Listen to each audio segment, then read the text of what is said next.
he's been thrust into this situation, and for him, I guess it's only fair that we let him tell us how he feels. Hey everybody, I already got to talk to him yesterday, but now I have another opportunity. It is also from Team Liquid. Also, this is your second LAN this year with Soya Katowice. How would you compare your performance between like Katowice and to the one here? Yeah, definitely a lot better this tournament, but it also helps that us as a team, we are performing a lot better as well. So obviously it's a lot harder to perform individually when your team isn't playing well either. So I think that's definitely part of it, but I also changed a little bit about my game. So yeah, I'm glad to see that it's working out, and hopefully it works out against the other opponents in our group. Mm-hmm. Well, right now you are going to play actually against Movistar Riders, who have 2 wins just like you. Does it put some kind of pressure on you that like today you need to perform as good as possible to maybe like almost secure yourself a spot in the playoffs? Yeah, not really. We're just taking it like any other game, just seeing what they like to do, making a game plan around that. And yeah, we know what's on the line. Like, we know it's a really important match, and it can secure us a spot in playoffs, or almost secure us a spot in playoffs. But yeah, just taking it like any other match, and hopefully it works out. Awesome. Thank you very much. Yep. Well, guess what, OC? So far, seems like it's frickin' working for Team Liquid. Yesterday, they put on a bit of a work there, and you also think, when you looked at the lineup, didn't make a whole lot of damn sense now, did it? But at first glances can be deceiving. This edition made a lot of sense, though, and you can see how he's finally stepped up, right? And also, you know, as we say here, finding his way into the team. And yeah, a completely different performance compared to IEM. For me, it was the only play they had, pretty much, right?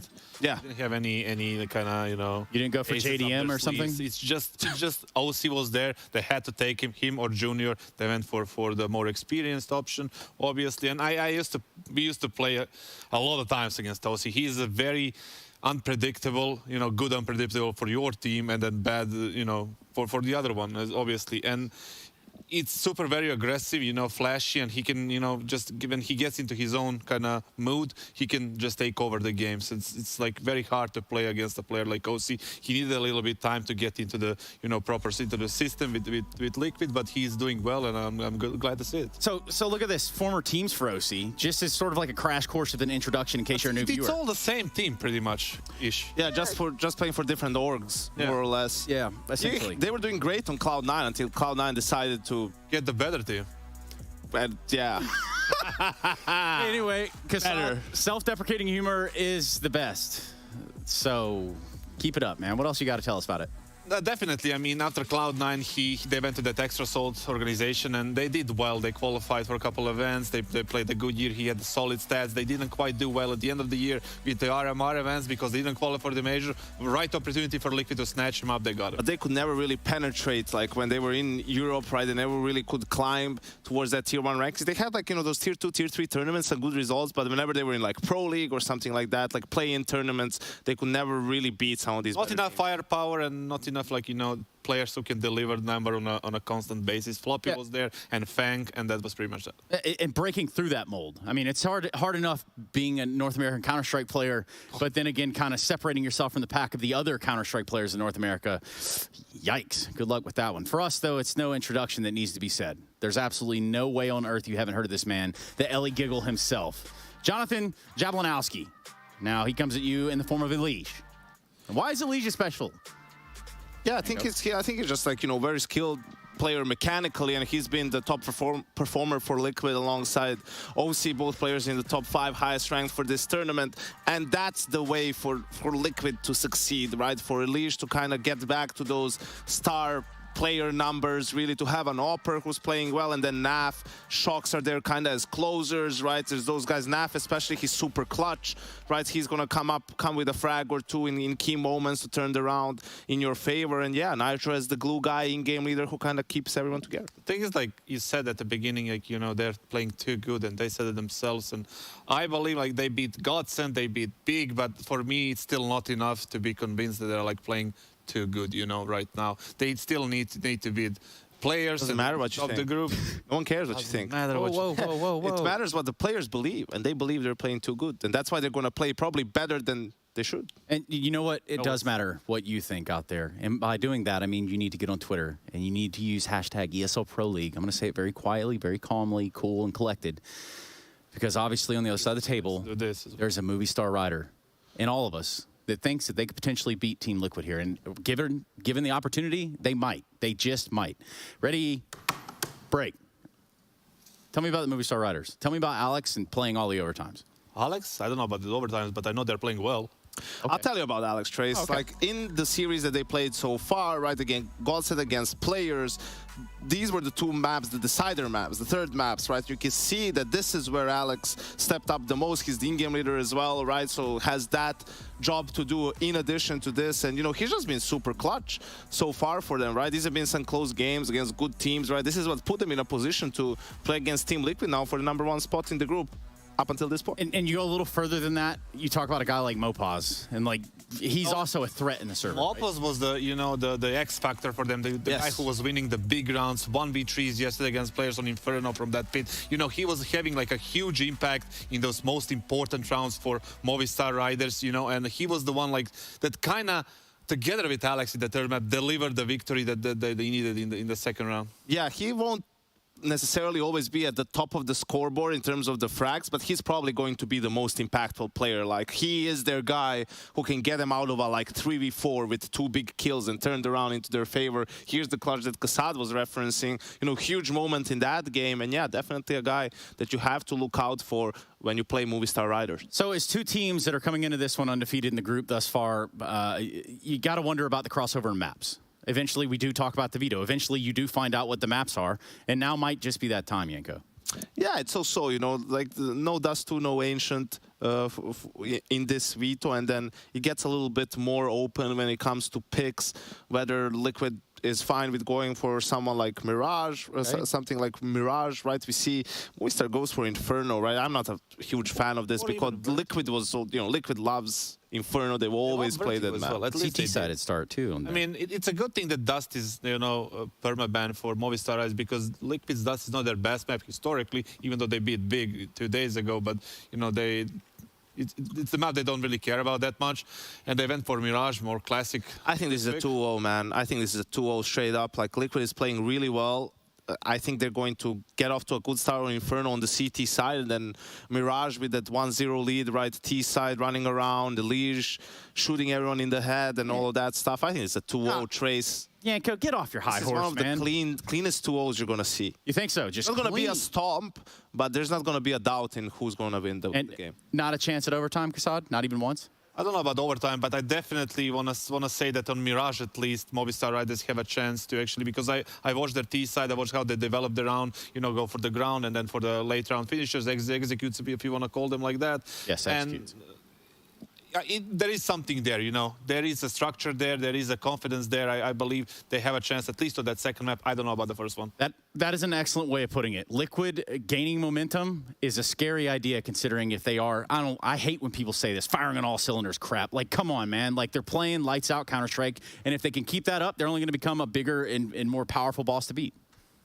godsent is in shambles. That was the first win for Movistar. They caught players slipping yesterday on that Ancient, right? That got them the second win. Liquid is not gonna slip up. They're solid right now, Trace. Keep selling. This is the first loss for Movistar riders, and Liquid continues going to that #1 spot in Group C. Well, you don't want to slip up and you don't want to get got, man, because it's Team Liquid coming for that #1 spot. Movistar riders are going to have to step out of their comfort zone here to make Liquid uncomfortable. Liquid starting on the CT side of Inferno, and we're going to do it with Alex and Chad.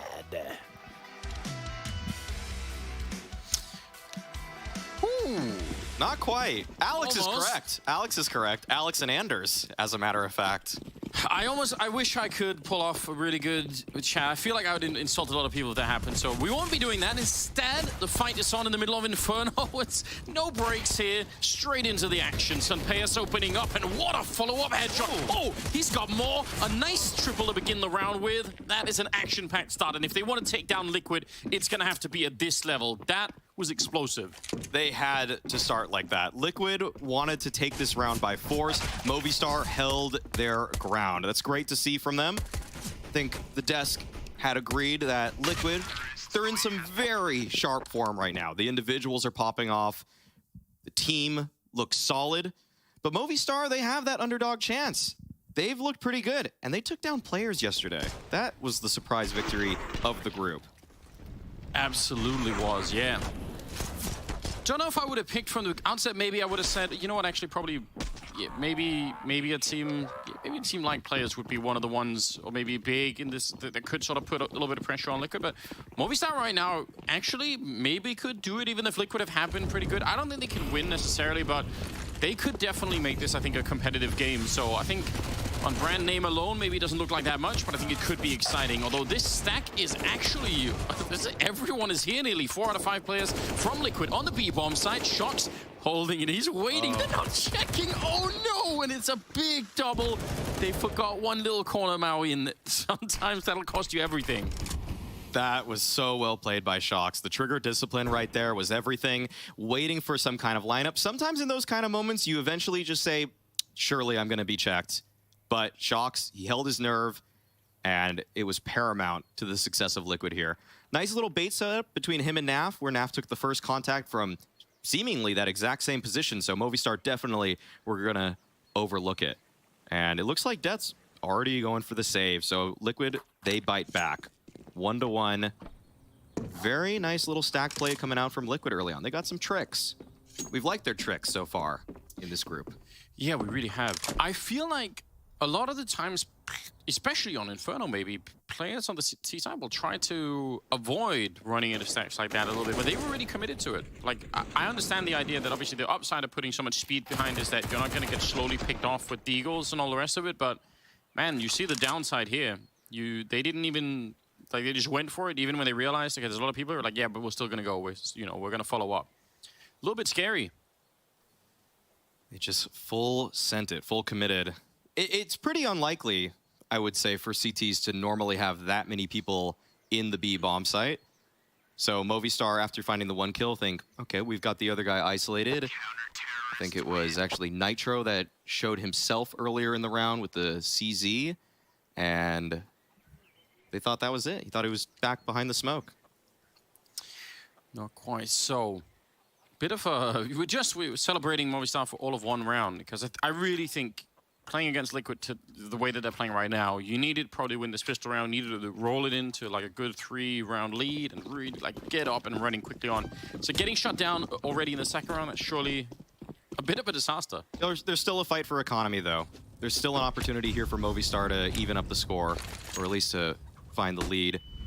Nice flash setup, but no contest. No, not quite. Some random nades being thrown out, and a bit of an attempt to take control of apartments. Why not? So pretty basic stuff. They're not controlling Banana at the moment, though, Movistar, so interested to see how that's going to be playing out. Does shrink the map heavily, obviously, when you can't push the CTs back. They don't have that many nades to try and do it. If they wanted to go back and do it now, definitely be tricky. There's simply not a lot to work with for Movistar here. And Nitro, he's already at the bottom of Banana. He's giving a lot of information. Elige with the boost he received from OC. Oh, okay, wow, Nitro just pushes on forward. 5v4, still wants to find more. And now they're enclosing Movistar. They're all over him. Wow, this is a very forceful push coming out from Nitro. Maybe oversteps there just a little, but as a matter of fact, OC's pushing from long, so it was all calculated. A pinch coming out.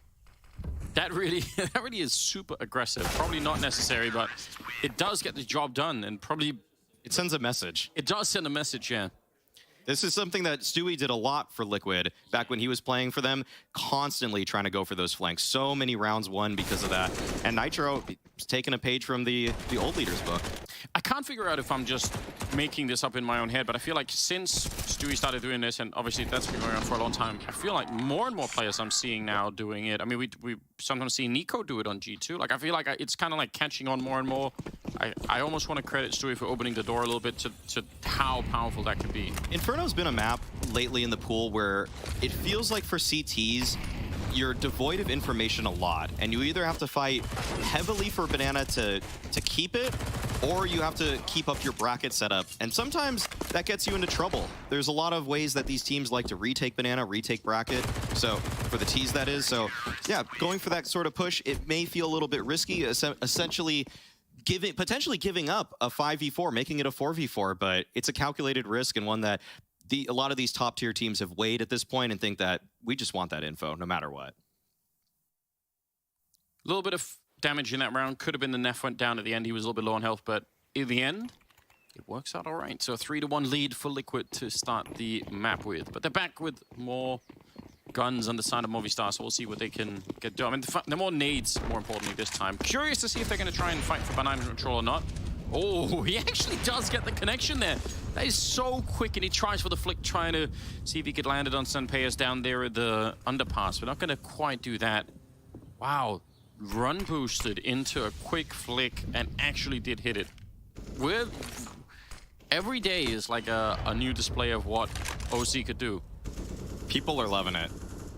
The OC memes are in full force online, and it's hard not to get excited because it's been so long since NA has had a prominent opper. I mean, Nitro did a fantastic job actually when Liquid were popping off with that Grand Slam run, but it was hard to fully embrace him as a star opper for the team because there was so much rifle firepower. Yeah, I mean, that happens to some players. They get put into a lineup and they have to sort of defer to someone else, and they have to sort of like play second in line. Definitely right now he's either been given or getting many chances at any rate to really show what he could do. Seems to be a lot. Nitro, if he goes down this round, could actually be really awkward. It's Shox instead to fall first, and there's Nitro next. Big openings right now for Movistar. Mopas and Deaths each picking up one. Absolutely huge. And 5 versus 3 in this one. They have some time still, 27 seconds. Yeah, they got the B-bombs under control. I was going to say, otherwise, I respect the idea that they were taking it a little bit slowly, even in that 3-on-5. Like, they weren't just straight rushing into it. But obviously, 30 seconds, you do need to eventually get the bomb down. So they're going to be fine in this one. Interesting. One of the few flaws of what Nitro was doing with the jump spot there is that if the encroaching T does find the right timing, they can just sneak up on that side wall. And especially if you hear the guy jump spotting, you're just going to pre-aim him and take him out. It's in fact one of the freest kills if you get it.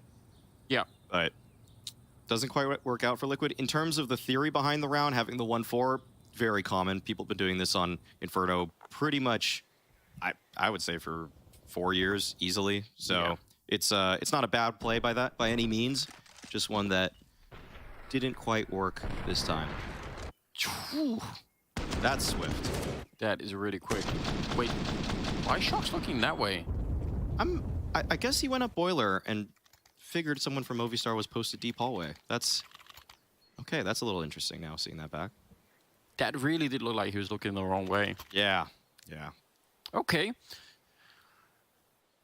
But a lot of teams over the time, I think the one that really comes to mind for me is probably the dominant Astralis lineup. They made a lot on the CT side out of saving whenever they really could and just keeping the economy alive forever and ever and ever. And yeah, there is like a lot more history behind doing that. Some teams are just way better at it than others. But for Liquid's point of view, keeping 3 rifles alive in the last round is going to keep them competitive for much longer here. So we'll see if that's going to have a big effect. It easily could have. Movistar would have loved to have taken everything away, but probably weren't in a position to. Some exchanges on Banana early on here. Mopas leading the charge a little bit. Not really the space taken from Liquid that they would have wanted. They're still just playing at that corner spot. Naf and Nitro. Finally rotating over is Elige. And Movistar looks like they're going for a bit of a bracket take. That's a nice nade, but this seems to be a B-Rap.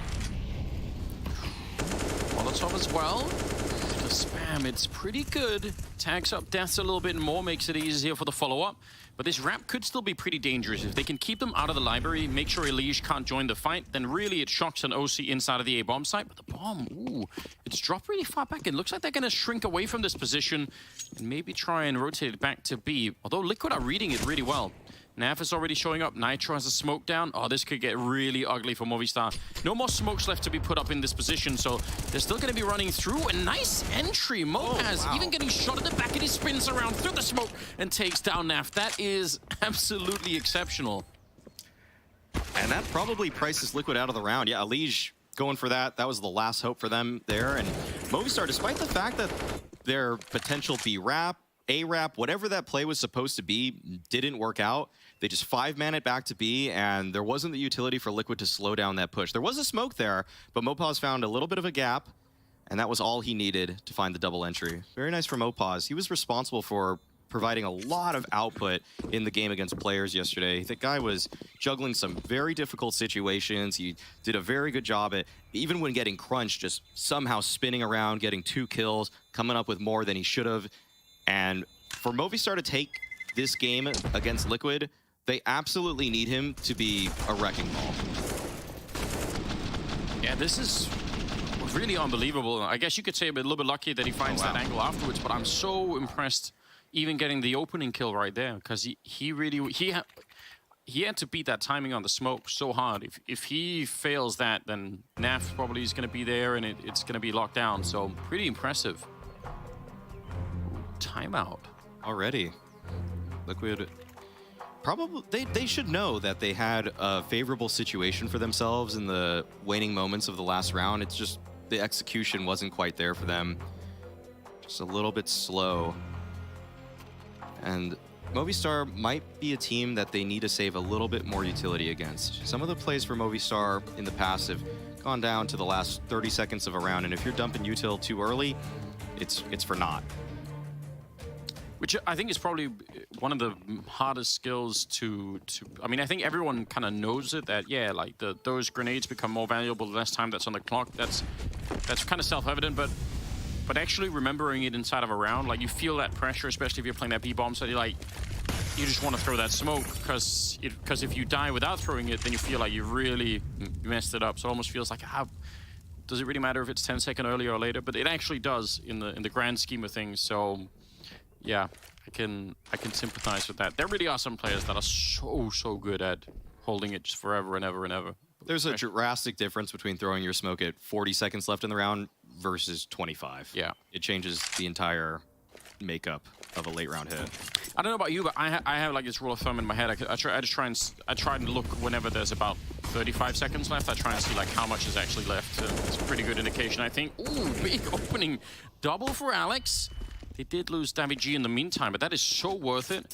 And look at the rotation, and they already kind of feeling it out. Mopaz is already over at top banana. Nitro's starting to realize, yeah, wait a minute. They're not really following that up. Might be getting a call from the A defense, and it's probably too late. Nitro would basically have to get a quick double kill here to make this round viable. 40 seconds now, and they are getting a couple of more people back. Naf, that is so close, but Mopaz will still take down Nitro, and they're going to call it off right afterwards. This is a very, very good return to the game here for Movistar. I'm impressed. Same. Good B take. They manipulated the defense.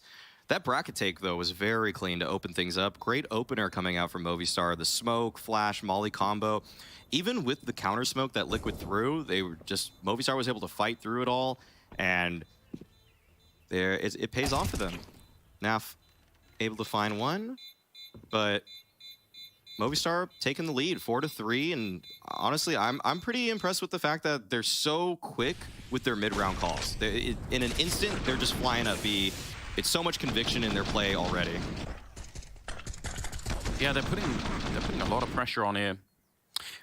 If you think about how Liquid were playing the CT side of Dust 2 yesterday, and how we talked about Nitro pushing out of long, actually sort of flanking into T-spawn when they were on the CT side, and they had a bunch of rounds where they had OC push up to look down lower dark or even top mid with the AWP. And I think they even had a couple of pushes where they pushed into upper dark from the V-bomb side. So they were super proactive on the CT side, and it was really cool and it worked really well. So far in this map, apart from Nitro flanking, they've been pushed back pretty far. They haven't had a lot of chances to try and take a lot of map control away from Movistar. Movistar set the tone with the pistol. The fact that Liquid tried to push all the way down mid, and then Movistar just met them with 3 headshots from Sun Pius, that sent a message, and Liquid are still reeling from that just a bit. They're not as comfortable as you might have seen them in a different type of game with a different type of pistol round. And I think that Liquid will have to get proactive in this one, because Movistar are doing an excellent job converting. Once they have map control, they know how to use their utility. This is a roster that's been together for some time now, a really good stretch of time ever since Smooya left. So they know how they want to end rounds. They're unified in terms of their philosophy for how to approach this game. Nice double nade there at the top of Banana. Oh, Nice shot. a flick right there. Taking down Deaths, and he's ready for more. Alex has to be really, really careful. Playing 5 versus 3. 45 seconds, almost catching it. That is probably deserving of a kill, but not going to be able to get it this time. Elige and OC are both a little bit low on health, but the bomb is all the way back at the bottom of T-Ramp, and there's about 30 seconds left. So, either way, they're going to be in a lot of trouble. They're simply running out of time here. Shox has gone down. 25 seconds. I don't think they can win the round anymore. I don't actually think they can get the bomb up here now. So they might be able to get the kills. That's probably the only way. And with the B players staying alive, there's no way for Movistar to win this. This is almost just a cosmetic fight for them. If they get the kill, that's great. But yeah, as we've already stated, the bomb is a mile away from this situation. And davG gets himself on the board with that frag. And well, you don't want to die after time, but he'll keep himself alive. Only It's barely. really curious. Yeah, that's really curious that they just didn't have the bomb that entire time. Because that was very close to being a successful B take, and it could have been a post plant. This shot is nice from Alex. Yeah, he's standing on top of the bicycle back there. Yeah. Gets knocked down. 4-4. All tied up.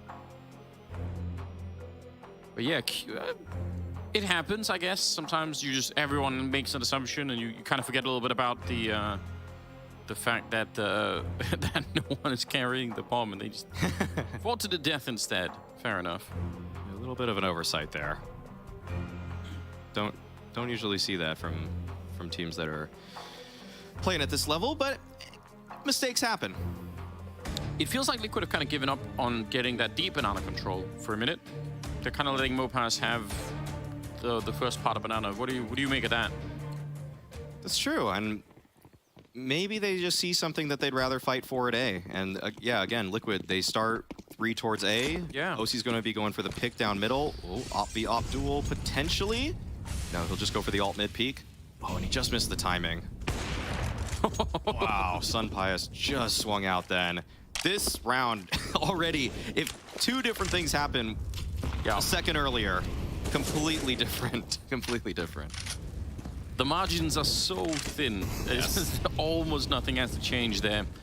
But yeah, you're right. That's an interesting thing to point out, even the fact that they start 3 at A, which I think is a little bit more uncommon now. At least people tend to drop nades outside of B and stuff like that. There's like a little bit more of an emphasis on that sometimes.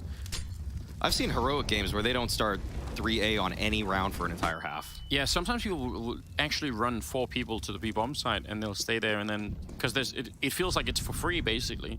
Yeah. Almost nobody rushes top mid on the T side, so the timing, and that's an easy kill. Mopass going down. He's been playing that position for a bunch of rounds consecutively. I wonder if Liquid can kind of guess what's happening here, because every other round when Mopass has been there, they've been pushing top mid, and then they've returned to Banana and end up going B. So they might be able to guess that the rest of the team is over on this side.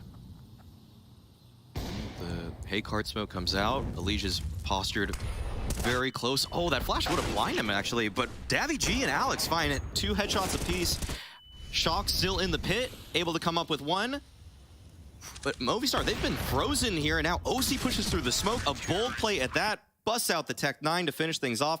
That was a great round from OC. The peak towards Banana, and then finishing things up with the cleanup duties on A.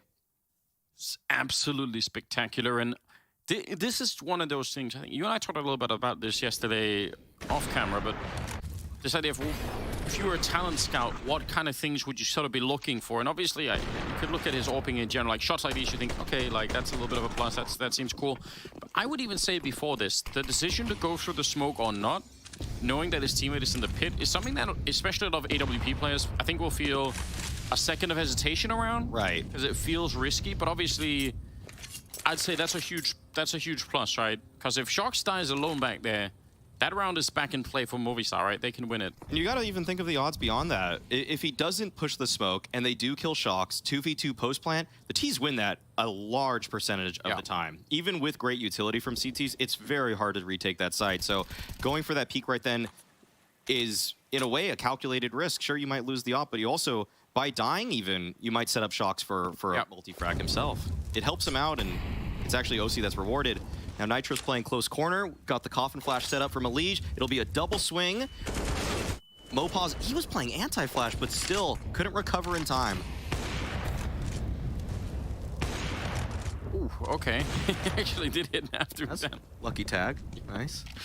Spoke a lot about Nitro yesterday, getting opening kills and just actually generally doing way more than maybe we were expecting from him, given the fact that he's still kind of recently returned to the game. So good to see that that still is something that he could do here. He's got 7 kills right now. It's not bad at all. Flash and a smoke on top of him. Doesn't really connect there with the blind spray. 25 seconds. Nice little push through. Elige definitely could have got a double. Look at how low they are. Dabi and Sunpai's practically both dead. Although he spins around, sees it coming. Naf goes down. What a turnaround this is. They're still running out of time though. 13 seconds. And now it's a 1 versus 2. OC, he's got a chance here. They have to go for a bomb plant. They can't really delay any longer. Nade, yeah, that could get the kill. Oh, it's gonna almost chase him down, but not quite. And now the trouble is, he has to go and find them deep in the bomb site. They might be low on health, but how do you actually catch them inside? And he's gonna get shot in the back. Man, I cannot believe Movistar won this round. That was just excellent trading into that site. And also the fact that Movistar cleared Naf out. There was a case to think that that B bomb site was open and free, but no, they actually checked him. It looked like they hard cleared him. There was a lot of action very quickly there, but Movistar, they're not going to get fooled by stuff like that. They are being very thorough with their approach. Davi just pressing on forward too. He could have played such a safe game. You have 10 HP, but I like to see that. We're seeing confidence from both sides come out. And they finally break the Liquid economy completely. I think a lot of the other rounds, Liquid have managed to save those 2 or 3 rifles, even when they've lost them. This was a full wipeout. Huge difference. Ooh. Oh, the timing. Yeah. This game has had a lot of almosts. They can go for it. This backfired on them in the second round where they lost to that stack, but they're going to do it again. Okay, I can't explain that. But they should still win the round. Probably still 99% of the time here. Yeah. Not a strong case for Liquid in this one. They're just going to play to contain and to find damage. Maybe steal a gun away in the waning moments. Elige, how many do you think Elige is good for, Anders? Round like this, if they're gonna exit his way, Probably. I say double kill. Oh, double kill. That's bold. Yeah, it's Elige. He was playing real well yesterday, both maps. Yeah. So, yeah, I'd say so. Okay. He's starting to feel it. He's feeling confident in this team now. Some of the friction has gone away. I feel like it's a good bet. Oh, what? OC gets the double. What? Damn, Sunpass. Wow, they're doing a great job, Liquid, in terms of finding damage here. Making it taken out. But yeah, you're right. Trying to make it real expensive. Good fight at the end, I guess, for Death and Sunpass. But still, 6-5. They must be really pleased, Movistar, about what's happening right now. And they're getting into another kind of interesting luxury position here, because even now that Liquid are buying in this round, they don't have all the grenades. So some of this banana fight, for instance, it's just going to be different. It's going to feel different. Yeah, we see that Shox has nothing in the utility belt. And for a player that's been as cerebral as Shox in the past, that's a huge, huge weapon that he's missing. Elige, though, catches Davi just pushing right through that mid-smoke. And there's an apartment set up, but OC misses the shot. Death capitalizes. Shox quick for the trade. And he knows it's his time to leave. Keep the numbers advantage. Back on off. Feel like if you're Death walking up there, you get the kill on that AWP play, you know he has a backup player with him almost every single time. Went to look for it. Naf does take down Mopaz. Back into a 2 versus 4. Can still be 1. I mean, they've had 2 isolated 2-on-2s that they could try and win here, so smoke going down, though, is kind of bad news. But they have time to wait 50 seconds. If they really wanted to, they could try and wait it out. Carries. Oh, Alex goes through it. He just walks right through. He can't find the kill on that, but that's actually so wild. Movistar have not respected those close to sight banana smokes. They've been going right through those, and even though he actually makes it through, this time Naf's ready. But that's an interesting round. It's more or less Liquid winning in the default there. Just winning fights across the map early on. Elige gets one, OC, then Naf's there for the B-side hold. Around where Movistar probably didn't get to enact the plan that they were looking for. Oh, definitely not. And I mean, just talk of going through smokes. That's what got them the early death there when Elige catches Alex, I think it was, or David G. And like that whole thing is, yeah, David G. That whole thing is set up. I mean, they tried to do the same thing at the B-bomb side. It could have worked, especially in B, right? So like going through smokes, obviously super risky, but man, if you catch the right timing, you sometimes almost get free kills. 6-6 tied up. If he did it 5 seconds earlier, yeah, they were boosting.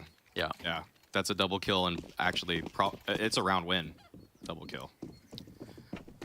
Kind of out of money now. Got that AWP still in play.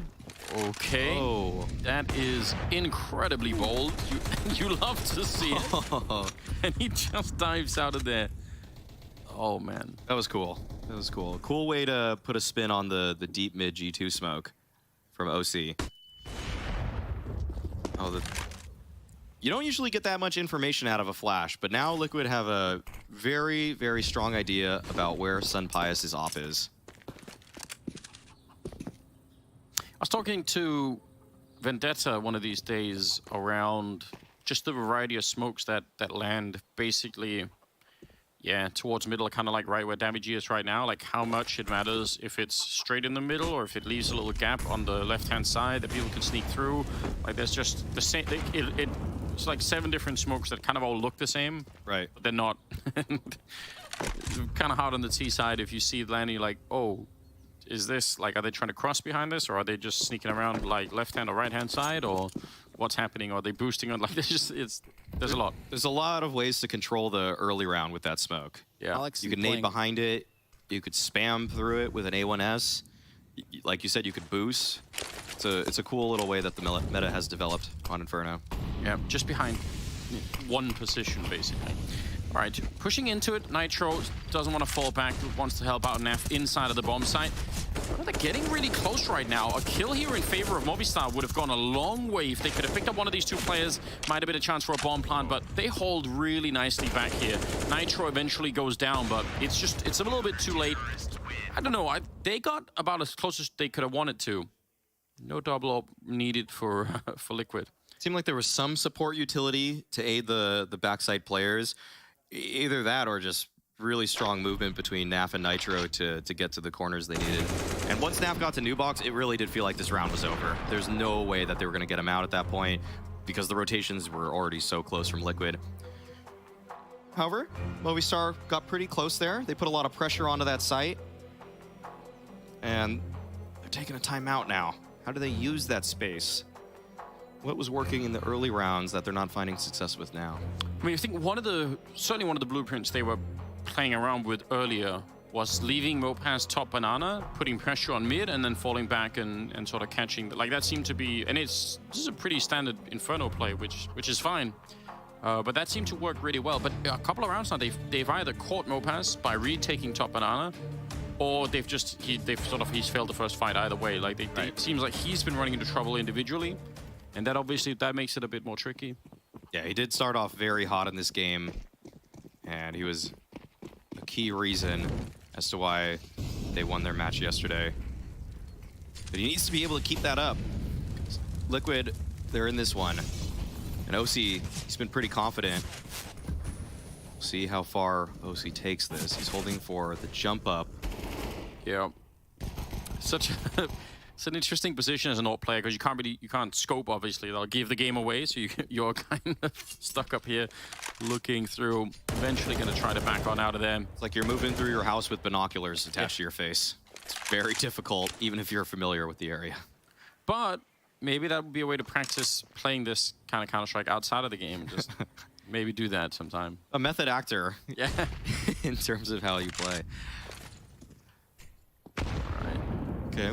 Looks like they want to retake top. Oh, they could. They had 3 people there. I was going to say, it would make a lot of sense to try and go for it.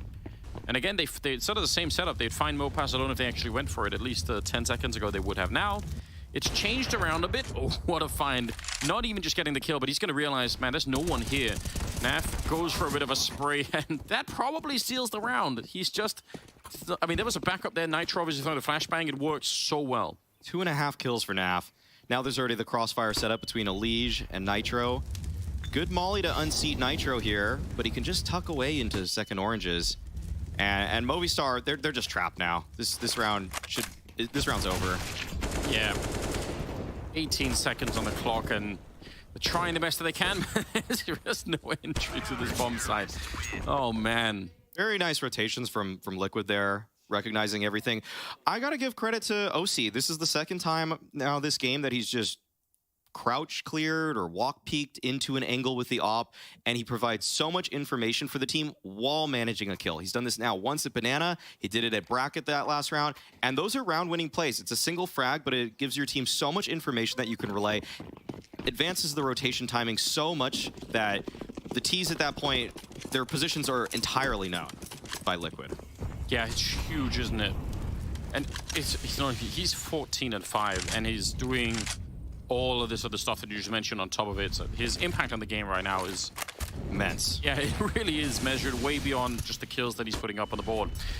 All right, flash through. I like it. Trying to see if they can hunt down someone. Then with the Tech 9, it doesn't work out. But I think it's worth a try. You go into the 15th round. You don't really have any kind of real economy on that Spanish side. So why not try to see if you could steal away a rifle at the top there? Pretty much has to be a B exec. There's no space for Movistar otherwise. They've got a couple smokes.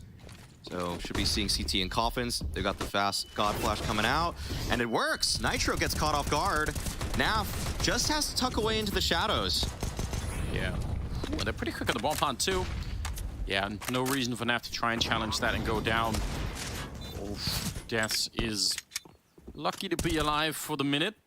4-on-4 right now. They do have another Molotov to throw back there. Actually, Naf gonna find the kill on Alex. Now, Molotov and Elige could be really, really painful if it goes in the right position. So I guess we'll see. Is he gonna try and throw it into the ceiling, or maybe get someone else to do it? Yeah. Emo lineup. Exactly, really good stuff. Naf counting the seconds, and they're gonna go behind it. This is gonna be pretty difficult. You can see Dabby G, the pressure is on, and the flames will catch him. It's such a good grenade. Everyone should know that one by now. And Death goes down last. Great retake here for Liquid. Incredibly well timed, down to the last second, but it's gonna be a 9-6 at the end in their favor. Not bad from Liquid there, showing some composure and bouncing back in this half, winning 6 of the last 8. We'll see if they keep it up in the next half after a break.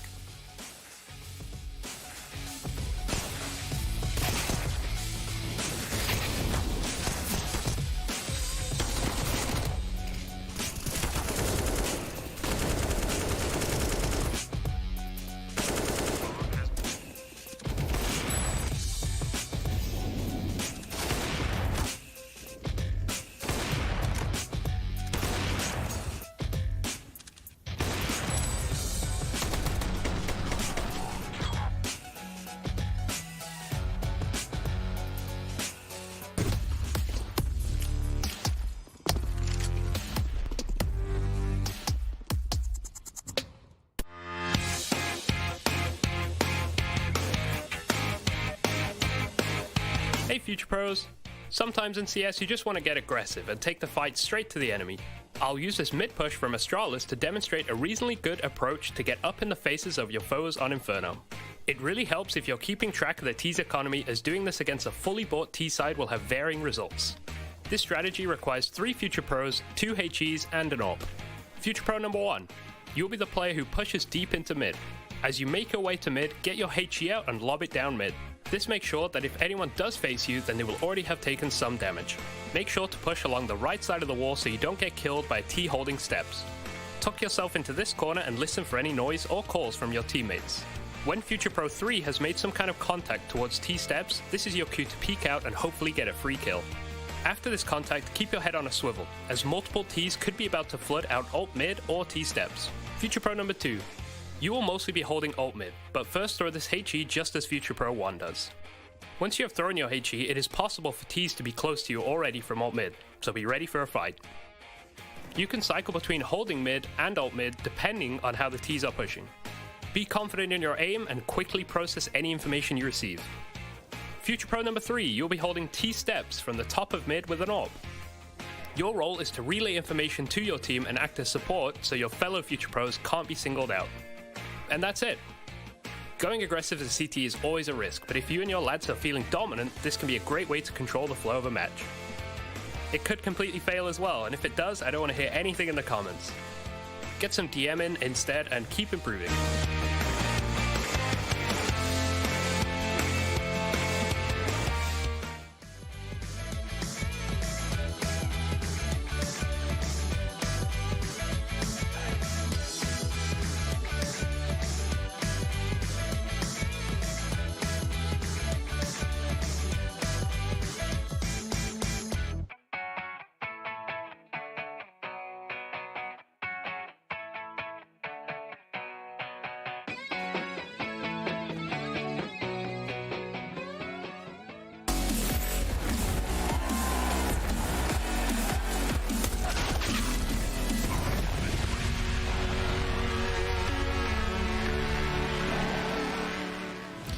Welcome back, everyone. 9-6 second half is here, and it's Liquid versus Movistar here at ESL Pro League. I've got to say, Movistar did a lot, and they definitely could have had more than 6 rounds. But 9-6 is kind of it's not super impressive, but it's manageable. Anyone can still win this one. Liquid definitely had some struggles at times, but OC is just back at it again today. The confidence he's showing day by day is improving, and it is making Liquid a force to be reckoned with. Because there's nothing you even need a game plan about OC going for a mid peak. He just does it. Yeah. And it works. Sunpius in CT, looking for the spam. There's a 2-man backside setup for Movistar, and Mopaz takes down the aforementioned OC. Pushing on forward is Shocked. Alex, though, lies in wait. New box, he's getting crunched. There's so many players around his position. How is he managing to stay alive so long? Elige jumps at him, and Sunpius somehow takes him down through the smoke, leaving Naf in the one-on-one. Just a fight that never ends at the B-bomb site. But finally, it's come to a bit of a break here. Naf versus Sunpius now. I think Mopaz, did he get the first guy on the guy jumping? Did he actually hit the headshot? Oh, Naf takes him down. That is a nice little shot there. And it will be Liquid winning the pistol round. I think they did a great job holding the B bomb side initially. They got some kills. They stayed alive. They did, that B defense did almost everything it could have done. It looked very promising for Movistar in that one, but Naf just pushing on towards CT, gets the 2 rotators, and then wins the 1v1 on top of it. Got to give the most credit to him, of course, but I thought the Movistar setup was very solid, especially when you find the opening kill there. Yeah. When there's Glocks coming at you, that's usually enough, because the crossfire was still enabled between those 2 backside players, but it's Naf. It's Naf with the heroics. 10-6. I mean, now, unfortunately now, that 9-6 scoreline does put it in a bit of a different light. It definitely means that once they pick up the rifles, they're gonna have to lock down the second half really hard. I don't know how easy that will be. Mac 10s on 4 out of 5 players on the Liquid side. There is some head armor on 3 players on Movistar, so maybe they could do something with the Deagles. Not going to be necessarily easy. There's a lot of speed behind those SMGs, but there we go. At range, Elige goes down. Yeah, Elige going before the Moto Smoke blooms. And now he's not clearing the back of the site. Death is still here. Takes him down. This is becoming very awkward for Liquid as Death finds another from the back.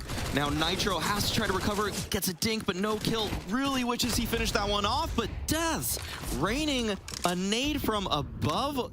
And the first kill of the round going Liquid's way is a nade from OC. This is so tough for him to piece together. There's players all around him. Alex already playing the off angle in the apartments. See if OC clears it, spots the leg, and OC will fall. Movistar fight back. It's a great mirror of the first half, obviously, where Liquid steal away that second round.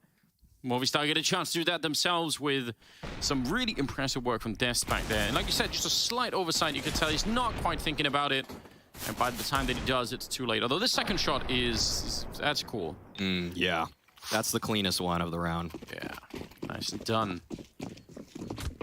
Oh man, that changes so much for them, doesn't it? Just one little overstep, felt like, and that all fell apart for Liquid. So, Movistar well, we were talking about the scoreline, and this puts him in a position to get pretty close. You win this, the next, with the Liquid save, and 10-9, anybody's game all of a sudden. But Liquid have a plan. It's looking like it's going to be a fast bracket take. It's the most amount of Tech 9s I've seen in a long time. Does make me a little bit happy. Get slowed down behind Molotovs, but I don't know. There was a point in time when once you heard those Tech 9s go off, they never really stopped shooting. And everybody's terrified. That's defending.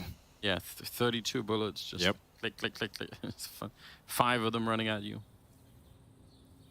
The damage value was insane. The accuracy while running was insane. That gun was a force. Yeah. It's probably good that they changed it, but I'd agree with that. It still has, I think, a space. You can still make it work. Oh, nice nade. Gonna land right between them. Oh, I thought I would have done a bit more damage. They're getting kind of close now. Big opening. Liege will take down one. Death's the hero of the previous round, and he's gonna keep going. A little bit of assistance there at range from Alex, but ultimately, nice round out of Movistar. And they're celebrating. They're actually loving this right now, Maui. Not a bad hold. They should be excited by that. This game felt like it was in Liquid's control, but now Movistar have weathered the early storm. They know that it's just going to get easier in this next one. Alex, I noticed on Twitter, people were saying that there should be a kitchen nightmares with you criticizing ESCA main players. Yeah. What's that about? I think I'm starting to gain this reputation as being a mean guy and that I yell a lot, but that couldn't be further from the truth. I'm the nicest guy in esports. Would you agree with that, Steve? Of course, yeah. Right. All right. We're not tricking the audience right now. I'm glad that we solved this. Yeah, we sorted that out. Yeah. We can clip this and send it to Alex. We can refer to it later. Right. I'm not mean to anybody. I just love the game. But as a concept for a skit, I think that works really well. You know. Oh yeah. It's not a bad idea. Yeah, because I'm so nice that it's just like it's so out of character for me to get mad at anybody like that. There we go. Exactly. Right. We got nothing but pistols really on the Liquid side, so I don't know. I mean, around like this, there's not much you can do. Hope for like a really quick shot, maybe with that P250 somewhere. But if that doesn't happen, there's not much really to do. It's an aim for. Nicely done. That was pretty clean. Yeah, if anybody has any lines for what this skit should look like in terms of like the famous Ramsey quote, "You're between two pieces of bread, so what does that make you?" And Exactly. an idiot sandwich. There needs to be something similar for Counter-Strike terminology. I'm pretty sure they can all be like used somewhere or another, right? You gotta appropriate that. Yeah. Failing a Molotov like this. This CT isn't even cooked. He's still raw. That's so good. That's so good. There's ways we can do it. 20th round, and Liquid are back with rifles though. And this is where it gets interesting, right? Because I think their CT defense looked pretty good, but that doesn't always mirror on the T side. Like, there's no guarantees in that sense. So we'll see if Liquid can find the openings that they need. They're pretty far back. They're not trying to get that early banana control, or at least not straight away. Nitro, though, eventually will do it. He's been pretty good on the entries on some of the other maps that we've seen from them. Some retake utility for Movistar. This will confirm that the car position is clear. Liquid are still maintaining some space in the middle of banana, but it looks like Movistar, they might want to even press forward, but that lost Molotov might push them back. It does. Yeah, they don't want anything to do with it after that nade fails. It's very, very interesting. And Movistar, they're so far back. They have been for the whole round. They're giving a lot of map space to Liquid. And I don't think Liquid even realized. They haven't really checked top mid. They don't necessarily know that they actually could take a lot more map space than they currently have. It feels like Movistar have used so much utility, but they actually have 3 smokes left with 35 seconds left. This is not a bad position to be in for Movistar. They could drop one of these towards short or long side, and their defense is going to be so strong. Even a molly at this point in the round. Yeah, Death still has his smoke. He could try and follow up on this and pay us with 2 big kills right there. 23 seconds. Yeah, they're getting slowed down way too much here, Liquid. Finally getting the kill on Death, but OC, I don't know what he could do here. 14 seconds. Bomb plant might be about the best you could do. Nade right on top, and it blows him up. That was perfect. It even uses the backboard a little bit. Yeah. Nice bank shot. Fundamentals right there. That was some excellent utility work from Movistar. It barely even felt like they had to do too much in terms of mechanical ability. The nade timings were excellent, and that's one of the reasons they had a very solid defense yesterday against players. They held the nades until late round, knowing that these top tier teams, they're gonna burn the entire clock. But very well done. It's putting them in a great position. They've caught all the way up. Remember, 9-6 finish at the end of the first half, and now tied up 10-10. They have the economy behind them in a much bigger way than I think even Liquid did at some point to the beginning. So they're going to be excited about this situation. And get a little bit more forward on the defense this time. They could also guess the economy, so maybe they just know, yeah, we're going to have a little bit more leverage on the forward parts of the map. Has kind of being left alone, that 4-1 setup that we talked about earlier. Wow, that flash has a lot of value. That just stops this molly clear entirely. He's jump spotting, spots one. Doesn't want to get caught out. The rotation's already coming in from Alex. And Mopaz looks to boost. Not a bad idea. This is always a strong setup, especially if Mopaz gets into the site now. Yeah, they have this covered in a big way. I guess they're kind of out of nades over at the B-bomb side, but they know they're not going to be up against everything. It's not going to be a full-on execute, so even just the crossfire here. And now they've got deaths joining in, so it's just getting better and better every second right now. Seems like they have a good read on the situation right now. CT side, that is. Mopaz forced out a bit. Nice Molotov, great headshot. That does break open the bomb side a bit, and Alex, he nearly got that kill on the Liege to begin with, but not quite, so it's going to be a bomb plant. And this is, I think, a little bit unexpected. It is, and there's not even that much utility for Movistar. Oh, that's a huge kill to find for Alex. Nitro presses on forward, but Death is covering his back. This is some great teamwork coming out from Movistar right now. Very good trading, spacing. And the double emo. OC, he can't just sit there. He knows that. He's got to look for some fights. Got to win some fights. That's one. And he takes down Alex as well. This is doable for Liquid suddenly. OC still posted up, but Deaths finds him. Will they expect a Liege though? He's in a tough position. Takes down one. There's no time for Sun Pius now. This is a stolen round from Liquid. I can't believe they just pulled that off. Unreal, isn't it? Oh, yeah, he wanted to escape OC. He didn't want to get stuck back there with a Liege. And then in trying to escape, he actually got 2 kills and just stayed put. OC doesn't only just have confidence right now. He's hitting shots. Those rifle shots were precise, and he needed to hit them as quickly as he did. I don't even think he had body armor in the last round. So if he gets tagged in those fights, that aim punch is going to do him in. Yeah, 26 with no armor. Man, that's a huge round for Liquid to steal. So crazy. Yeah, he's taken over this game. He's got 19 and 11, but again, doing work way outside of what that score would suggest. 11 to 10. They've got a 1-round lead. They don't even look at the money on Movistar. Even after losing nearly everything in that last round, except for the AWP, they still have a little bit of a bank after the purchase here, so that's super interesting. Shocks might have heard the drop down. Not going to be able to do anything through the smoke. Nitro maybe wanted to try and see if he could catch him falling off that ledge. Not going to be able to. Wow, the map is super small once again for Liquid here. No banana control. Barely just getting into bracket. Sun Pius doing what OC did in the last half. Just creeping on forward towards bracket. And no one's actually holding his angle. Sun Pius, if he posted up right, if he pushed up, he might find a frag. This juncture, this is an important kill. If a Liege gets something here, it could open up a lot of the map. And they're setting him here to lurk. I mean, this is an incredible position to be in. Obviously, if he catches the right kill at the right time, yeah, it's going to open up that B defense so much. But it goes the other way. Alex able to find him. That is so unfortunate. They're going to save. That's it. I think that is really cool. I mean, you can almost read everything Liquid wanted to do in that round, but it all hinged on that one position.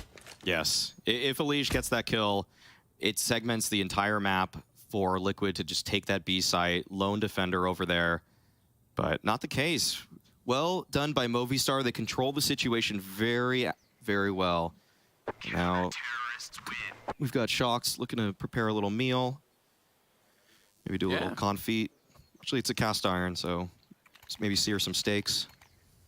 It's not a bad play. It's a shame you can't pick it up and hit people with it, you know, like TF2. Yeah. Yep. They could use some different knife skins.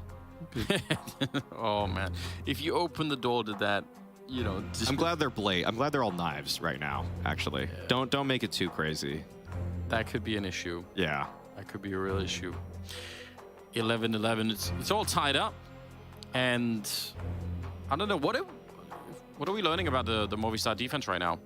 They're doing an excellent job in terms of holding nades and also surprisingly piecing together mid-round situations where it looked like Liquid might have caught him off guard last round, but Movistar, they're just ready for a lot. They don't seem to be getting caught off guard very much. Late round, there could be some slip-ups, some errors, but early mid, even as soon as that bomb's being planted, they're in good shape. Yeah, taking over banana control. They have Death setting up flash, Mopass pushing through. Wow, that could have been super lethal. It's pretty common for T's to try and occupy this space between those smokes to try and see if they can find a gap in there. You would have been flashed and probably dead right away. They're gonna fall really far back from that aggression. But again, Liquid, not really in control of banana, not really in control of top mid, so it's not a great position to be in on the T side. Wow. That's unbelievable. That's a big victory. Oh wait, he could maybe do it. Trying to exploit the same weakness as he almost found in the last round. Mopass going down. Naf just killed him through the smoke. Fair enough. Yeah. That's an opening for Liquid they didn't expect. I still don't know what's gonna happen. Oh, really? She'll find that kill. Yeah, it's still going pretty well, although they have to be a little bit careful. Oh, St. Pierre's moving forward. He's gonna be going down, but Alex is in this bomb site. Admittedly, he's alone, and if they slow it down, Liquid, there's going to be too many people here, and it doesn't matter. Shots will find a headshot. Yeah, the only thing I think that could have gone wrong there is if they would have rushed onto the bomb site and just kind of forgot about Alex. Not going to happen. Right. Elige in this round was the X factor. He got a second crack at making that same play that we saw him slotted for just a couple rounds prior, and this time he makes it work. Give a world-class player like Elige similar situation and he's going to be able to break open a defense. That's why they pay him the big bucks. That's why he is touted so highly. Yeah, and I think that's even if it didn't work the last time he got into that position, just mentally knowing that you could, that hey, maybe there's a spot on the map here that they are not keeping an eye on the way that they should. If you find that out, you can go back and exploit it. One of my favorite ways that happens on Inferno is when sometimes you'll notice a T side they can get all the way to the hay cart without running into anyone. Yes. And if you can do that, you can be on that A bomb side obviously in 2 steps, and there's so much you can do from that position. One good pop flash and you're in there, and they don't even know what hit them. Yeah, and there are some CT sides that they end up setting up in a position where they kind of allow for that multiple rounds. So if you discover that early, you can return to it like 3 or 4 rounds later. You could be like, all right, here we go. Like, we noticed it. We don't use it immediately because maybe that's obvious, but we go back to it again. There's some great flashes off the skybox that can enable a player that's at that hay cart to just jump right into the bomb site, especially if it's combined with a flash for the pit guy or even just a molly to get that pit guy unseated for a second. Yeah, you can make some crazy stuff happen, and Elige is doing that. Took him a while to come alive in this game, but Jonathan Jablanowski has shown up. And Liquid, they need him. He needs to be the difference maker. This game has been so neck and neck. If he's in it, Liquid should be able to close it out, but still, big if. Yeah, OC slowed down a little bit more in the second half, so it's good to see that Elige is kind of making up for that. It's not that unexpected when you're trying to AWP CT side or T side, sorry, not even maybe had the money to buy this AWP a lot of rounds. And this time he got grenaded all the way down. So a miserable start for him once again. They're all on banana, which I feel like if you stack 5 people here, yeah, you have to keep going. They're gonna be a little bit quick about it. because otherwise you lose map control everywhere else. They're going to push in Sanpeas under a lot of pressure, and with the Molotov on top, it's too much to handle. Nitro will take him down, and they're going to be claiming the bomb site. Could go for a retake here. That would be just fine, but it might not be easy. Mopaz is still close, but he's got to find something. You can see that the A player in Deaths, he's a mile away. They're not going for this. Liquid will put themselves onto 13. Nice explosion on that site. Sanpeas under so much pressure. The thing is that Sanpeas, he should be a guy that Movistar trusts, so that's not even a bad setup by the previous results of the last couple rounds. He's been good at finding those opening picks. He's been even getting kills while blind. Everything there at least confirms the fact that, yeah, this guy's good for 1, if not 2, but this time just couldn't quite do it. So Liquid will be able to find a little bit of breathing room, a little bit of separation in this game.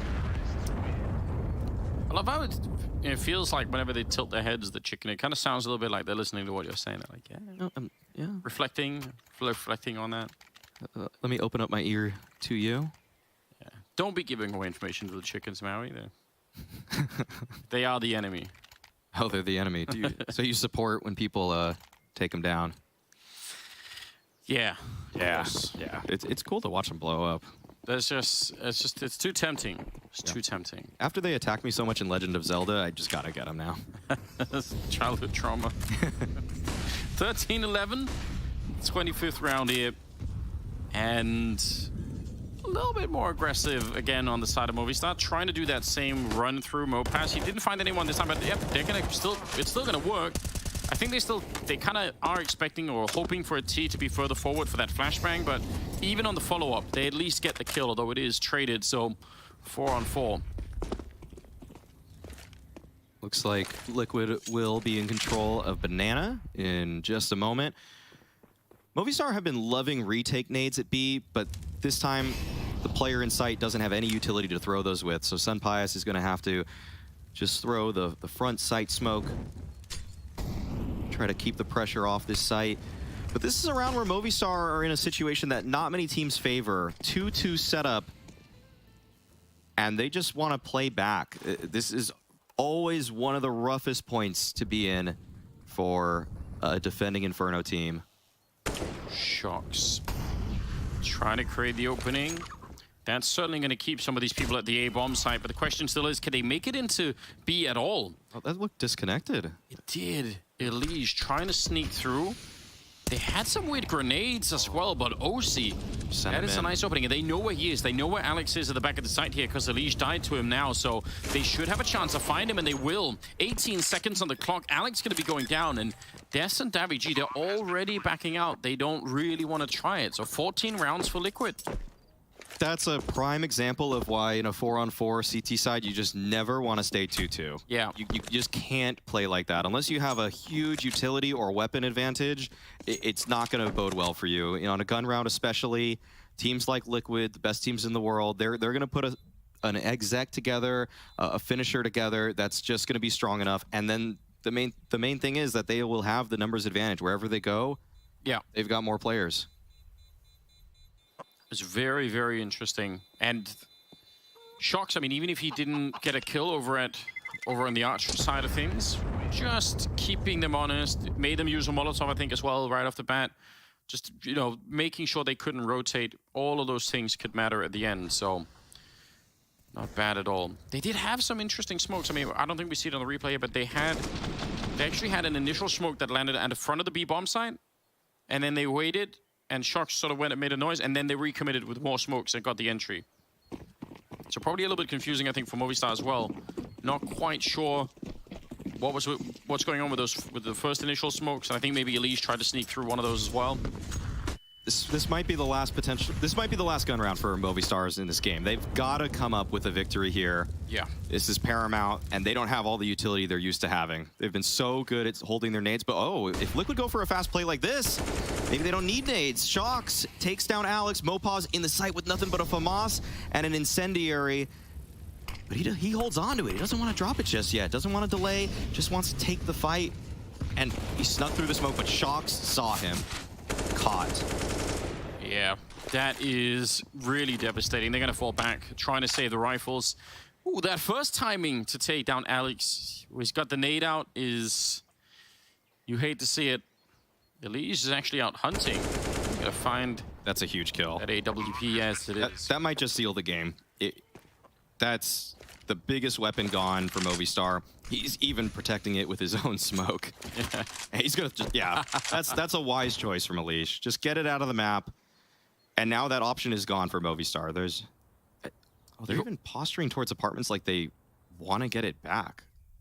They probably do.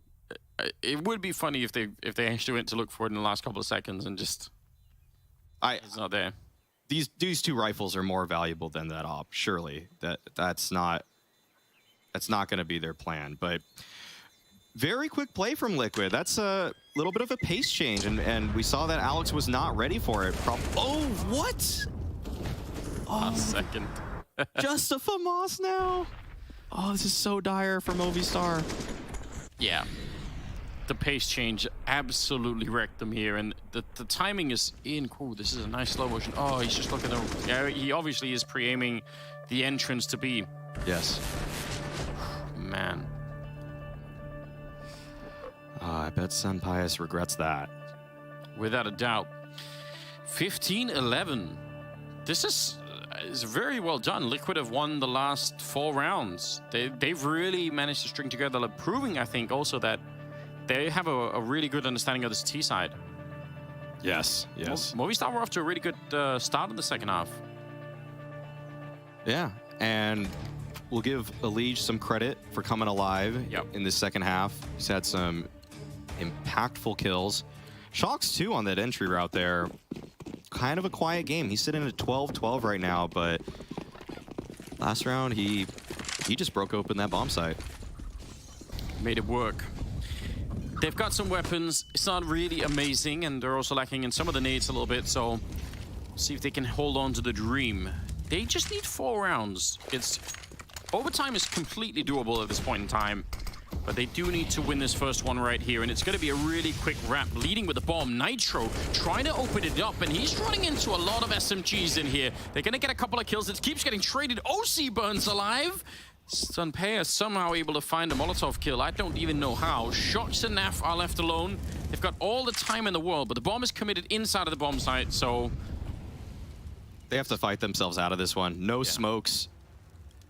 It's pretty much just got to be fast kills. Oh, Mopaz gets into the site. That is a tricky move from him to use that edge of the smoke.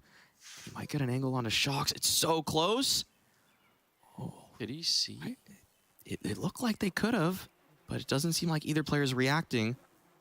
That's so close. Oh, definitely spotted now. Oh, this is now a little bit scary. Naf coming in from the high ground. There's the one headshot for Shocks. Back into a 2-on-2, and now they're stuck on the bomb site. Nice swing. Mopaz coming in. That might be what saves them here. Again, they're trying to get to that overtime, and Naf is out in the open. They're going to find a way to close that out. 2-on-3, and it gets won by Movistar. Man, they needed that. That was very well played by Mopaz in the late round there. To get into the site, to help his teammate out is one thing, but to just take advantage of the opportunity of Shocks reloading here in pit and just swing out, even with 6 bullets, that's full trust in your aim and full trust in his instincts. Very cool to see. And the double swing to finish things off for Movistar gives them a little bit more life. Sunpius has got that op again. Anything's possible. Yeah, they can really do this. Liquid still have some cash. Even if they lose this next round, they can keep the pressure on. But even that has an expiration date. So eventually they could get to 30 rounds and have Liquid be in a little bit of an awkward position just based on that. Bomb dropped all the way back. So Liquid just taking some liberties, making sure that they can scout out the map. 3-man setup at B early on. So it's a cool setup. It's a cool setup. Alex is going to be playing the corner here off of Sunpius' contact. Mopaz will be tossing forward that flashbang, so that they can hopefully double up on kills. Sunpius, if this works out, he gets this one, and then his teammates flash on forward. Yep, there it is. Pretty tagged. Nicely done. A little bit of a shame, Elige, playing up on that half wall. But yeah, you can see the whole idea in motion. Now that surely gives away a lot, because they know the AWP is there, they know someone flashed in, so they could probably do the math and think, oh, there must have been 3 people. Yes. Killed one of them, so. That would be the read. But once again, Movistar, they find themselves in this 2-2 setup. This is not what you want to be in as a CT, unless you have the nade advantage. As a matter of fact, they do have a couple of mollies, so there is a case for this setup to work. but it's still tough. Yes, it is. Those Molotovs, they can be broken down. That's a pretty good timing on one of them, and Mopaz has the other one already primed. We're going to be down to about 20 seconds when the second one's going to land, and I don't know, Liquid, they might be forced to run through the flames here. He's going to use it to try and create a bit of space. I don't know if that could have been landed better. It might have been, but Sunpayas, great shot. Even with the flash in his eyes, Elige will get one, and Mopaz trying to keep it alive. 10 seconds. Don't face. Just let him run down the clock if you can. 8 seconds now, and that's the round being won, surely. I don't think Naf can actually get the bomb and put it down, so huge defense. Oh, that is so close. That's so well done. And the fact that Sunpayas has gotten now maybe 3 blind kills in this game, his sense for the timing on peaks is it's sharp right now. But that's one of those examples where, yes, they were in 2-2, but the double molly in the late round, that's something that Movistar seems to always have up their sleeves. They hold a little bit more utility than other teams at this level, where you just don't expect the second molly sub 20 seconds. Wow. Heads-up play from Mopaz again to face basically last possible second, just trying to optimize that round as much as possible. 15-13, no bomb plant. Liquid kind of using all of their money in this upcoming round. They're going to have some round loss bonus to work with. It's not going to be completely devastating, but this could be an interesting way. They could be helped into overtime here. Movistar, if Liquid can't get everything they want in the 30th round, if it gets there. Yep. They're on the 2,400 loss bonus right now. Yeah. So it's not pretty if they lose this one. So Liquid, they definitely want to close it out here. Early molly over, and Liquid, they change up the pace once again. Sunpayas, he might not know that these players are so close, but if he gets out, it doesn't matter. Can't get out, as a matter of fact. But still, the trades are there for Movistar. They're all over this bracket together. It's not just one man going for a solo swing. He's got backup. Super important, yeah. Ooh, if they get caught boosting, but they seem to have made it out. 4 versus 3. Yeah, if there was no return, if Sunpayas goes down unpunished there, it's a very different round for Liquid, but they're in trouble. You mentioned it earlier, this 2-2 split. I mean, I know they're playing 4 versus 3 now. It's a little better, 4v3. A little better, yeah. You can justify it, but looks like it'll be a Halls pop. This could get awkward for Deaths. Being in this porch position as players are Halls popping, it can get hairy. Yeah. Down in the pit. Ooh, right for the smoke, but Daviji's at least good for one. And now Deaths is really feeling alone out here. Oh, they're running back. You might have heard that. Double swing, I think. Yeah, they might go for it, but they're running out of time too. Backup is coming in pretty quickly. Deaths, that is a good kill. And Elige is on his own, trying to see if he can win this map. 1 versus 3. He's going to get the 1 kill there and pick up the bomb immediately afterwards. Fakes it out. He's got some time for that. Trying to go for the pre-fire even, but he's gonna run for B, surely. Yeah, he can do it. He can... Oh, now it's getting a little bit late in the day. He's got time to make it. Yeah. But Alex might just be there. Even if Elige punches in the digits, he's going to be swung on. So Movistar, pretty much an unlosable situation for them here. Oh wait, the time it's too close. It's too close. Oh, that is a really cool idea. I actually like everything about that. Yeah, if Elige went, if he made that decision a second earlier, 2 seconds earlier, gets his gun out, there's a world where he takes that. But other than that, Movistar, I mean, I just got to give credit to the early round play. Sunpayas peeking down mid, but still has all that backup. Great conversion in the late round from Movistar, but what they're doing in the beginning, just making sure that they're not leaving a death untraded, it's very nice to see that. You need to do that if you're an underdog team. Well, the bomb plant itself, though, I mean, they have a little bit more to work with. That's true. This is probably a little bit of a victory just in that. 30th round. Movistar still aiming at that overtime. If they can get there, it could get interesting. I mean, we should give some credit to Movistar either way. They're pushing Liquid into overtime, at least close to it here on Inferno. That's a really good look already. All right, retake nades, it looks like. Okay, no, he's just getting up there. Oh, we got retake nades from a different position, as a matter of fact. Nitro beat it. Yeah, he wants to try and see if he can find that opening.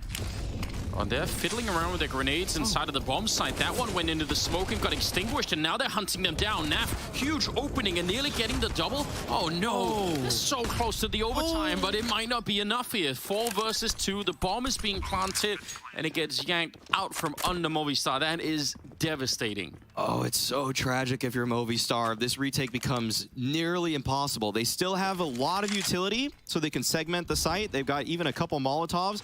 Okay, we'll see where they place these. That's not bad. That'll force out one fight. But Nitro wins it, and everybody from Liquid swings now. They take it in regulation on round number 30. That is super devastating. It really looked like they had that under control for a minute, but Nitro just said he snuck through, and it provided enough pressure, and then obviously Naf through the smoke with a Mac 10. Wow, so close for Movistar to put it into overtime, but they couldn't quite make it. No, they couldn't, but Liquid, they've got to be feeling a lot after that sort of game. They were pushed to the limit, and I'm sure we're going to be finding out just how they feel. We've got sideline reporter Heku ready with Naf. Yeah, Maui, I'm ready. Naf. It's after Maui. Naf. I mean, of course, I know how to pronounce your nickname, and right now the chat is probably just, like spamming like their favorite quote. But congratulations, you just took the first map, and it's their map pick. Like, how did you do it? Because like yesterday, when it comes to players, they also got like to 30 rounds, but they end up losing. Yeah. Did Movistar Riders play the same way? I don't know. We definitely obviously just did a little bit of prep to see like how they were playing, and they definitely did play some sort of the same way. We kind of felt like they're kind of playing the CT side similar to how we play at B with Nick and I, or Nitro and I. So yeah, we just had our normal prep and all that, and yeah, at the end of it, it's kind of just like a battle of B, like who can win the B, who can take B, who can have the best pops, the best timings, and all that. So that, I think in the end we kind of had it in our favor. But the next map is going to be Mirage. And like by your smile, it seems like you're already expecting that we are not getting a third map. How sure are you about this? Oh, we've been keeping up with the 2-0 so far, so I'm going to keep up with that trend. And yeah, we're pretty confident going to Mirage, so we're super excited and we're super pumped. Awesome. Thank you. Thank you.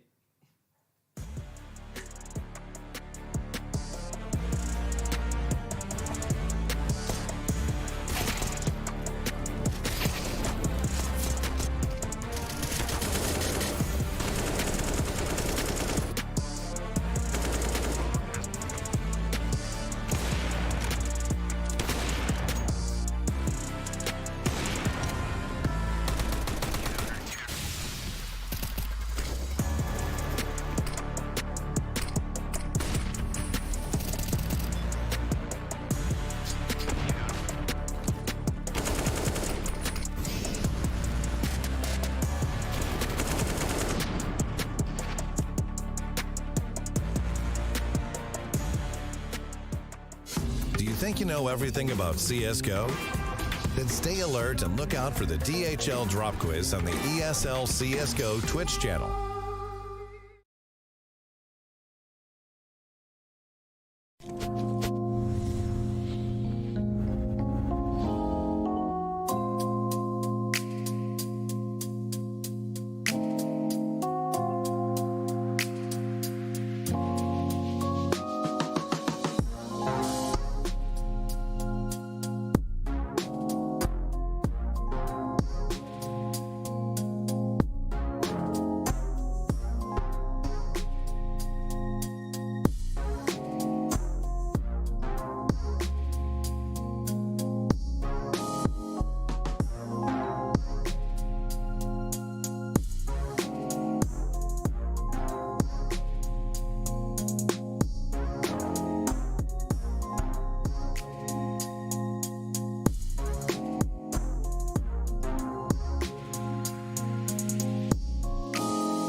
think you know everything about CSGO? Then stay alert and look out for the DHL drop quiz on the ESL CSGO Twitch channel. Because as soon as the question is asked during the stream, the clock starts ticking. You will have 60 seconds to type your answer in the chat using this format. And keep in mind, speed is important at DHL. So the faster you answer correctly, the more points you get.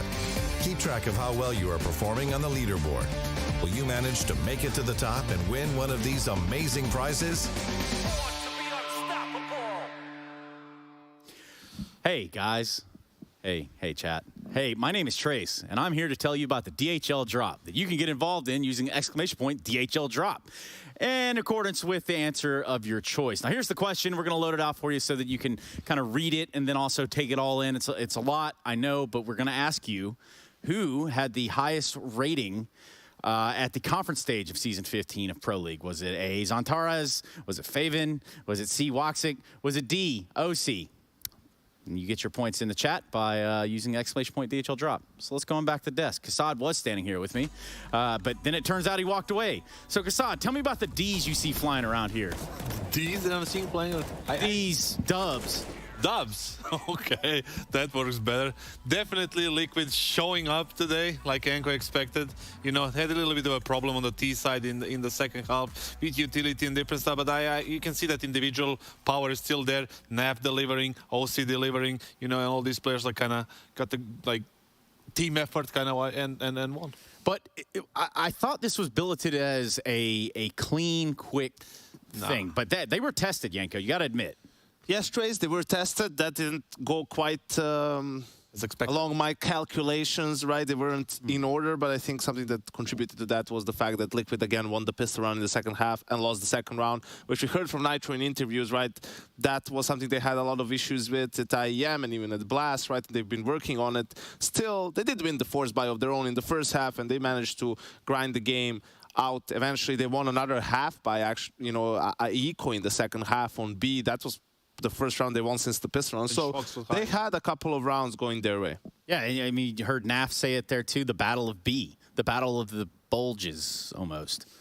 The battle of B, definitely. I mean, even though I do believe that, you know, when it comes to Movistar Riders and their T side, the game plan wasn't clearly focused on the B side. I think sometimes in these games, when you start off, you know, with a different game plan, the opportunity comes up. You kill one or two people on the B side through the smoke or like just in an exchange of, you know, utility and just, you know, duels, and then you use the opportunity in the gap to take B side. So it looked like it was a game plan. Maybe it wasn't, maybe it was, but, you know, sometimes there are these games where you need to take the chance and just take the opportunity. To go for it. Yeah, go for it, man. Yeah. Draw it out here. Draw it for it right here, Trace, right? So round 22, right? It didn't go great for Team Liquid. They had to save in a 3v5. So why is that?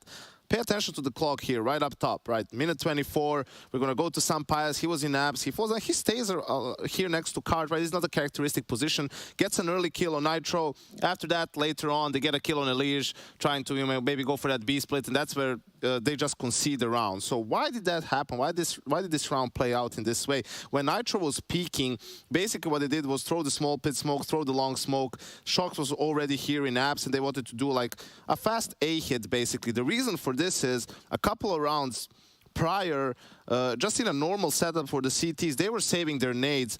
At that point, late in the round, Liquid wanted to do an A wrap, 3 guys long, 1 short, 1 abs, basically the standard stuff. But they got blocked with a smoke right here with like 25 seconds left, and that completely ruined their round. So this was an adjustment from Team Liquid. They saw that Movistar were trying to save nades, right? They wanted to kind of get ahead of that, surprise them, but that uncharacteristic position from Sampayas killing Nitro really put a spanner in the works. They had to cancel that call, basically abort the call, couldn't really come back from that, but it just shows you that Liquid was aware of what was going on. They tried to adjust, didn't really work out.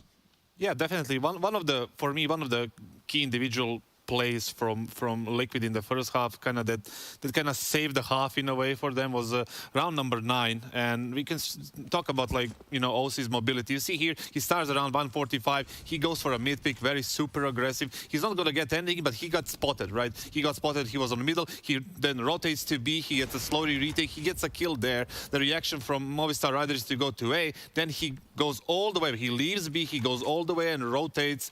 And you'll see later when the execute happened, he's just going to get another kill on Arch, and quickly rotates to the side so he can help the pit person and just trade with another kill. So that shows you once we talked about that he's like being mobile and being like aggressive all the time, and then just getting these kills that nobody would expect. So he just kept them guessing all the time and delivered that round. And I love that when he goes through the small pit smoke, right? Like, it tells you he's aware if his pit player dies and they're like in a 2v2 or 2v3, that's a hard retake. Like, it's better to go for it. If he gets a kill, they can salvage the round. If he dies, they probably wouldn't have won the round anyway. It's true. And now you've got to think about Mirage on the cards. Miragi. Yes, Mirage. That'll be where the series goes next, but not before I give you the answer to the DHL drop. The question was poised. Were you brave enough? Did you look it up? Did you Google it? How did you get your answer? Because the answer was OC, not C. See, I got you there a little bit. That's going to be D, and we're going to go to a break so we can come back with a little bit of Mirage. Again, that was your DHL drop, and for us, we continue the series. Liquid look to close it out in 2 over the Movistar Riders and push themselves to 3-0 in the group.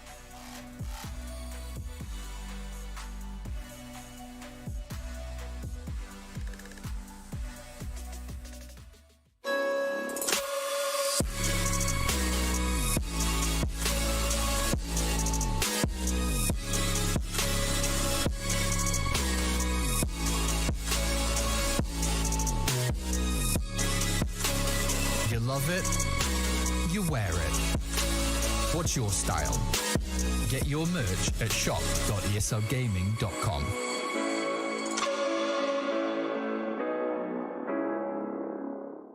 Choose nades, choose a smoke, choose a flashbang.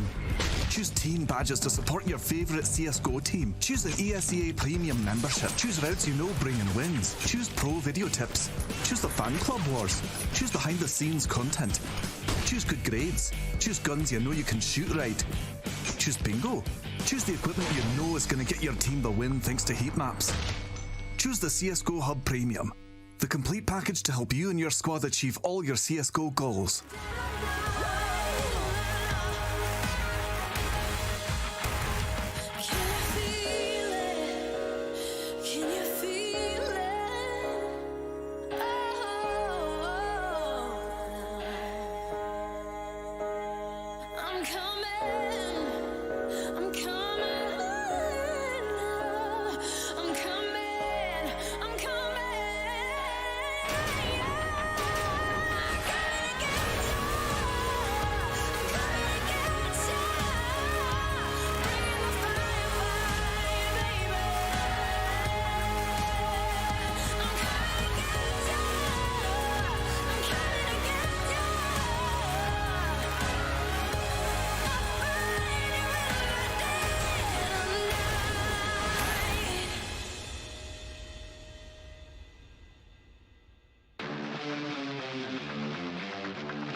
I'd say what we worked on the most is probably just being able to shut down like these faster type teams like in North America, because we had the RMR event before this, and we know that NA likes to play faster, so we wanted to just like make sure and practice like we're practicing properly for these North American teams, because like the RMR is a huge event and we obviously want to make the major, and like the first obstacle for the major is the RMR event, which is all NA teams with a couple of Brazilian teams obviously. So we're mainly focusing on just like shutting down these NA teams and making sure that like we make our mark in the scene, and it went really well for us. I'd say we came in second. We lost the complexity in a 16-14 Vertigo match that like didn't really matter that much. So ultimately, I think it was a very good result for us, and the way that we won our matches felt good. And yeah, that's pretty much it.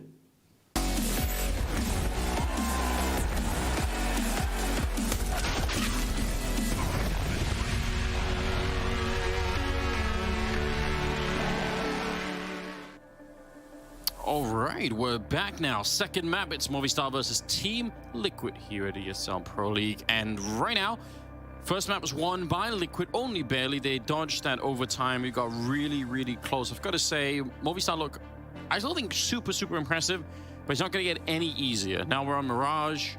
OC is still playing out of his mind. Looked like Elise just started the warm-up. There's a lot of things that are working against the Spanish team right now. I will say that these two teams coming into Pro League, they're the ones that have impressed me the most. Just seeing what they've been doing recently, I think that both Movistar and Liquid have shown a lot of people in this group stage that they aren't the teams they were in previous events. They've worked on some things, they're playing sharper, and there's reason to believe that Movistar could do this. Couple of smokes. There's a Molotov on NAF as well. They're going to, some really simple setup here. A lot is going to be decided on who gets the opening kill. If it goes to Liquid, maybe there's a chance they get the bomb plant pretty quick. And there's Shocks taking down Sunpayas, and that creates the space that they needed. Going to be a bomb plant to follow it up, and a very tricky retake. Two of them on the flank, two of them in CT spawn. What a strange setup. This is an interesting collapse from Movistar. If they don't give up one side of this too early, it could be really... Oh, man, that's one side of it. Yeah. Oh, okay, NAF. All right. Now just jiggling with that player. Shocks will be the one to take him down. And everybody's just collapsing on Mopaz now. He was supposed to be the one collapsing on them, but how the tables have turned. What a... man, NAF was so clean in that round. Yeah, that was very, very crisp, wasn't it? I really can't believe it. That we didn't get to talk too much about him on that first map, but there's almost no gap here. He's just doing it perfect timing, and the second one is so clean. Ooh. Yeah. Jiggling away. All right, nicely done from Liquid. The whole thing was, you could see it from the start. They had all the nades. They set up. They spent some time waiting, and then we're good to go. Double scout. 3 upgraded pistol buy for Movistar. This is a classic for Overpass, where you can tag people from range and eventually those pistols can clean things up. But Mirage, it's a little bit less common. But Mopaz, he's actually playing the pistol or the pixel angle early on in this round, providing his team a lot of information. And something tells me he wants to fight to the death. If he dies, that might open up the floodgates in Liquid's eyes, and they might just run into this B stack. Yep. He's committed to it. It's almost like he wanted to get caught. We'll see if that's going to be working out. NAF does go down to a nade. Davy G, he's so close. Perfect position with the 5-7, and he's going to hit the headshots, and it works absolutely beautifully. Way better than anyone could have expected. That's exactly how that play is drawn up. Mopaz even strafes left deeper into apartments. That's just not typically how that scout should move. He should back up normally, but it sells it so well. It sells the whole plan, the whole idea behind this setup is to have him die, be that sacrificial lamp. Sure, he should maybe get a tag. That would have been a little better, but man, this cleanup from Davy G was everything. That 5-7 is still a very powerful weapon. Yeah, it really is. And I think Sunpay's got the one scout headshot at the end too, just to make it even better. So we're kind of following the same blueprint that we did on Inferno, where Liquid win the pistol, they lose the second round. No one's been able to convert second rounds in this series so far. Yeah, a little bit unusual actually. That was so cool. Giving up the entire A side of the map. And now they're playing 5 versus 3. That idea is actually just so funny. Just almost like Mopaz says, yeah, look I am kind of out of position. I am in the wrong spot. Is it kind of an art to it, right? Because if you sell it way too much, yes, then seen that before. It's going to be suspicious. But if you just push too far forward and feed yourself, then they're a little, some eyebrows will raise. Yeah. But this is, he did just enough. Good acting on his part. It's like, oh no, I'm so confused. I guess I'll run forward. Like, I don't know what's happening. Oh, I just strafed to the wrong side. Yeah. Okay. Now, inflicts a little damage. They don't want to feed the beast. No real opportunity for him to win this, as Movistar have triangulated onto his position. It is a little Bermuda Triangle that they're setting up right there. Don't go in, Naf. You'll sink. It's been a long time since we've heard any news about that. Has the technology's just gotten better? I don't know. Did we just used to sail in, or just set off in prop planes and something just went wrong because of a bad gust of wind? I have such a weakness for conspiracy theories coming. It's so yeah. I think it's so funny. Yeah. So there's so many stories of like I remember people explaining and reading about and all the rest of it. So yeah, like maybe it's just the fact that we have more cameras now. Everyone's like, oh, we know what happened. Like it's gonna be fine. But yeah. What's the deal with the Bermuda Triangle? Why aren't we afraid of it anymore? Listen, I'm not even. I think. I'm not even sure if I understand like the full explanation of like, but apparently it has something to do with like gas coming up from like the ocean floor and. Oh, that was a theory for it, right? Yeah. Was that ever proven? I don't actually know. Okay. I feel like now we have to do the research on it, right? Yeah, we sure. Just have to. Sure. There's definitely tons of ideas to like it being like a gateway to like an underground civilization, like which I think all that stuff is amazing. I think it's so funny. Well, here we go. Alex is down in shadow, kind of on his own. Raining tees on the other side. It's a little bit uncomfortable. You could tell he's not quite sure where to stand. He's doing a remarkable job. That's a really high pressure situation, and I think he did just fine. That can easily go wrong when you're kind of on your own down there in shadow, but managed to get a double kill. 3-1 lead now for Movistar. No bomb plant for Liquid in that round, but they're going to be able to buy anyway. They will purchase up here. And Liquid, this is not how they wanted this map to start. Getting reset in the second. Sunpius will equip the op, though. It's an upgrade from him coming out. And I'm not sure if Liquid will expect that. Alex. Quick down and back into connector. Yeah, that could be a little bit of an issue. Although we talked about this last time that we watched Mirage, how many nades are designed on this map to stop the AWP on the ZT side from doing anything? That's true. That's true. Basically, every exec and flash is meant to get an off an angle. Oh, he missed the window right there. They might not know Shox is here. This is an interesting spot for him to be in. Okay, he's looking for something around Tetris right now. That jump spot, wow, Sunpius just clears it out. Nice movement and nice shot from him. That was all in one motion. That got me very worried as well, because when you throw a Molotov like that, if you can create a false sense in your mind that the front of that Molotov towards the bomb site is all safe territory, and you can make some huge mistakes behind it. So pretty cool to see that he managed to get the kill anyway. Looks like it'll be a standard B split coming out from Liquid. 3 up catwalk, 1 in the halls. Nitro has a smoke that'll probably sail towards the market window, which could cut off a rotation or a player. But Mopaz sends over flash. Now Davig's got to fight his way out of this. Oh, they're stuck together. Yeah, that's a problem. Ooh, right through as well. OC able to get the spam, and Mopaz, they know that he's back here. Lee's just going to find him. That's a devastating mistake, I think.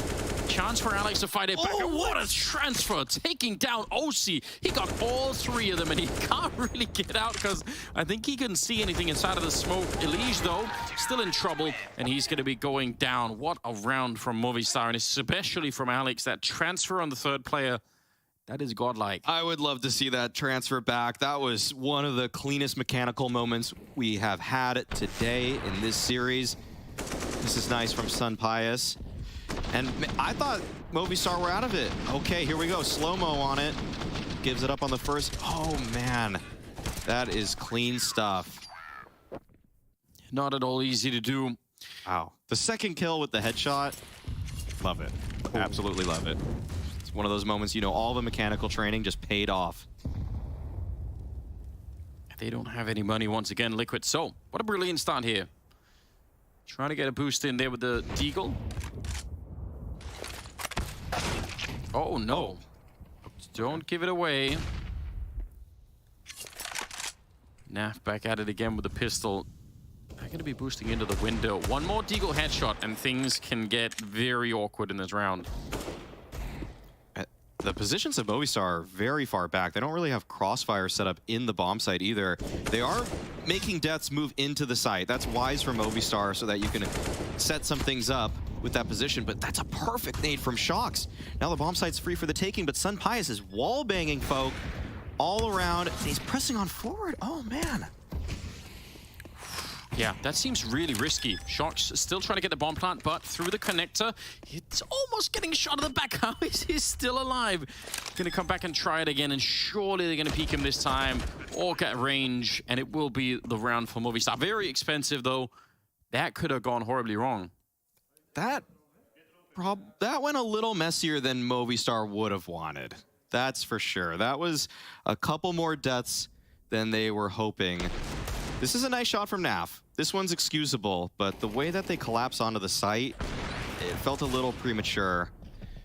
And Liquid, 3 kills in a bomb plant sets them up well for the future of this half. That's pretty nice. Okay. They managed to keep 2 orbs. That's a GIF. That's a GIF. Amazing. Yep. Need that. 5-1.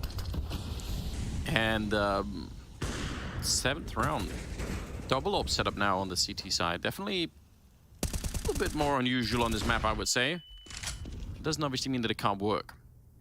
Almost always we'll see that second op posted towards B apartments, and that's exactly what we're getting in this round. Davi G just locking it down. My favorite position. Yeah, it just affords so many different setups now towards A. You can basically run a 3-1-1, and if you shoot people, they fall into the couch. Yeah. Yeah, take a seat. Something very pleasing about that. Yeah. A lot of mid control for Liquid. They still probably need to push sometimes a little bit further back if they really want to have the freedom to work this part of the map. He still has like pretty good vision in there. Boosting to see if they could jump into the window quick. Some grenades. Yeah, they're going to try and force him back. So far, so good. Oh, that is some awkward timing, but Alex makes up for it. Good spray down. Mopas hiding inside of the A-bomb site. Shox is about to plant a bomb right on the other side. Yeah, he's got no control. He's not really sure. Oh, he still lands the headshot. But Mopas is back here. And I don't think they know about it. I don't think they realize just yet. Is he going to find the opening? He's playing it even deeper. They have no idea that he's back here. How far can this go? How long before he has to do it? And finally takes the shot with a lot of the multi-kill. He's going to get it anyway. Comes out swinging. Big double for him. Naf finally taking him down. And now it's a 2-on-2. OC and Naf still left alive, but that got really awkward really fast. Oh, that's a great molly. Oh, doesn't hit the shot, Sun Pius. The time's running out now. This becomes really tough. Oh, what a shot from Sun Pius to close it in this one. And Naf just burned alive. Yeah, the molly just spread onto Naf too. I'd actually love to see that. You can see him jumping to try. I don't even know how it spreads that way, but he got caught. 6-1. Oh, man. This is a tense retake. Mopaz comes up big, just slow playing that firebox position. Nets him 2 kills at that.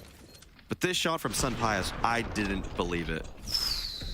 Yeah, that's wild. And then Naf is just burning. I think he didn't even realize. Oh. Yeah, OC actually had an opportunity as they were crossing, but he's got more. Oh! Caught. Fence sitting. No one likes that. 4-on-5. Yeah. He got shut down trying to get that jump across.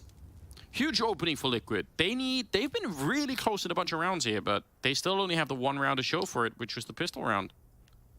Yeah. Last 3 rounds went down to just 2 players, and Deaths through the smoke takes down Elige, reading the tendencies of Liquid. Elige frequently that player that wants to take space towards middle. And that might mean it's time for Naf's Extremity Lurk to come into play. Still has a little bit of space towards apartments, but they might not expect Davigi to be this close.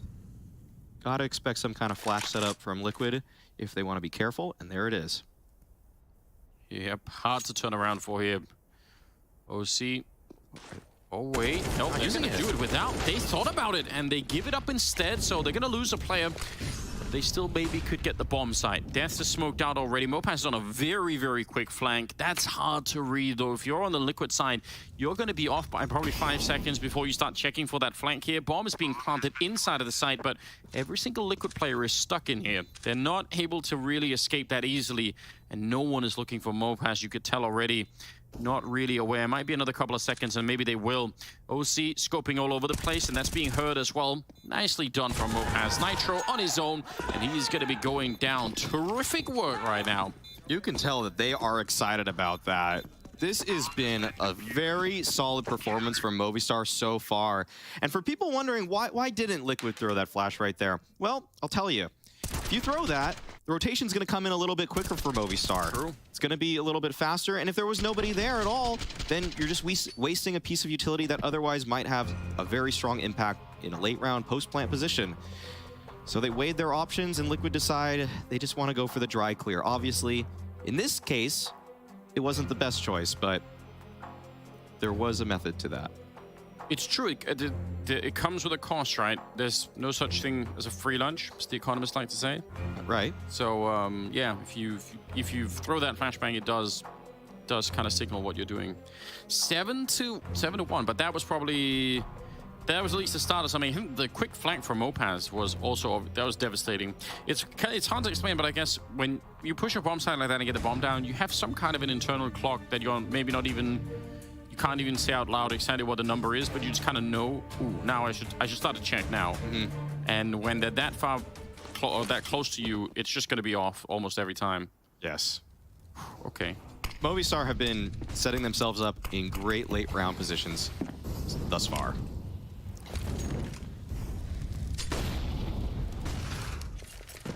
Okay. 10. I don't know. Could do something with it. Mac 10 always seems like it's going to be a B push. And Shox is leading the charge. Oh, the timing here could be really good. Davigi under a lot of pressure. If he goes down, and he will. Shox clearing, opening the bomb site. And they're going to be a tough retake if they want to go for it here. 4 on 5, but they're not in cool positions right now. Nitro in the middle. At the meantime, he swings for it. Oh, but his target escapes through the smoke, and it's Mopaz to get the kill on the other side too. What a sequence of events. That was a very tough situation for Nitro as everybody was approaching him. But Movistar, they're running out of time in this one. They're still far back, and unless Death finds a kill right now, okay, actually, that could set things in motion. There's now a case to go for this. They're approaching from Catwalk, but Naf takes the first down through the window. No, Sunpius actually doesn't commit. He's gonna just save the op in this round. Yeah, and that's it. Okay, that was kind of a 1 foot in, 1 foot out approach on the retake for Movistar. Yeah. It didn't feel like they were completely connected on that one, but that one kill from Catwalk, that baited them in. That made them believe. And so can't fault them for that, but a great closeout from this round for Liquid. Incredible work. Molotov behind the car, flashbang so that he just can't see anything when he's trying to fall back, and the Mac 10 is coming for him. Everything working out really well there. Super unfortunate for Nitro. I mean, he swings against the targets that's just disappearing through the smoke, and then he's just got no chance, so... And then everybody's, there's a guy swinging on him from window and from connector. It's almost just, you don't expect that to be the retake procedure for Movistar. Yeah. So you can't really blame him, especially thinking that I might have a guaranteed kill right here. 7-2. A long break for Liquid to get back into the game. But there's still plenty of rounds to play for, so they can do a lot more. I think that's a Movistar back-to-back time outing. You know, in terms of Liquid just called one, and now Movistar do. It's what we call in American football icing the kicker.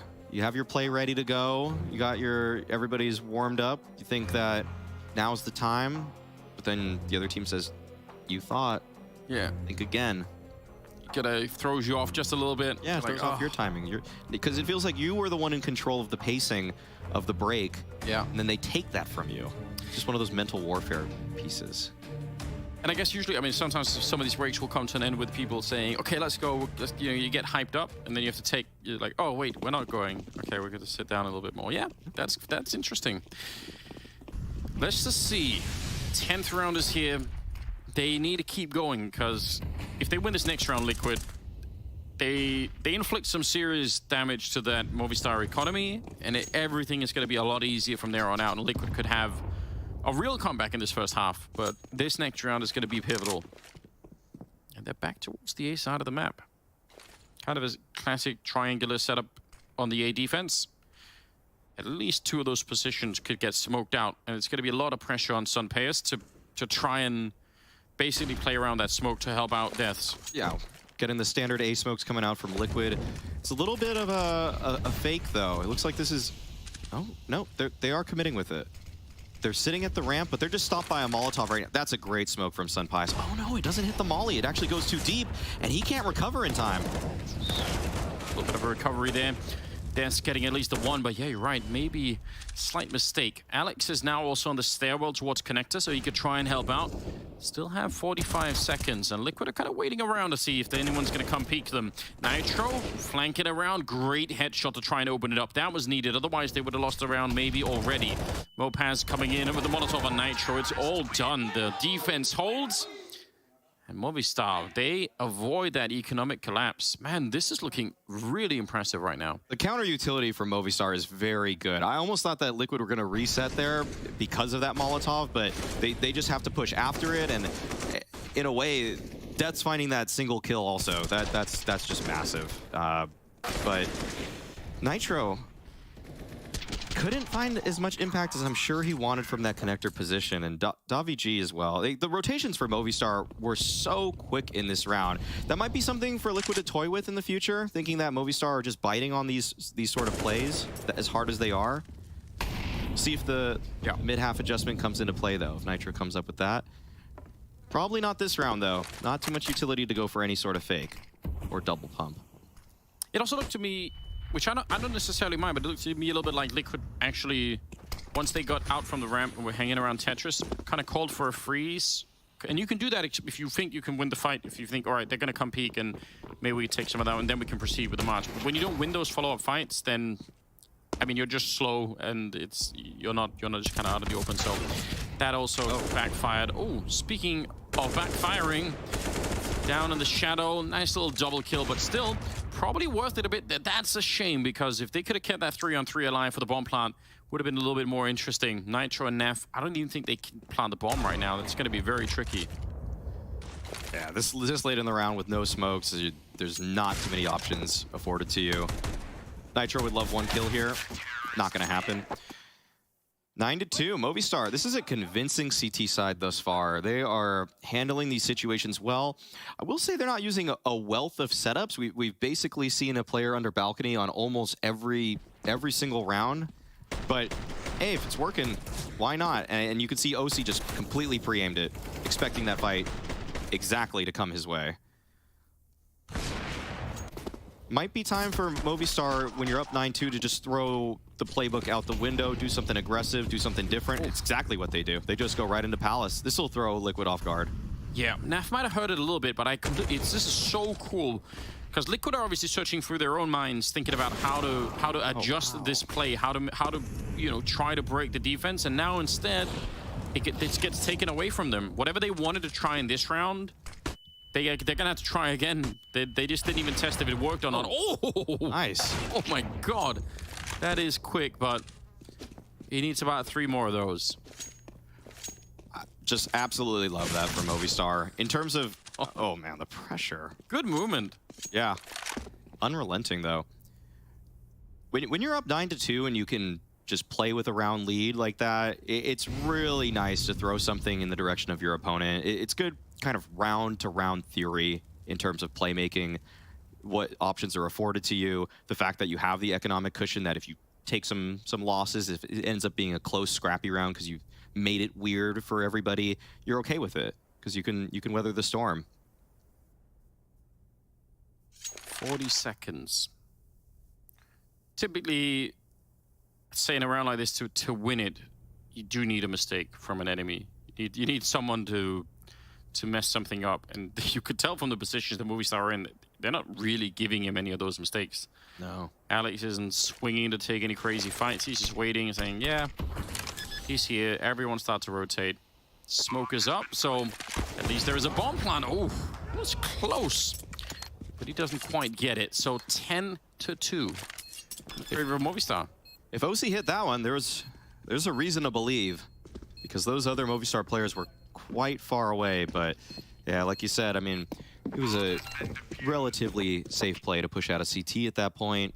No, he's likely going to be committing for the plant entirely. This was fun from OC. But once again, I just give credit to Movistar. I feel like they're making a lot of the right moves. And even the fact that they double push Palace into a solo push into ramp, that just seems so risky. Why would you do that in a 5v4? That's what Shox is thinking. You guys have the man advantage. Why are you pushing me too? And it catches him off guard. Movistar are a team that is showing that they know how to play when they have a lead. Yeah, there's a lot of variation, and it's got to be so frustrating for Liquid. They don't have that many rounds now to play on the T side anymore, and probably had some idea that they wanted to test in that previous round after all of the timeouts, and they don't even get a chance to. Shox going down to Sunpayas. They're trying to see if they can get the push out here in the bomb side, but kind of looking the wrong way, and this defense is just so rock solid right now. Dev's going for a secondary swing, and he's going to be able to take down a Liege. Bomb is committed. Nitro is on his own. This is so well done. Yeah. So well done. Movistar have gotten into the heads of Liquid so much so that Nitro just had to go for a out of spawn call. The Palace pop is when nothing's working, when the default's not serving you, it's doing you no favors, and when the mid rounds are also going the way of the CTs, that's when you just have to go for that sort of set piece and just pray. Just pray that they're in the wrong setup. Movistar, they even had time to go for the mid clear and come back to the site, and everybody's in position to catch this. Yeah, they're doing everything right at the moment. Which for Liquid is super painful, but for us it's great. We could be seeing a third map here. It's looking likely. And who doesn't want that? I think Liquid fans. Probably. Yeah, that's about it though.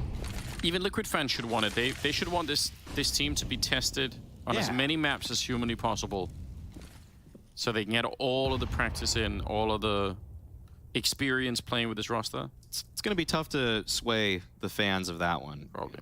I'm trying real hard. Yeah. Ooh, look at the setup again. Mopaz and Davy G, hard to break when you only have pistols.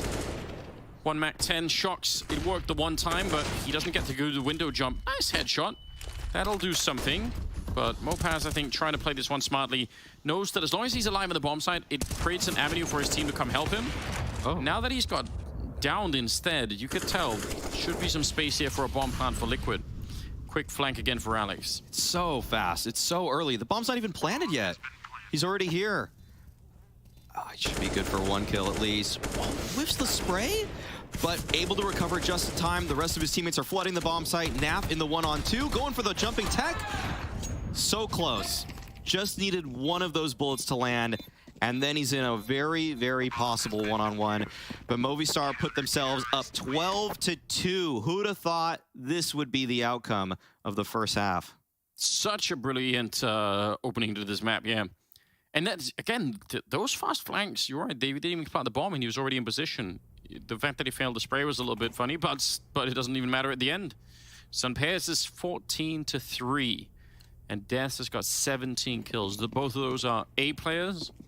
That A bomb site's kind of hard to... What do you do at that point? It's almost... You have to fake them out. You have to get them out of position somehow. You got to unseat them. Death has been under balcony on almost every single round. It's almost getting stale, but it's not. He's still delivering. He still has 107 ADR. Yeah. Having a really hard time breaking apart that defense. Sunpayas has moved a little bit. Did he set up a smoke from all the way over there? He set up a... This smoke is landing from outside of the market, over on the B side of the map. Yeah, that's really interesting. That is so cool. Oh, what a shot! Hey. Nailed him. Yeah, they know. Yeah. They definitely know that Des is playing here. Flashbang comes in. Des is not deep enough. No, it's not. Is that going to fake them out? They might expect that, yeah, if he was here, he would have moved already. And the second one doesn't clear him either. He's going to be good for at least 1 kill. Surely, guaranteed. Yes. Back into it. Elige going down. All it did was keep him nice and warm. And now they're back at a 4-on-4. Time also running a bit low. There's that kill you were talking about. Shock's probably super frustrated. Oh, jumping out the ladder and trying to catch Naf, but he's ready. 3-on-3 now. 27 seconds. Nice shot again. Sunpayas coming up with a big one. And they need anything they can get right here. A 3rd round for Liquid. They desperately want it. G goes down and Sunpayas now 1 versus 2. Sneaking around and he sees it, drops the bomb and gets the jump. He knows where Nitro is. And what a flick and what an incredible clutch at the end. 13-2. Movistar absolutely crushing Liquid on this opening half. Sunpayas 17-3 right now. We're going to see if he's able to keep up that score line or if Liquid have any chance of coming back after a break.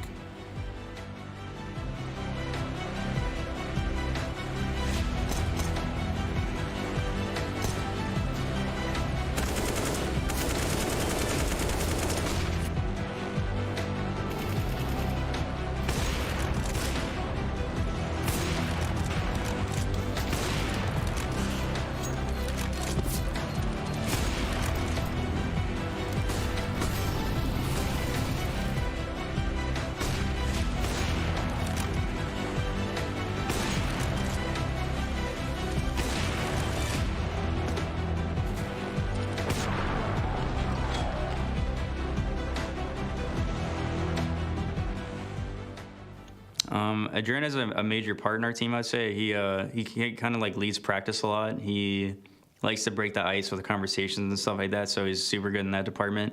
And obviously him being a notorious IGL like for NA for multiple years is like very important, and he helps me a lot and stuff. So missing him him not being here is gonna suck this event, obviously, but we're gonna have to work around it. We've already made up like multiple ways that we can just work around it, and it's gonna be okay. But also, like, ultimately, obviously it sucks, you know, but it is what it is, and we just have to learn and keep on moving on.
Incredible scenes here from the Movistar team, especially Sunpayas defending this A bomb site over and over again. And you see at the end, I mean, this clutch, even the little jump to get the information, it's just all amazing work.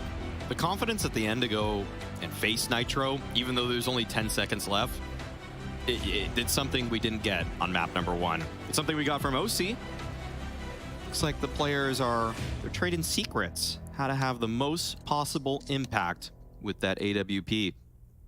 But Liquid are in a position we haven't seen them yet at ESL Pro League. Staring down a 13-2 deficit. Yeah, they're going to be really tested on this one. Nice little swing from Elige, but Sunpass is back. He is so warmed up in this one. Huge double kill with the Glock, taking him on both at the underpass, and now it's a 3-on-4. Shox running around the middle, getting a lot of map control, but it's kind of hard to know where you want to end up when you go like this. Where do you actually go? You might go for the B flank, but Movistar are actually... Sun Pius is going to flank Shox. This is going to hurt. Oh, no. Oh, yep. There it is. A little bit of a duel in T-spawn. Shox. Fade away shot. Oh, wow. Takes down Alex too, but that doesn't give him too much information. However, Naf has pushed the B apartments out. That will let Liquid know. Movistar are on A, and holding spawn is Nitro. Movistars are trying to outbrain Liquid by pushing into B, but they're feeding themselves to the beast in Nitro, although he's only good for the 1. Yeah, Shox is back. That was a great moment. Trying to hunt him down. Almost got caught trying to get that reload in, but got the job done anyway. And Des now, under 30 seconds, trying to sneak. He has no idea where Shox is, and it's going to be a 3rd headshot here. Absolutely brilliant.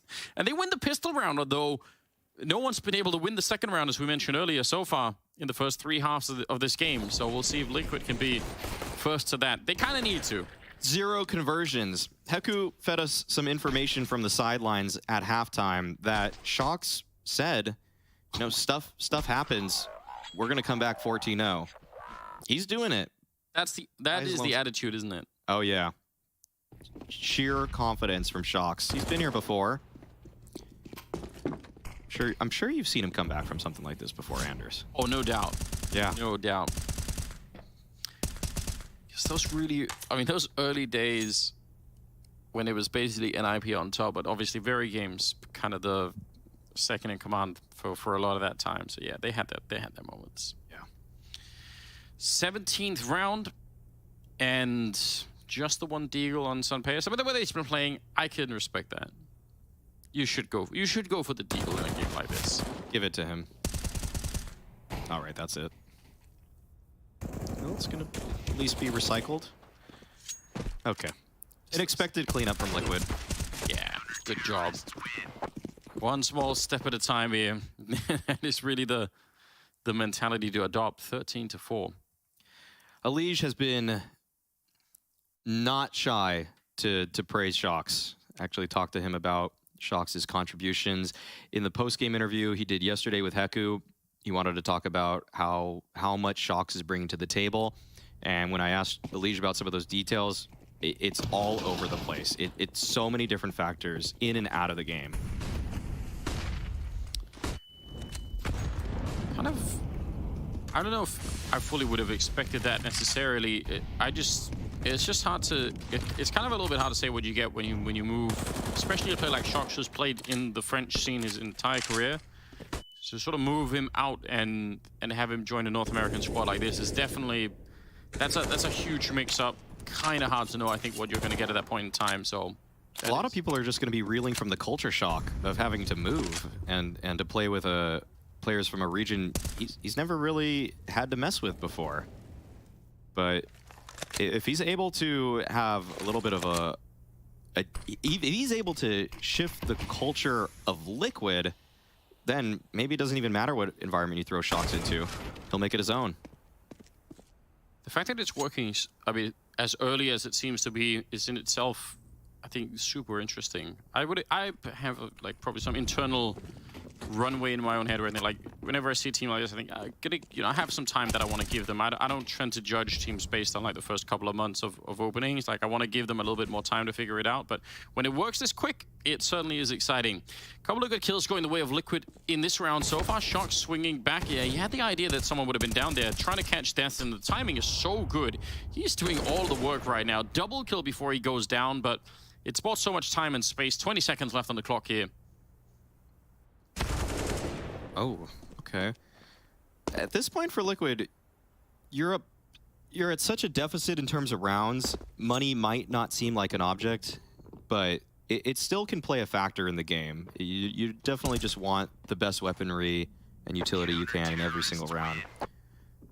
But yeah, that was just an excellent play from Shox, pushing all the way up, finding the bomb carrier, and Movistar overlooking a potential timing there for that push. But again, it's just one of those things where why would you expect Shox to push when they're up in a 5v4 solo towards B apartment? It just seems so out of meta, so out of the number theory for modern Counter-Strike play, but that's why it can work as well. Nicely done. Sunpea's coming into the middle, AK in hand, and just catches Elige. He's had a bit of a tough time so far on Mirage. Just him personally. Getting caught in the opening here. And they're gonna bring that AK a little bit further back, but they have two of them in play. Not that many nades, so it's gonna be down to the gunplay here, really, for Movistar. That's probably what's gonna decide the outcome.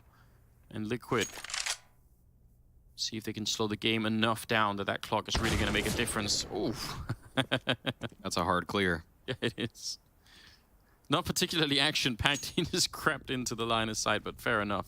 Oh, they're wondering where that gun is, and great camera angle right there to show us. You can't get that. And they really are. Yeah, I think they realized maybe, surely they spotted that.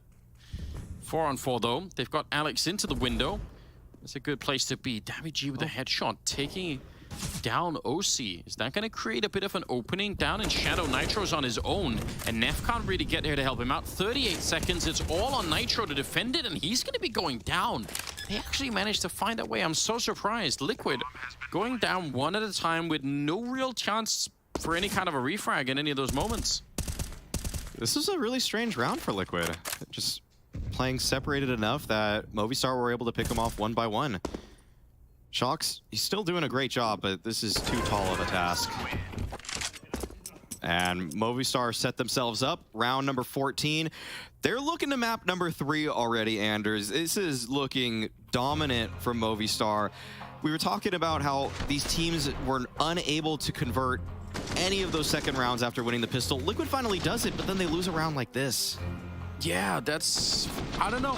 They don't look like they feel super at home right now on this, at least in this game of Mirage. I don't know if we want to extrapolate to their Mirage map in general, but Movistar are coming up with so much. All being picked up by OZ. That seems like surely that's a way to get a win here, but I am impressed. If they could keep going like this, third map would be on Ancient. So, something to look forward to. It feels like we're going there. Both of these teams have been pretty successful, or at least have shown to like Ancient lately. Movistar taking down players yesterday on the map, and Nitro saying in an interview, it's his favorite map right now. True. Very true. Look at the stack going on in the A bomb site. Saying, OZ, now's your time to shine. If they show up at the B bomb site, you just become that one-man army, and then otherwise we probably win it. If this was on Inferno, we'd all be like, yeah, this is cool. On Mirage, a little bit more tricky, perhaps. The flashes over the roof almost always catch this balcony opper, or van opper, that is. First one doesn't, but if Movistar do go for the full B exec, I'm sure they're going to be flashing him off. However, a couple players moving underpass right now. Might want to see if they can take some control towards middle, and they do, with good timing at that. Clearing it all out, being fairly noisy about it. Almost catching the arm, but they're going to be wrapping around. Oh, he's in trouble. He's going to load it back up now. Elige is just showing up, and not that far away Shox as well, so they could maybe hold it. Great couple of kills to begin with. Oh, it's so close here for Movistar that they actually find the timing, but Liquid managed to get everyone into position, and Alex is on his own. It felt like that was almost the perfect timing for Movistar. It seemed like there was just a moment of hesitation at Cat, and suddenly everybody from Liquid is there. Good read from Liquid to understand what play was developing for Movistar. And even though OC only found the 1 kill, he found some tags, and that damage inflicted set Shocks up very well to be sniping him down with his A1S from the market window. Looks like Alex just wants to keep this AK into the next round. Can't really blame him. Can't really favor your chances in a 5-on-1. Yeah, that really, it's so funny because obviously no one dies from Liquid, but I think you're right. If you change the timing slightly in that round, it's gonna play out differently. You could tell 3 people, they were gonna run down that AWP. If Elige isn't there, he catches a little bit of attention away, and suddenly OC has the chance to create some space for himself as well. 14-6. It's such a long road ahead, Maui. It's so hard to believe. It is. Every round makes it a little bit easier, though. Just one step at a time. It's how you have to see it. Can't just be making the home run plays if you're a Liquid player here. You gotta recognize that this game is one with very few mistakes and a lot of little victories. Yeah, just don't even look at the scoreboard. Don't even think about it. Setting up some nades outside of the A-bomb site, which I think is it's not going to be a super impressive execute here, but it's worth testing. One good entry could make the difference here. 3 people defending, a second, or I guess a 4th one in the middle in Elige, who's now clearing top mid. So Movistar, I think it's going to be very hard to break this one. The whole thing is pretty much red, and Elige has gone for the flank already, but they're going to get the bomb plant down, which I guess is a really good start here. Probably more than they could have hoped for in this 5-on-5. No flash to take any advanced position, though, for Movistar. Means that they're more or less trapped on the site. This is an important duel for Sunpius, and he's unable to win it. Now, these Movistar players, they're getting crunched. This is, the retake is on. However, players at Tetris are fighting back. Alex and Deaths chime in with a kill each. Deaths with a second, and Mopaz unchecked at the firebox. This was not a round that Liquid were supposed to be losing, but Movistar overrun the site, and those players just fight with their backs against a wall. Man, I am actually so shocked, especially because even if Elige dies to that double stack at Tetris, he knows they're both there. I feel like that's a huge disadvantage. I guess they had no more nades or Molotovs to bomb this position. I think Death just went above and beyond in hitting as many headshots as he did. That was weird. But either way, this is a huge overperformance from those players that were just stuck. They shouldn't have been able to get those kills. Okay, fast play towards lower. Nap wants to control his own destiny with 2 kills, but there are 3 players from Movistar in B apartments. That's a very odd early round setup for a T side, but it's just the round to call it. That should have never worked. They ran up the stairs. It was audible the whole time. They could hear what was coming. You feel like that should have probably blown up, but somehow they still managed to trade fairly, and now they're a man up. Whatever it takes, I guess. If they win this one, 15-7, they need to win another 8 rounds after that. Man. Yeah, it's really hard to imagine that sort of future where Liquid come back in this one, especially because Movistar have just been playing a little bit above what I think the standard is for some of these players. I mean, I think Sunpius has these sort of games in him, but what Deaths just did at Tetris was fantastic. Yeah. That's really hard to deal with if you're Liquid. And also, I would say that Movistar as a team have been playing very well. It feels like their communication's just completely on point, finding all the holes in every round possible. They might be finding another one. 2 against Shocks. If they hard clear this, although they're going to walk the other way. Oh, that's a hard 50-50 right there. Good double kill for him.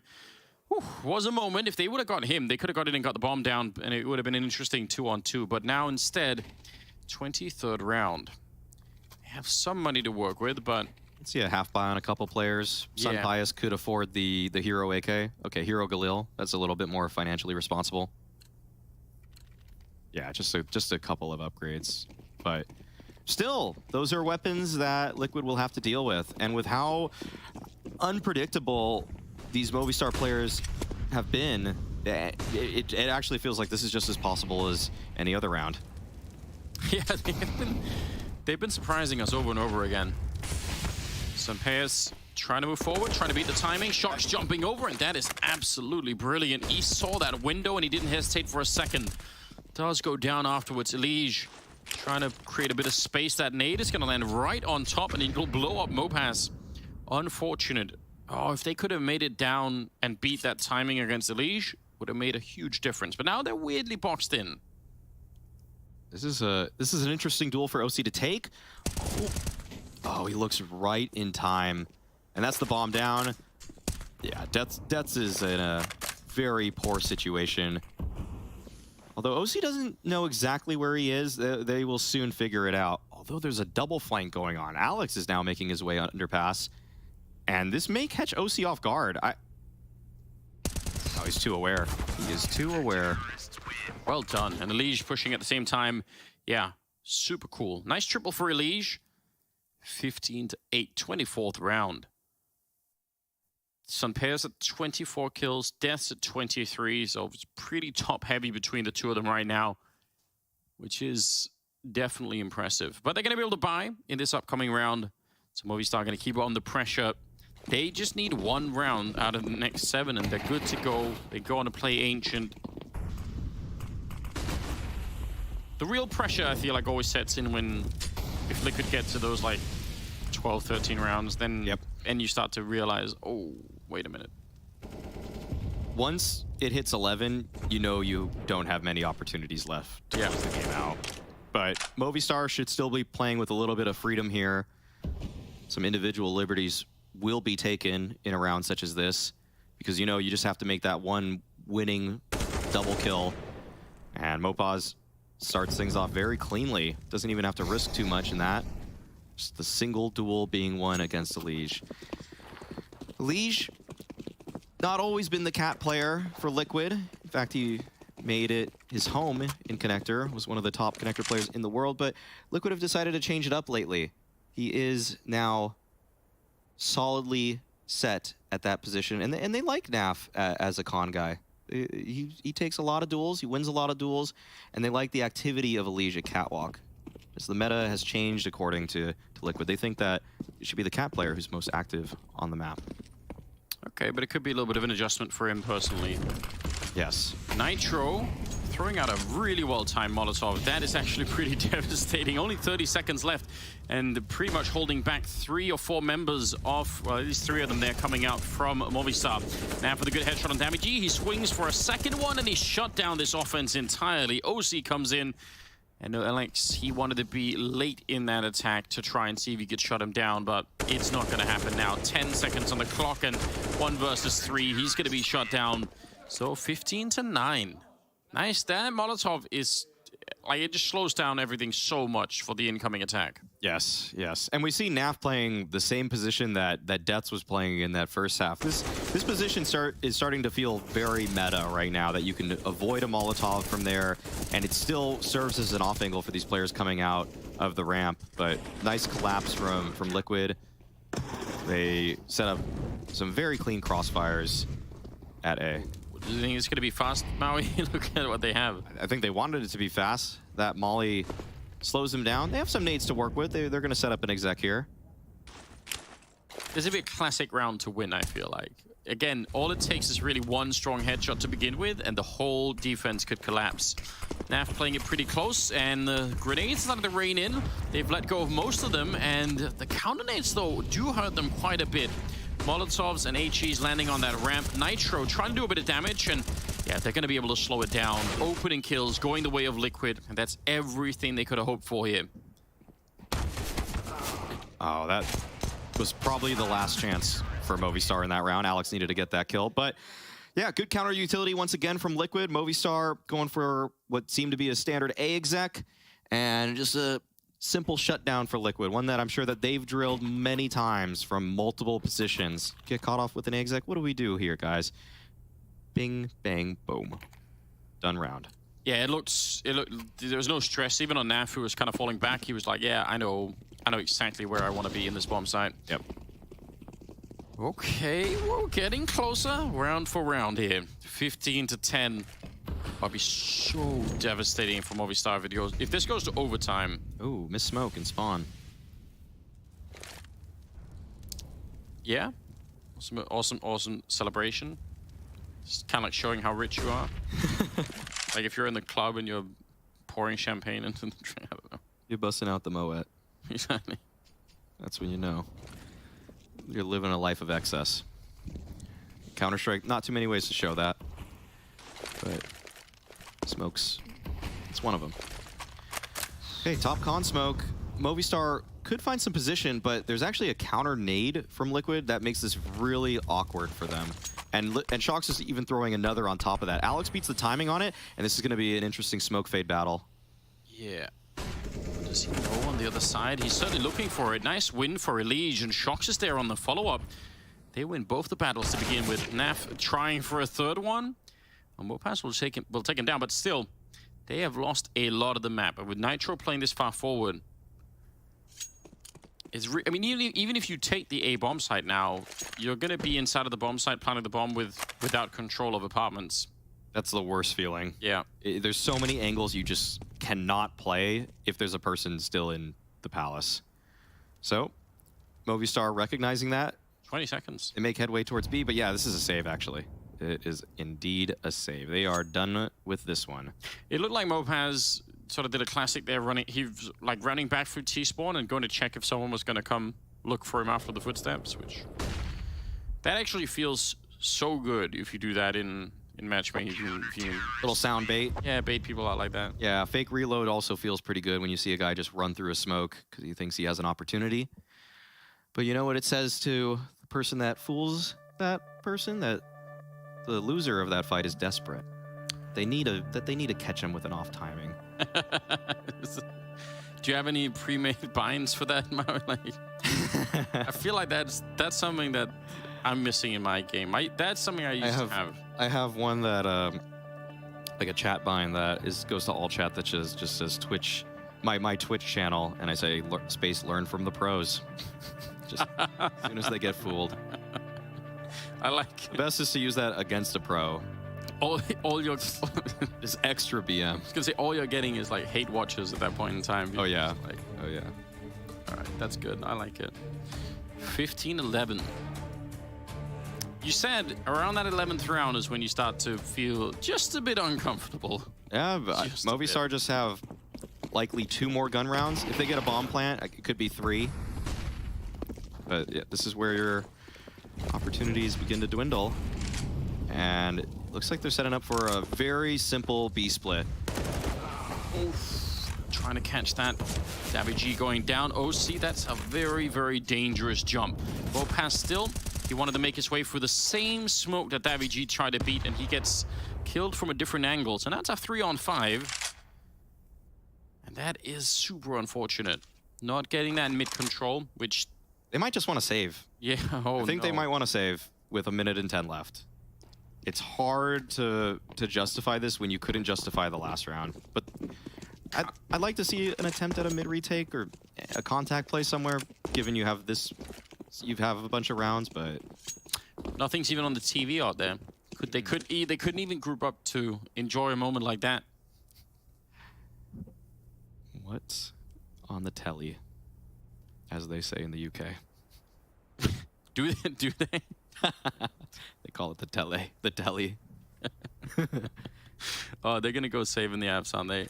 Yeah. I think there's not much they can do. It's just a little cozier in here. There's better mood lighting.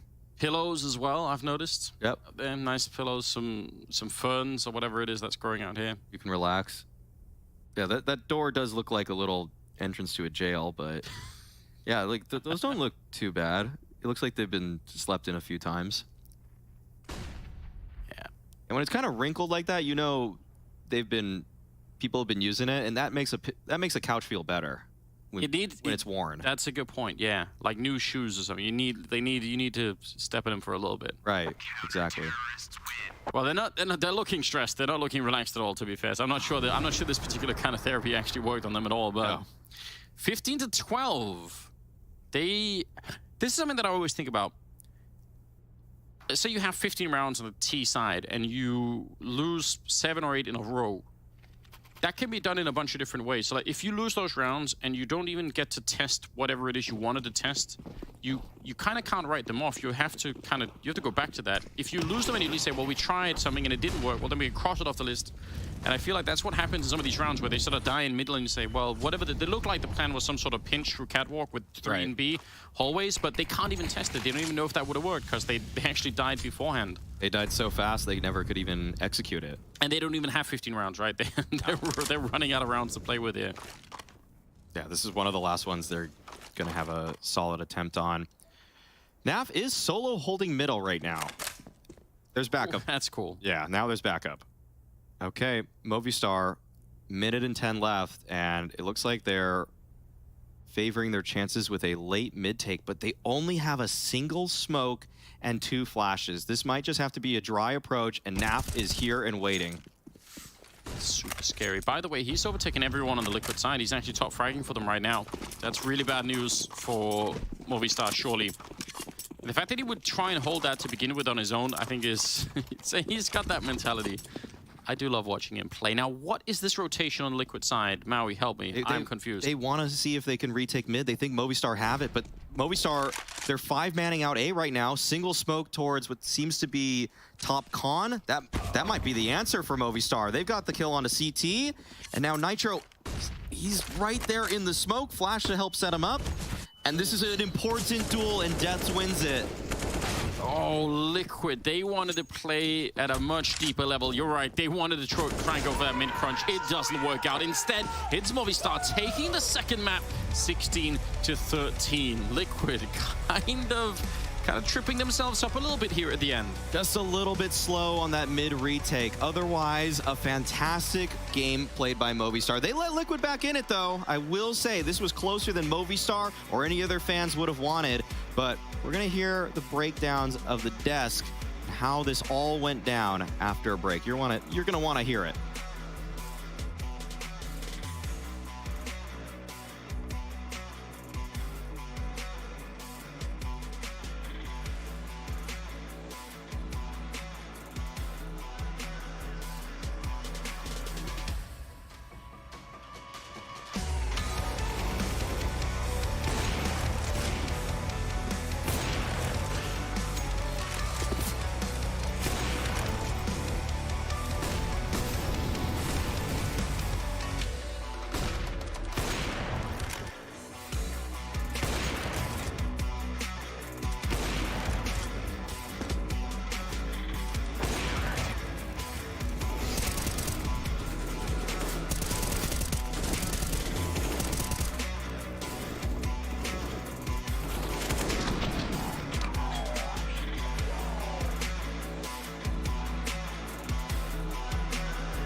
I think the style that we're going for as a team is like a style where we can be dynamic, where we can be slow and fast. So a team that comes to mind is like Outsiders, where they play super slow and they kind of thrive like with sub 30 seconds left in the round, and like that's kind of just what they're going for in each round, it feels like. Whereas like if you play a North American team besides us, I feel like most teams want to just end the round like really fast, and they're like super quick with how they think, and that's just how they are, and that's how they approach the game. So I think the style that we're going for right now is we want to just have both styles. We want to have our slow game. We want to have like our set strat game, you know, which would be usually like in the beginning of the rounds.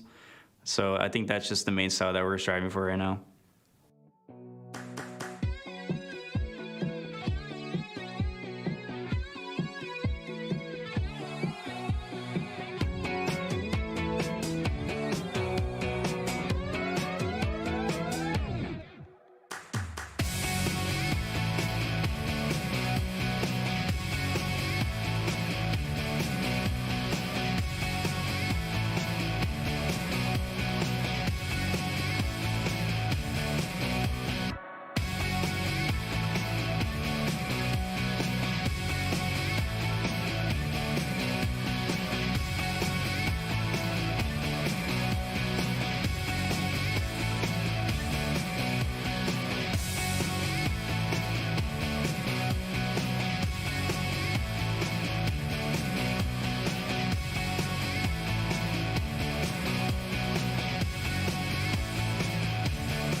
Liquid fans around the world looking onward intently, thinking, hey, guys, we've got this. We're going to go to OT.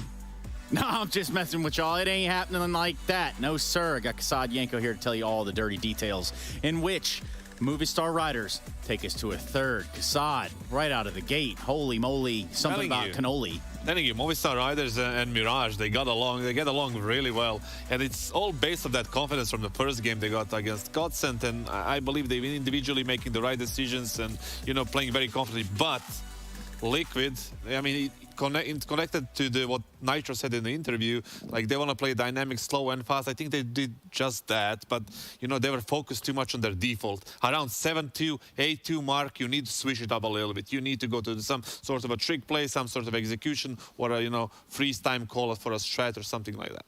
Well, Movistar didn't enjoy Mirage as much yesterday against players, now did they?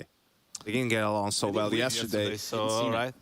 We live in the now. You need to have a higher memory than that, Kasad. I know it's getting hard as time goes on. But you know, I think this map was just Liquid. I mean, they were doing a decent job of, you know, planting the bomb and getting like some okay post-plan situations, but they were just getting outgunned. They were getting outshot really by Movistar Riders. Like there was a lot of situations where we're thinking, yeah, the experience of the Liquid players and just the stature of them, like they'll be able to close out some of these rounds. Listen, that's why you even, you know, you have players like Naf and Elige to win like a 2v3, a 2v4, a 3v4, right? Like that's not a surprise at that point. That's just how good these players are, and we saw none of that. We saw more of it from Movistar Riders. The important thing right there was the fact that Dren wasn't there, right? Like if you're like down 7-8, 9-2, he would have helped them shoot harder. I agree. Coach to call something for you, to change something for you, right? And it would get you maybe 3, maybe 4 rounds, maybe 5 rounds total, right? But but you need 16 to win, which is what you're saying. Would be enough for the CT side they played right now. Okay, I can see that. I can see the holes in the game plan, at least from the CT side, where it would almost feel like, wow, this really fell short of where it needed to be for a retake or said scenario, whatever you have. For us, we have round 21 loaded up. Yes, we do, Trace, and that's the problem. It's like even the rounds that Liquid did lose on the CT side, they're like half buys, right? So we're going to play this out right now. You're going to see that it's a sort of a go with half buys, some nades, some, you know, Galils and whatnot, and they get the first 2 kills, Liquid does, right? They have Elige on the flank. Everything's looking great. He's even going to get the kill here on the guy waiting for him. But here's the problem. Like, at this point, pay attention to these 2 guys who are in Tetris. And even though there's a guy watching for the flank, right, there still could be someone there. And now pay attention to Nap has a flash. Shocks that's coming through. You can't see him, but he has an incendiary as well. It's like Elige had a flash himself. You can't just run out there and go for a fight. Where's the communication? Like, is there any utility left? Look at the time. There's still plenty of time left on the bomb. It's not like they're rushed for time here to go into the retake. Instead, what's going to happen, like they're 5v3 right now, but they just rush it. Like Elige plays first from the flank. They have this double man setup in Tetris, right? And Dest is just killing everyone with the Galil. Now, I agree. You replay this situation 5 times, Dest is not going to get all these kills every single time. But, you know, after your position is known, if you're Elige, you have to play it slower. You have to kind of maybe shoulder peek that Tetris angle or something, kind of draw it, you know, you're known. They're going to be focused on you. Let your other teammates play, right? Like, you can't die first there on the flank. I think that was maybe impatient. Maybe he was having a rough game. Maybe that was affecting him or not. But, you know, that's kind of an uncharacteristic mistake for Elige and also for, you know, Liquid the whole team. But it's when it comes to that, you also, if you want to make that a habit, you know, those kind of right decisions. You want to make it a habit, you know, because you're going to win 4 of 5 these kind of situations, right? But you want to 4 out of 5 throw that flash for the guy who's going to be swinging and clearing Tetris, and then he's going to run into the side. And the truth is, you said Elige on the flank looking great. Well, Elige in the statistics department might speak a little bit differently here on Mirage. It wasn't his prettiest of showings, rather kind of a flat start. I mean, for Elige, this is a guy you think needs to drive the force for Liquid. But what is it? Because sometimes this just seems like it comes out of nowhere. The biggest difference is obviously in the opening duels. Like, he took, what, 11 in the first map, and he won 9 of them. Can you just say how ridiculous it looks, the fact that there's 2 Eliges on the screen? Yeah, because there can only be 1. Really? That's kind of scary. Yeah, it is kind of. Imagine playing against 2 Eliges. Well, these 2 Eliges are like... The left Elige. I think a team of 5 Eliges would be Elige's favorite team. Oh, nice. Ellie giggle that. Hey, guys, speaking of which, on the other side, you have to give the, that fly this one here. Yeah, I've been thinking about getting that one. Been thinking mosquito. Hey, some pious, though. We talk about the Movistar Riders. They were doing something right here. What was it? killing. They were just really good at killing other people.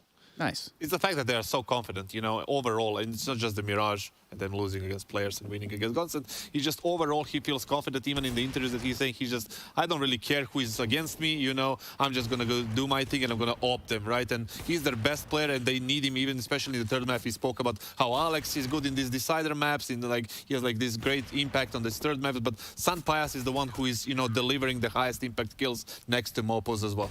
So real quickly before we go to this break, when it comes down to this last map of the series, Yanko, how do we get 3 out of the clean 2-0? Yeah, Trace, you know, this is a bit of a spanner in the works for my prediction. It seems like Liquid, you know, couldn't just really keep that same level of performance on Mirage, but this is a great wake-up call. This is a slap in the face. Ancient, you can see it's Nap's favorite map. That's all you need to know why they're going to win.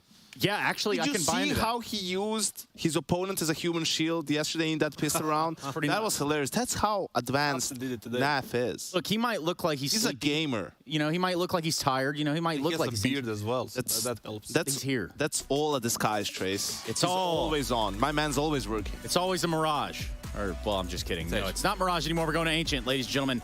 So, we'll go to a break first so that you can get yourself resituated. Liquid fans looking to wipe the sweat from their brow as Kassad does the same. We go to that third map.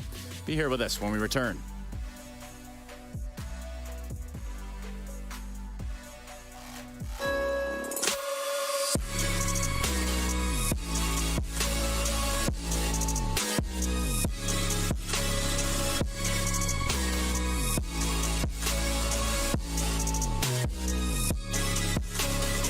Love it, you wear it.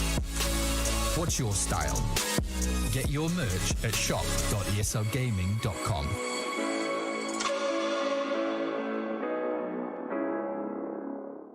Choose nades, choose a smoke, choose a flashbang. Choose team badges to support your favourite CSGO team. Choose an ESEA Premium membership. Choose routes you know bring in wins. Choose pro video tips. Choose the fan club wars. Choose behind the scenes content.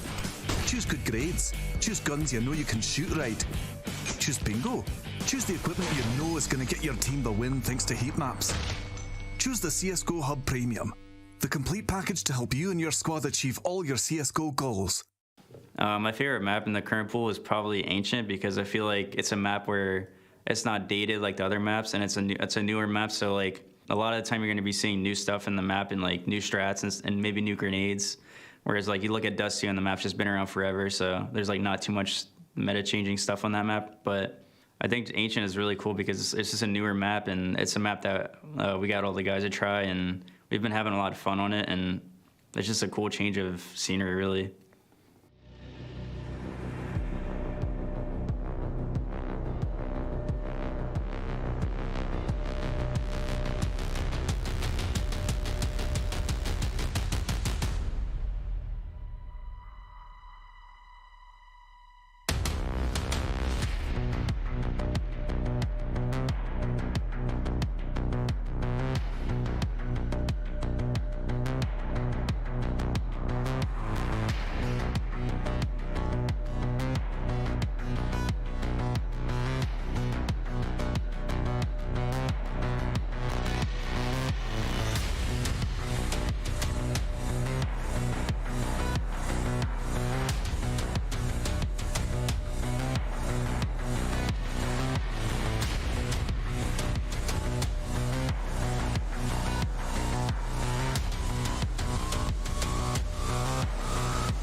got it or you don't.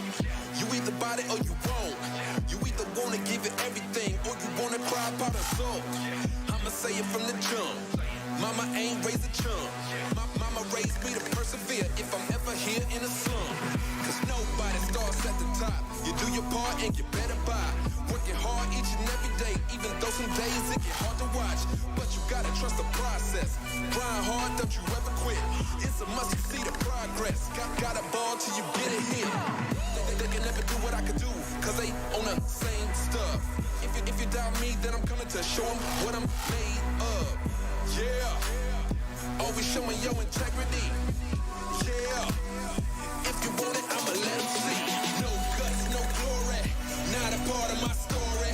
I'm going hard for that trophy, that's why they all been on me. No guts, no glory, there's no need to go begin. I don't comprehend it, I do not pretend, cause when I'm coming it's to win. No guts, no glory, not a part of my story. I'm going hard for that trophy, that's why they all been on me. No guts, no glory.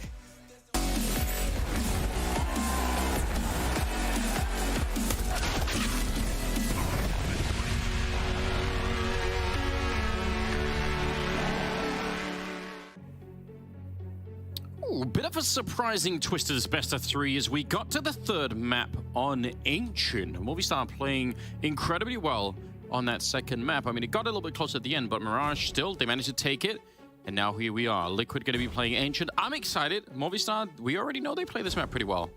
Both of these teams have acquired some victories on Ancient thus far at ESL Pro League. Movistar over Players and Liquid over godsent. It's an interesting turn of affairs. I don't think many thought that it would have reached a third map at that. And Liquid, they're probably stunned right now, just a little bit. But these are a lot of veterans on their side, and at this point, they should be used to this. Yeah, you can only stay in that state for a while, right? I'm sure they're going to be bouncing right back here. But interesting to see if they can get off to a hot start this time. Liquid on the CT side.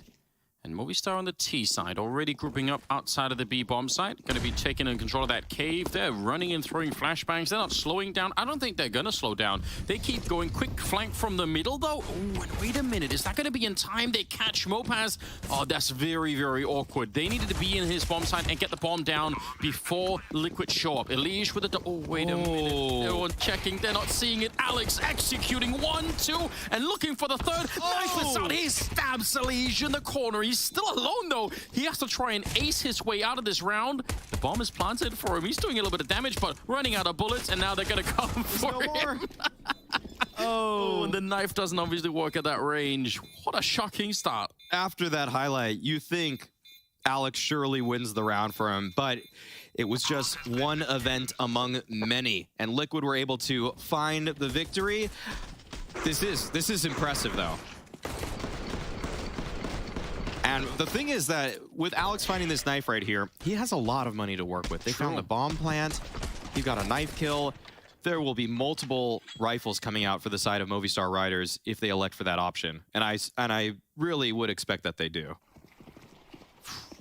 Is Sharks making it difficult to do like a fist bump? It's like a aim practice. Even hard to get. Yeah, even on that level, it's like you have to work for it.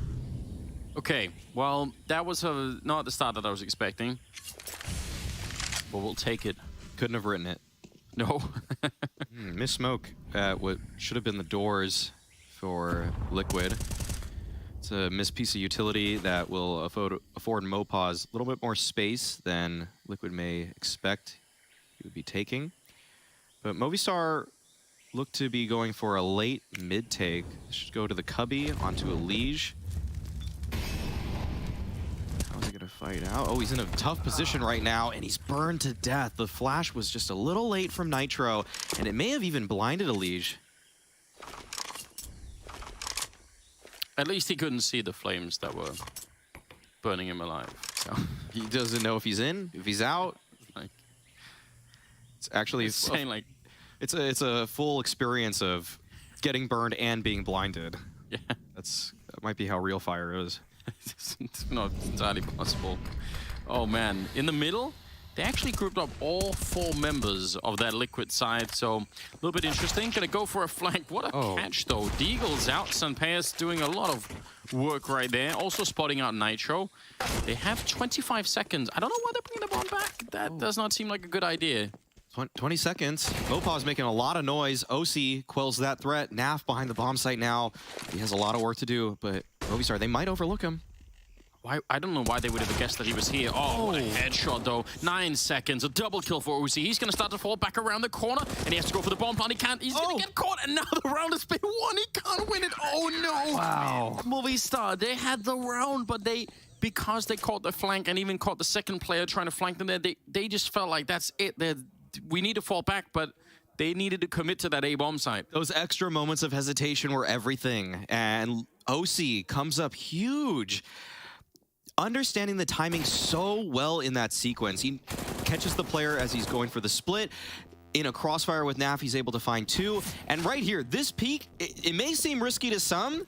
Sure, that player could be holding him with a rifle, but OC knows the situation. He knows how that player is going to be moving, trying to get onto the bomb site, and it disturbs him just enough that he's able to win the clutch.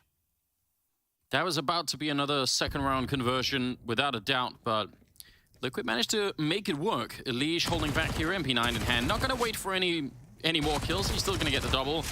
Back at it with a little bit more, and they finally find him, but that's plenty enough. Sometimes it can be pretty tempting if no one's checking you immediately to wait and try and get that multi-kill spray down. But sometimes it's best to just go for whatever is in front of you, you know? Yeah, a kill is always nice when it's assured. Bird in the hand. True. That's how Elish saw it there. So 3-0 start for Liquid. A little bit messy in round number 2, but they recover things well. And now Movistar will have their first purchase. This is not the best spy, given that Alex has not that much utility, but everybody else is slotted pretty well. Naf and Shox pushing to try and take control of the cave, and on the other side, already throwing grenades at them. It's a vicious fight that's beginning here at the start of these rounds. They're really aggressive on the side of Movistar to try and make sure that they can put all the pressure on and maybe unseat Liquid from this position. That's a lot of contention around this area of the map so far. Yeah, and Movistar actually haven't used any utility to clear it just yet. However, Liquid decide to fall off regardless. They've shown so much presence, Liquid that is, that they think that if Movistar clear this, they will use utility in order to flush these positions out. That's what that retreat indicates, and they're right. Yeah. There's a lot of utility that Movistar use. It's actually their last Molotov, and now Movistar, they only have a couple smokes. They basically just have to throw left side, right side smokes for a bomb site exec at this point. Yeah, that utility use would have been so great if they would have found a kill behind it. Then it would have all made sense, but not quite what they got. Death is still holding the middle and making sure no one's running out of that A hallway. And the rest of them are setting up. Wow, okay. If you smoke this off and you hug the back wall, you're going to be visible. Actually, that smoke will work against you if you're throwing it from the T side. You're going to assume that you can just cross into the bomb site. That's a pretty interesting trap that's being set up here. 23 seconds, and let's see if they're going to be outplayed by their own smoke. Naf is looking over at it. If they go close to the smoke, he can't really see them, but back there, he just might be able to. Oh, what a catch. I can't believe it. They must have studied that, surely. Otherwise, you would never check for it. Double kill for Sunpayas. I have no idea how they knew that. Oh, I got to see that from Sunpayas' perspective, because it felt like he might have just reacted. That was a nice shot. That was a good clear, too. And Movistar, that was their only option left in the round. And Liquid, they played out every part of that round up to that point about as well as you could. And they were in a strong setup on top of that. But sometimes you just barge into a bomb site, you hit a nice headshot, and the round is over. So still would just love to see if Sunpayas is purely reacting, or if he has, how good is his crosshair placement is really my question. Yeah, I feel like he must have surely been pre-aimed. Otherwise, it's too quick, isn't it? Because you have to move your crosshair a lot. It's pretty close. It is pretty close. Yeah. I'm so impressed. That is so well done. Oh, man, that second kill, too. Boom, that blew up everything. Nice job. It's always the tough. It's always so essential to get an early round on the T side of Ancient. If you don't, and you just fall in a deep hole, the utility from the CTs begins to mount, and it feels like the defense has become impregnable. Look at Alex. They had a failed Molotov, the CTs, so he snuck out behind this smoke. Otherwise, he would have been held back from that Molotov. So a little bit interesting. It's a small detail, but sometimes that's all it takes for one of the enemies to creep in. Shox playing around. He's feeling a little bit lonesome right now. No one there to guard him, so he's going to be starting to fall back. Fair enough. Haven't made that much headway either on the T side, but they're starting to creep towards that cave. Still waiting in the middle. Clear that Movistar riders are okay with not doing too much for the first 50 seconds of a round here on Ancient. As long as they have lane control, they're comfortable, because they know they can hit these bomb sites in a split second. Also, the rotations on this map can be so fast for Ts if you have mid. Yeah, you can change your mind a lot. Oh, that is very scary. Wow. Might be scary for Shox as well. How do you escape from this position now that you've been revealed? Under 40 seconds. He's brought in OC. They're going to go back and check. Yeah, they want to find them. Good headshot for OC, but they need another one here. Otherwise, it might create an opening for Movistar. Deagle is out, and that will get the job done. Well played. And now, over on the A-bomb side, Elysian Nitro actually holding it. They have a pretty good setup right here. I think this is going to be very hard for the T side to get into, although with a headshot like that, maybe I'll have to change my mind a bit. Good start. Nitro run and gun to take down Alex.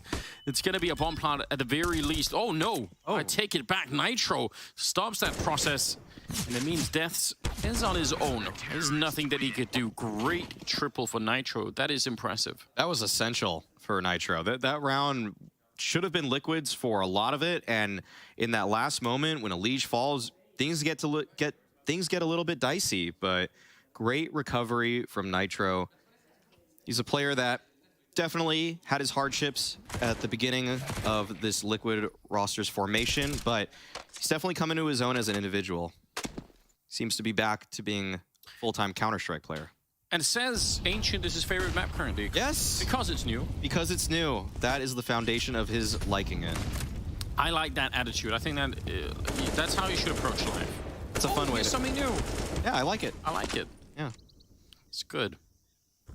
Wow, look at the control. Shox all the way outside a cave. So they are, whether they know it or not, they've lost half the map right now on the Spanish side. That's a bit tough. OC, though, lone defender at A. Not even any help nearby. This is a little bit concerning for Liquid, but Movistar are making it abundantly clear that they're going for an A execute. They have no presence anywhere else on the map. These kind of hits are very tough to make work. Nitro's kind of starting to get there. OC, deep breaths right now. Ooh, he gets forced out with a... They spammed him right through the box, and he went for it anyway. Still got the kill. Oh. Nice little cover there. Sunpei's making sure that that wasn't going to be successful, and I think they must have seen the shadow surely on Naf. He's swinging around, and he still gets the kill. Playing Ring Around the Rosie with the boxes. I can't believe that works out. He's got the bomb. Still plenty of time, but that is so confusing, and now he's smoked it off, and if they try and go for him, Shox could be there, and they just might not really be ready for it. 25 seconds, they find Naf. Wallbang shot coming out. I guess that is one way to get rid of him. Now it's all on Shox. 1 versus 3. Sunpei being wheeled in like a cannon to take down Shox, and it works perfectly. That was a very tough round to put together for Movistar riders. In terms of just having no map control whatsoever, only going for the solid A exec, that's not something that's usually available for T sides on Ancient. If you do this, there's so many ways that this can go wrong. Even if you get the bomb down, the post plan is very tough at that. But that shot right there, to get him out, that looked like a really strong crossfire between Shox and Naf, and yet that one shot that Sunpei has hit was huge. I like the idea in general, once the round slows down, that they're kind of just moving him around with the AWP, and it's like, okay, you go look for kills, the rest of us will cover, and maybe it could work out. Trying for the triple. It's taking a while to set up. It could be an issue, but they're going to find the kill anyway. Oh, he's going to be mad. That's not a bad way to get the op involved. Not going to expect that angle if you're Sun Pius.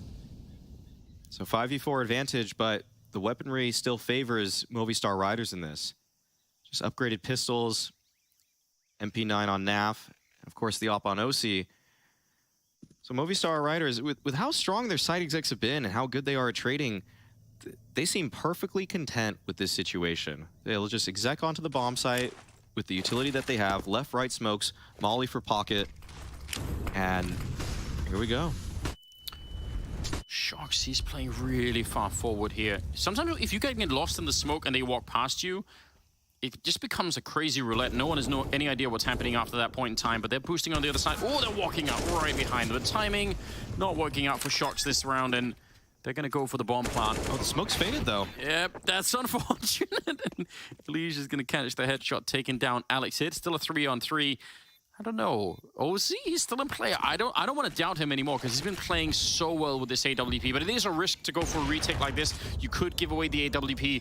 Seem like they're kind of posturing for it. They do have a defuse kit on Elige. He's already set up at the wall bang. They're getting so good at getting that angle, and Elige is going to fall. Another defuse kit has been picked up. Now they're trying to get the... Oh! And it's a 2-for-1. No scope to shut it down. Executing the rest of the Liquid lineup. Takes them both down. Death's right there, just jumps through, knows what's at stake, knows that there has to be a player sticking, and with OC on the op, it's just too tough to cover all of those angles. That is a huge victory for Movistar Riders, despite the early round pick from OC. He's completely in the smoke when he takes that shot right there. Do you know that? You know that meme format with the guy, with the kid who's sleeping and the guy who's standing up with his arms out? Yes. That's basically what happened, except it didn't work at all. You just took them both down. That is, that yesterday was when Taco was defusing. True. Protecting Naf in the bed. Wow. But that's a curious situation, and it looked like a really good retake from Liquid. Other than the fact that that spam came out. Okay, Liquid are doing a really good job on these tough rounds to find opening picks, but converting them is not easy versus Movistar. It really feels like Movistar are just, as long as they have the utility and any semblance of space on the map, they can make it work. Yeah, they're so good at slowing down the rounds after they've been punched the first opening. He would love that rifle. I think that's why he's jumping around Shox, but it's just out of reach. A little too far, and you don't want to give up your life for free. By jumping, though, he does acquire some information. Just the fact that, hey, Movistar are actually coming back and re-clearing this lane out. So they don't get the gun, but Movistar do have to show their hand in terms of their positioning. Yeah, checking, making sure there are no flanks. Okay, a little bit of a dink there. Alex gets softened up. Elige will find the follow-up. Nicely done from Deaths. That's the kind of double spray they needed. If they would have lost Deaths in that moment, they would have also given away an AK, and it could have been really tricky to retake the site again. 1 versus 3, though. An OC, not a lot he could do in this round. So you got to tie up the squad, and this is a tremendous start for Movistars. They're actually doing really well at the moment. On top of that, they have some bank. That is gonna help propel them and keep the pressure on Liquid, even if Liquid are able to secure the next one. So yeah, this is great for Movistar. They're in a position that not many teams can hit on Ancient. When you're down a few rounds, evening up the scoreline seems like a luxury. That doesn't even seem like an objective. It's just staying within striking range once you switch over to that CT side. If you can go into the half even, you've done more than enough work. Yeah, they're really impressive at the moment. So much unexpected good news coming out of that camp right now. 9th round. Liquid are struggling still, but the economy kind of in a rough position. Yeah, no op on OC. And with how well he's been playing on that weapon, it really sucks to see that for Liquid.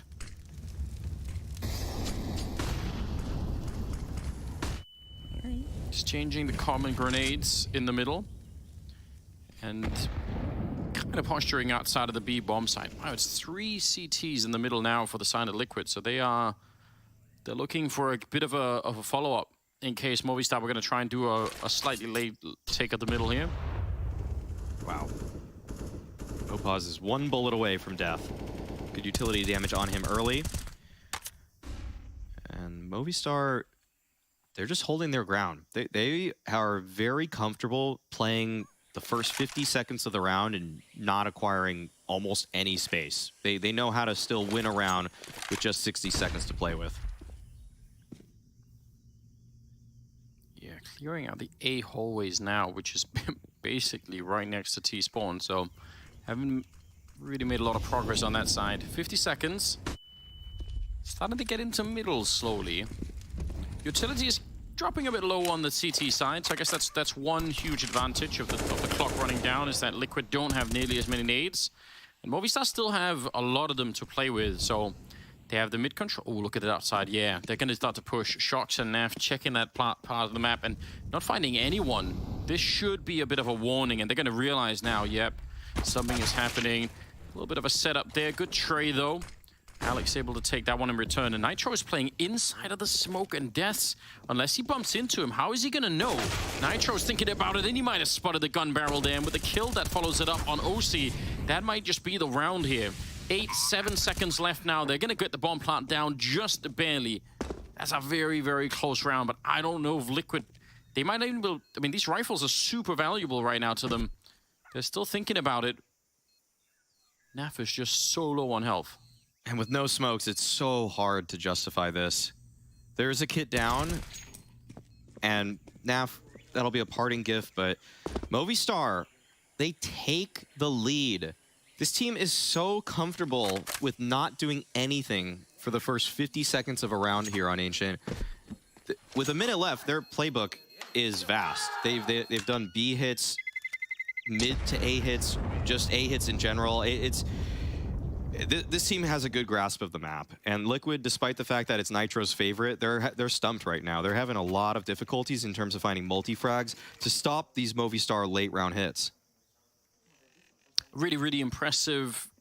It's just the patience to get into middle at basically 40 seconds, but with all of the grenades that you needed, and then just finding the opening. 4 to 5, 10th round is here. They managed to save 2 of those M4s from the previous round on the Liquid side, but otherwise, and they're not really working with much in this one. Would be a saving grace for Liquid if they could win this round with some crazy shots.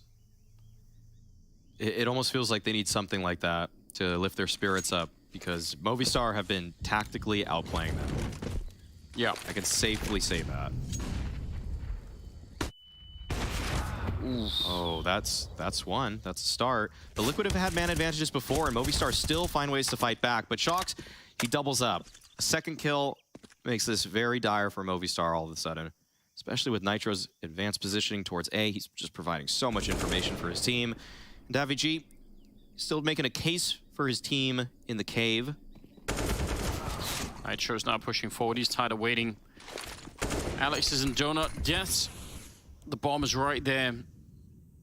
Very awkward. 45 seconds. I guess maybe there is a way to thread this needle on the Spanish side, but it's unlikely. Oh. If Nitro moves towards middle... Or if he dies. Or if he dies. Oh. He's been hurt already. Deaths sees it coming.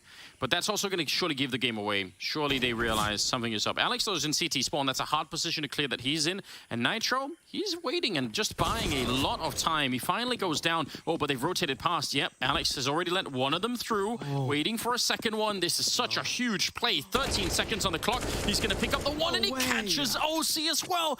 Unreal play coming out. Shots out of it. They're going to find him, and they win the 2-on-4. Genius coming out right now. That is such a great play from Alex to wait in CT right there to double up on the frags. It felt like there was no chance for Movistar in that one, but all of that position that Alex took and the fact that Nitro loses the duel in T-spawn, man, Movistar, it actually feels like they can do no wrong now. Even if they lose the first pick, the second pick, they have ways to fight back. They have plans. They can come up with ideas on the fly. This was just so excellent from Alex. Yeah, nobody expects the Spanish Inquisition. It's rough. It's rough out here. 6-4. That They're really, I don't think this might be some of the best T-side Ancient I've seen in a really long time. As a maybe team, ever almost. As a team, yes. I've seen some phenomenal individuals on the T side of Ancient that can open up the map, but in terms of teamwork and putting plans together, Movistar right now are doing such a fantastic job. I'm so excited for it because I'm one of those people that's not so hyped on Ancient, if I have to be perfectly honest. So getting a team like this that can prove that maybe a lot more is possible, that at least I'm thinking some of the time, is really, really impressive. Good follow-up from Opaz, that's important. Shox, he's been doing this a lot and actually getting away with it a fair bit, so it's nice to see that they're able to punish him. OC, not far away. Looks like he missed the timing there. Deaths is already so close at A. They could just walk into A right now. Little do they know. Good read from Alex. And that's such a strong default position. Right eye behind a piece of cover that covers so much of your body. Yeah. And it goes back to what you mentioned a couple of times, is they're quite happy to spend, 30, 40 seconds waiting, and that's what that gives you sometimes, is the ability to kind of wait it out. Ooh. Yeah, see if there's an error, play to punish. Interesting. Nitro gets drawn back in behind that. Mopaz is kind of still able to make plays over on this side. And again, this kind of goes to what we're talking about, their understanding of this map. If he can open this up, if he finds a way in, they can all rotate back and get here before the CT side really can. Mopaz, he's walking real close. OC's thinking about it, but he's just not ready. And there is still Naf here, and he'll find the headshot. That is a critical kill. Now it's up to Alex to basically win the fight against Naf and get the bomb down in about 10 seconds. It doesn't seem like it's going to be doable, and he will fall at the end. But think about how dynamic that round is from the side of Movistar.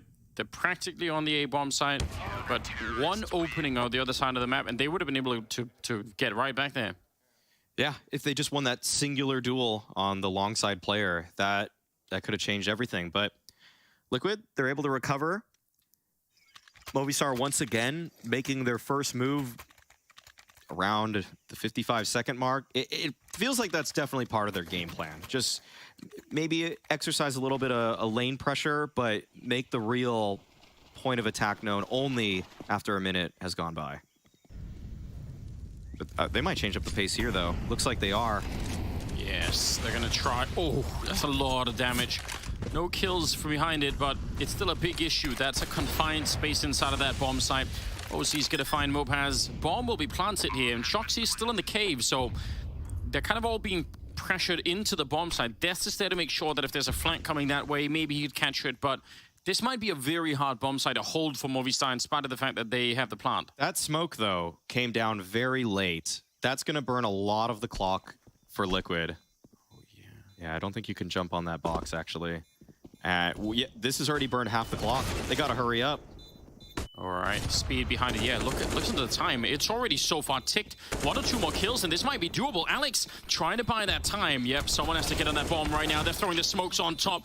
Are they going to have it in time? I think it's going to be real close. Nitro just barely. Ooh, that could have gone horribly wrong. That was so close. Liquid, they feel good about the fact that they won, but that keeps the blood pressure pretty high. Oh, man. And that fast play from Movistar definitely caught Liquid off guard in terms of just how they change up the tempo like that. And you got to expect in the next gun round, Liquid just don't know what to expect. They don't know what's coming next now because Movistar have shown their hand in a variety of fashions. But thankfully for Liquid, they should be able to breathe just a little bit. The utility, the weaponry for Movistar, it's a half buy. The plan here must be... Okay, Mopaz has gotten out onto the bomb site, but there's multiple angles that he has to deal with now, and Elijah's already here on the rotation. Good nade, but still is going to be tough for Movistar. Mopaz showing the power of not caring. Yeah. Your absolute fearlessness. Yeah, he's just running onto it, jumping past with a knife out there. At least gonna get the bomb plant. Shox is still pretty far away. The other 4 are in CT spawn, trying to see if they get this retake on. I remember last time, I mean, they almost ran out of time for that defuse. They're all right here, but you have to be careful still. Mopaz has a nice flashbang in his eyes, and he's going to be going down. Death is going to get one kill here. Oh, picks up a second one. Still 3 of them left, and he's inside of the smoke, pretty obviously so, and they're going to be able to find him. So, 7-6, and Liquid need all 9, like, they need to get to 9 here, no doubt. Yes, yes. This is already a job well done for Movistar in terms of the halftime score. Of course, they want more, and they'll have more opportunities. Another gun round coming out off the back of that bomb plant. And you can tell that the pace from Movistar riders is catching Liquid off a little bit. They're having to put together some situations that it doesn't feel like Liquid is in control. That's a key factor. Whereas on Inferno, they definitely were. But this time around, Movistar, they've got a good grasp of this. Speaking of changing the pace, both Alex and Mopaz trying to turn it up to 11 at the end here, but they get both caught. And I wonder about this. I mean, I feel like the slow style from Movistar was working all right. Yeah. Sometimes you just think that the other team's going to make the right adaptation, so you preemptively make a different call. But I haven't actually even seen a certified recipe for success for Liquid against late rounds for Movistar. No, it feels like they've been controlling them really well. Okay. Wow. That is a pretty good find. Yes. A lot of defense here, though, from that CT side. Nitro and OC still in position. Missed opportunity. Oh, they're going to hunt him down. Sunpeas actually, he jumped across to try and get that kill. Nitro, yeah, he's wedged in. He cannot escape. And davidji will take him down. 2-on-2 now. A little bit of a shot ringing out against Naf. Got to be careful about that one. Still 38 seconds. Shocks with a very important kill there. And that might open the round back up. No bomb plant happened for Movistar. That was the one. If they did this 2-on-2, if they could have got a bomb plant before the rest of the defense showed up, it would have been huge. But now instead, Des, he could probably run to the B bomb side if he really wanted to. Now that he has the bomb, if he can escape, that is. But he's sticking. Oh, wait. They might be thinking the same thing. I think they've made a big mistake here. Sneaking out, getting the one, and almost catching Shocks. I think they thought the same thing. They probably felt, all right, he's escaped because of the flashbang. 8 seconds now. And Death, he might as well go for it here. Go for what's the last possible second. He's going to have it, but man, is it close. 1 versus 1 against Shocks. Not a position many players would want to be in. Death, he's going to fake it out. Goes straight for it, and it's a shot in his face at the end. Nice double for Shocks and a very important clutch. Shocks just holds his nerve, holds the ankle, doesn't press on forward, expects the timing swing to come out, and it did. Well done by the French import. This round, again, it got so hairy. This was a 3-on-5. This was a round that Movistar had no business being in. And this moment right here was actually sick. Yeah, that was really nice from him. He read their minds in terms of how they were going to react to what he did. Just couldn't quite close it out, but makes it very competitive. 15th round. Last of the half. Shocks again back at it, pushing out of the cave to try and get some information. Oh, but the return is even better. Headshot taken down now for the boost over the smoke. Did eat some nade damage behind it, but they're going to be fine with it. Nitro is, again, kind of pushing the rest of the defense towards the B-bomb side by this forward position. Yeah, but Movistar, they've been so good in 4v5s. Imagine what they could do in a 5v4. Holding the line is davidji, but OC, nice shot. He's peeking into that angle on the left side, peek too, and he still wins it. It's impressive. They're leaving Mopaz alone and just going for that A-bomb site. So if he could stay alive, ooh, that is a nice find. Catching a leash, and that also slows down the... Wait a minute, they don't know about Shocks. No, behind that kill, they're rotating back through T-spawn. Oh, they thought about it. They almost walked into it. That was so close. They actually almost ran in front of Shocks. But then they realized, wait a minute. It's all about Shocks' timing. He can be on such a quick flank behind them. It does seem like they're aware of that possibility. They keep on checking it, but still anything is possible there. Nice little flash setup between OC and Nitro. Actually, OC just decides to wheel the op. Now the flash comes out. This should activate Nitro. Goes for the swing, and there we go. Shocks cleans it up. Bomb is down, and Mopaz 1-on-3. It'll be a 9th round for Liquid as they go into the second half. Mopaz will try to find some damage, and OC takes him down. Wow, truly some of the best Ancient we've seen in a long, long while. That is exciting. Hopefully the second half will jam pretty much the same level. I want to see that. It's coming right up.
A 9-6 finish at the end of the first half in favor of Team Liquid, but they were on the CT side. Movistar did so much, played some of the best Ancient we've seen in a long, long while on the T side. So they've set themselves up really, really well to try and see if they can take this third map and actually win the series against Team Liquid. That would be a headline for the day. You are perfectly comfortable to be in this position if you are Movistar riders. Sure, you're down a few rounds, but the CT side of Ancient is where everybody makes their bread. This is not a favorable position to be in for Liquid. Oh. This is a situation where, despite the fact that Nitro likes this map, you're up against a team that just beat players on it. Yeah. You've got your work cut out for you. They're on the bomb site. Damage is on a deep flank through T-spawn. The bomb should be planted. They're trying to see if they get that job done right away. And now it's a really interesting retake. Now, Mopaz is the man that we'll look for. He has a smoke and a kit. Oh. If he can get on there, it's going to be worth it. But Nitro taking down that flank And it's a good start. Deaths with a shot in return, and it's a 4-on-4. Bomb is ticking. Oh, they don't even use the smoke for the plant. I actually thought they would put it on top of the bomb, but that's going to be interesting. That might be a big mistake. We're going to find out. Trying to shoot over it, Elige, putting a couple of bullets through. We all know that wall bang by now, and it's going to be successful, but still a chance. Maybe the kit is lost to them, and now it's a 2-on-2. Sunpayas jumping straight on there, but they're going to run him down. There is no chance they're going to let him do it. Nice job on OC at the end for the triple, and Liquid will win the round. That was a flurry of frags on that bomb site. But yeah, the point about the smoke going towards cave, you'd think that would probably force the hand of Movistar, or make them clear out that ramp, but they just could never get it done in a timely manner, that is. Took them a little bit too long. There was a lot of spam being thrown out by OC, and this is why it is scary to let the T's have cave and have the bomb down at default. That spam is just, it's so easy for players to line up now. Do you think maybe the spam is the reason why they didn't go for the smoke on top? Because having the smoke didn't really help. Wouldn't change anything, perhaps. Maybe you just say, okay, you know what? Yeah. Like, we're going to get shot for the wall anyway, so might as well use it somewhere else. Yeah, if anything, maybe smoking the ramp nowadays is just stronger, so you can, and just force clear cave. You can't let them stay in cave. Yeah, you have to get rid of it. That could well be. Okay. Well, it's been a topic of conversation for this best of 3. Those second round conversions. It's been tough for both teams. Yeah. Something that Liquid cannot afford to have happen here. And that would be unforgivable. Right. It feels so strange to say that also felt like a must-win pistol for Liquid. Yeah. And they've just lost Shocks. Yep. Yep, here it comes. They have a pretty good stack at this B bomb site. Oh, and there's only one smoke left for Liquid too. Oh, this is going to be a little bit rough getting onto that B site. Yeah, you can already feel your toes curling. Yep. Could be a problem. 34 seconds now. Oh, some spam, but it kind of goes right between them. They must be feeling like, all right, maybe we have a chance coming up the ramp, but there's a big defense already slowed down. 23 seconds, making their way around the corner. Nitro, big opening, but they don't guess that there's a second player. Oh, they check for it. What a spin. OC, absolutely heroic play. If he doesn't check that, they lose the round, and they might very well lose the series behind that, but that was everything. And the awareness from OC, knowing it wasn't a full clear into the pocket, that's mega. That is a huge, huge kill to find for OC. Sitting on 20 kills and 7 deaths. OC is doing such a great job for Liquid. Seems like there needs to be a little bit more help, though, because this game it's still anyone's game. It really is. This is the opener onto Shocks. Yeah. And Nitro keys in on that CT side. It's so hard. If you see it from Nitro's point of view, you think, of course he doesn't check. Like, it looks so clear. That could have completely derailed this series for Liquid. Instead, 11-6. They get rid of some of the dangerous weapons on that Movistar side. Still the Scout of the MP9 and some upgraded pistols on that side, but they could get to 12-6 here, which they're still not out of the woods, but it's a pretty good position to be in. It could be a very even game all of a sudden if they get there.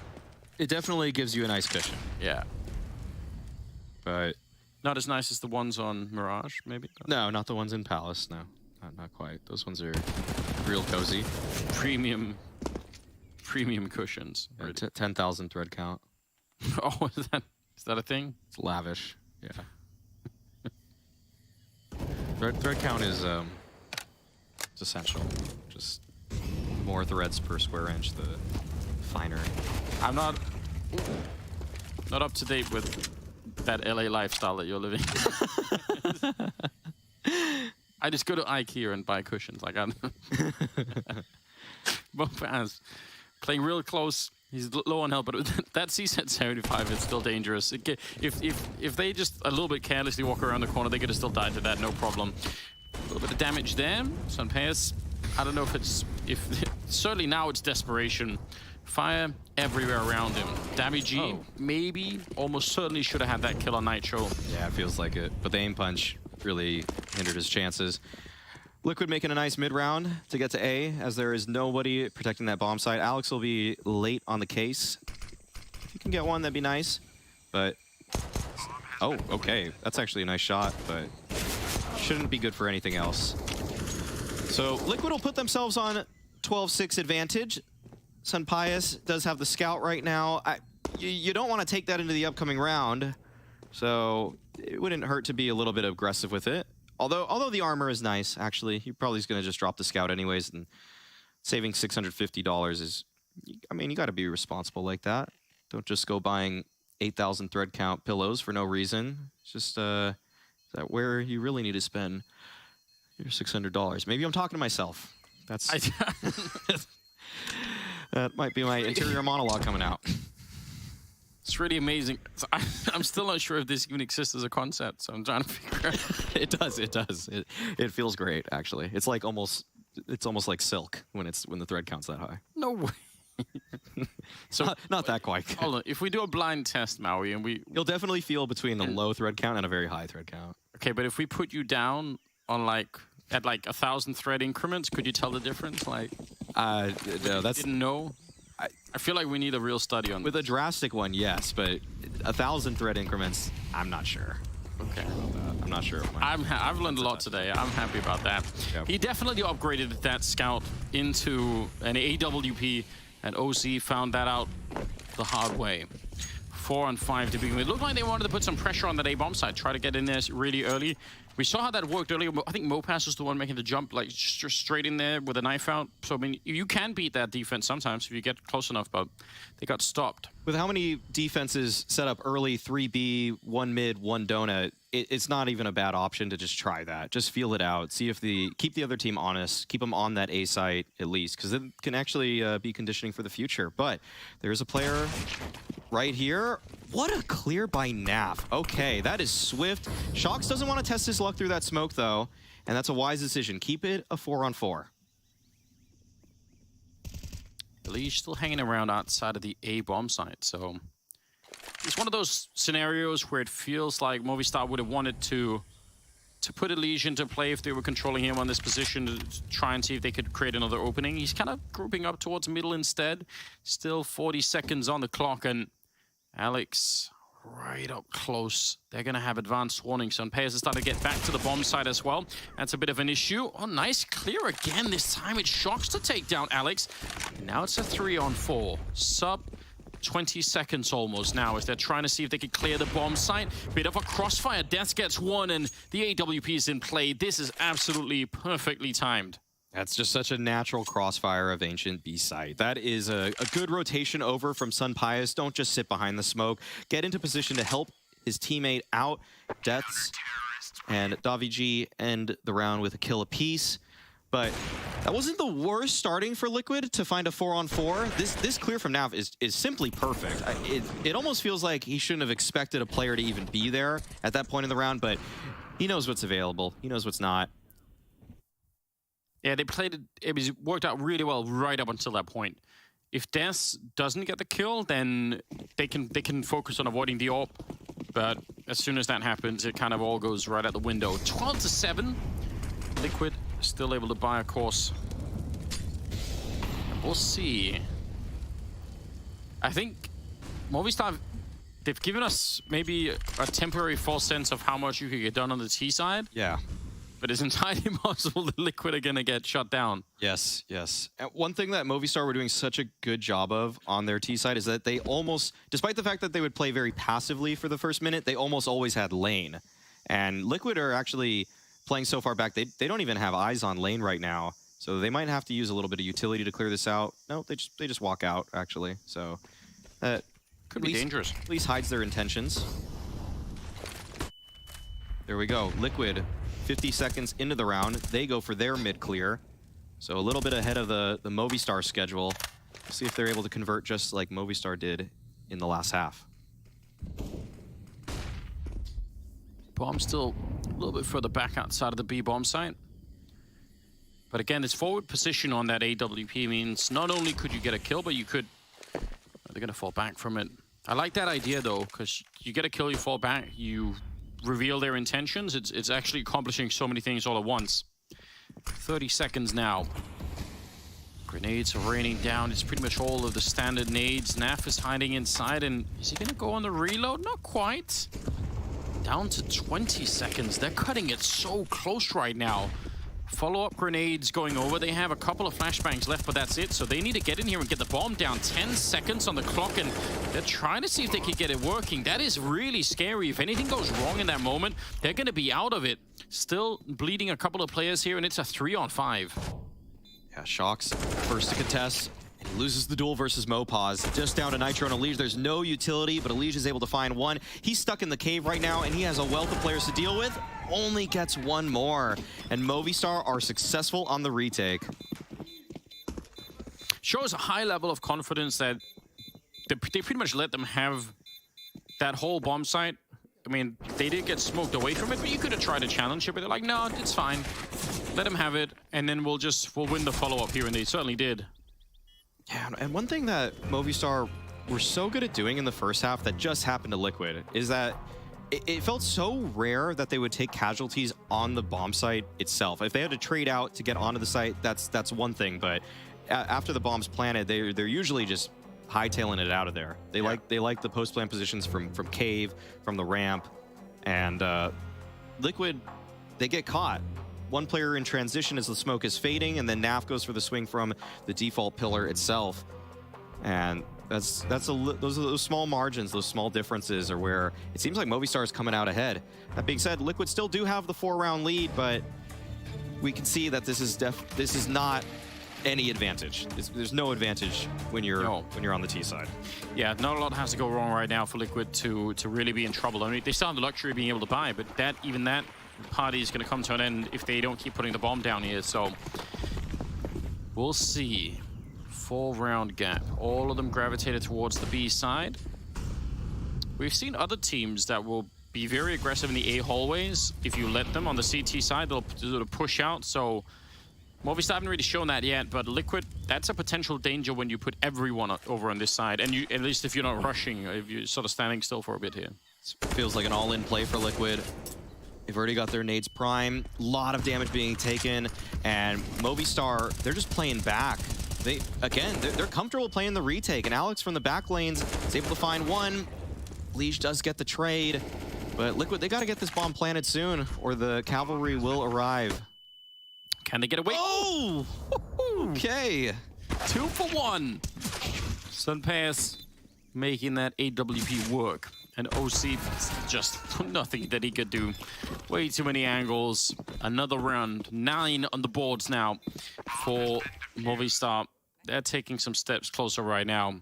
And Liquid, I mean, they get the bomb plant, and even then, their money is just not there. Wow. And we've been saying that this lead is not safe for Liquid. This is a tough defense to get through for Movistar. They know what risks they can take in these sort of situations. That is very fortunate for Sunpius. That is that's a picturesque lineup. If you take a snapshot of those two players as they're swinging out, they're right overlapping, perfectly overlapping. Yeah, they did.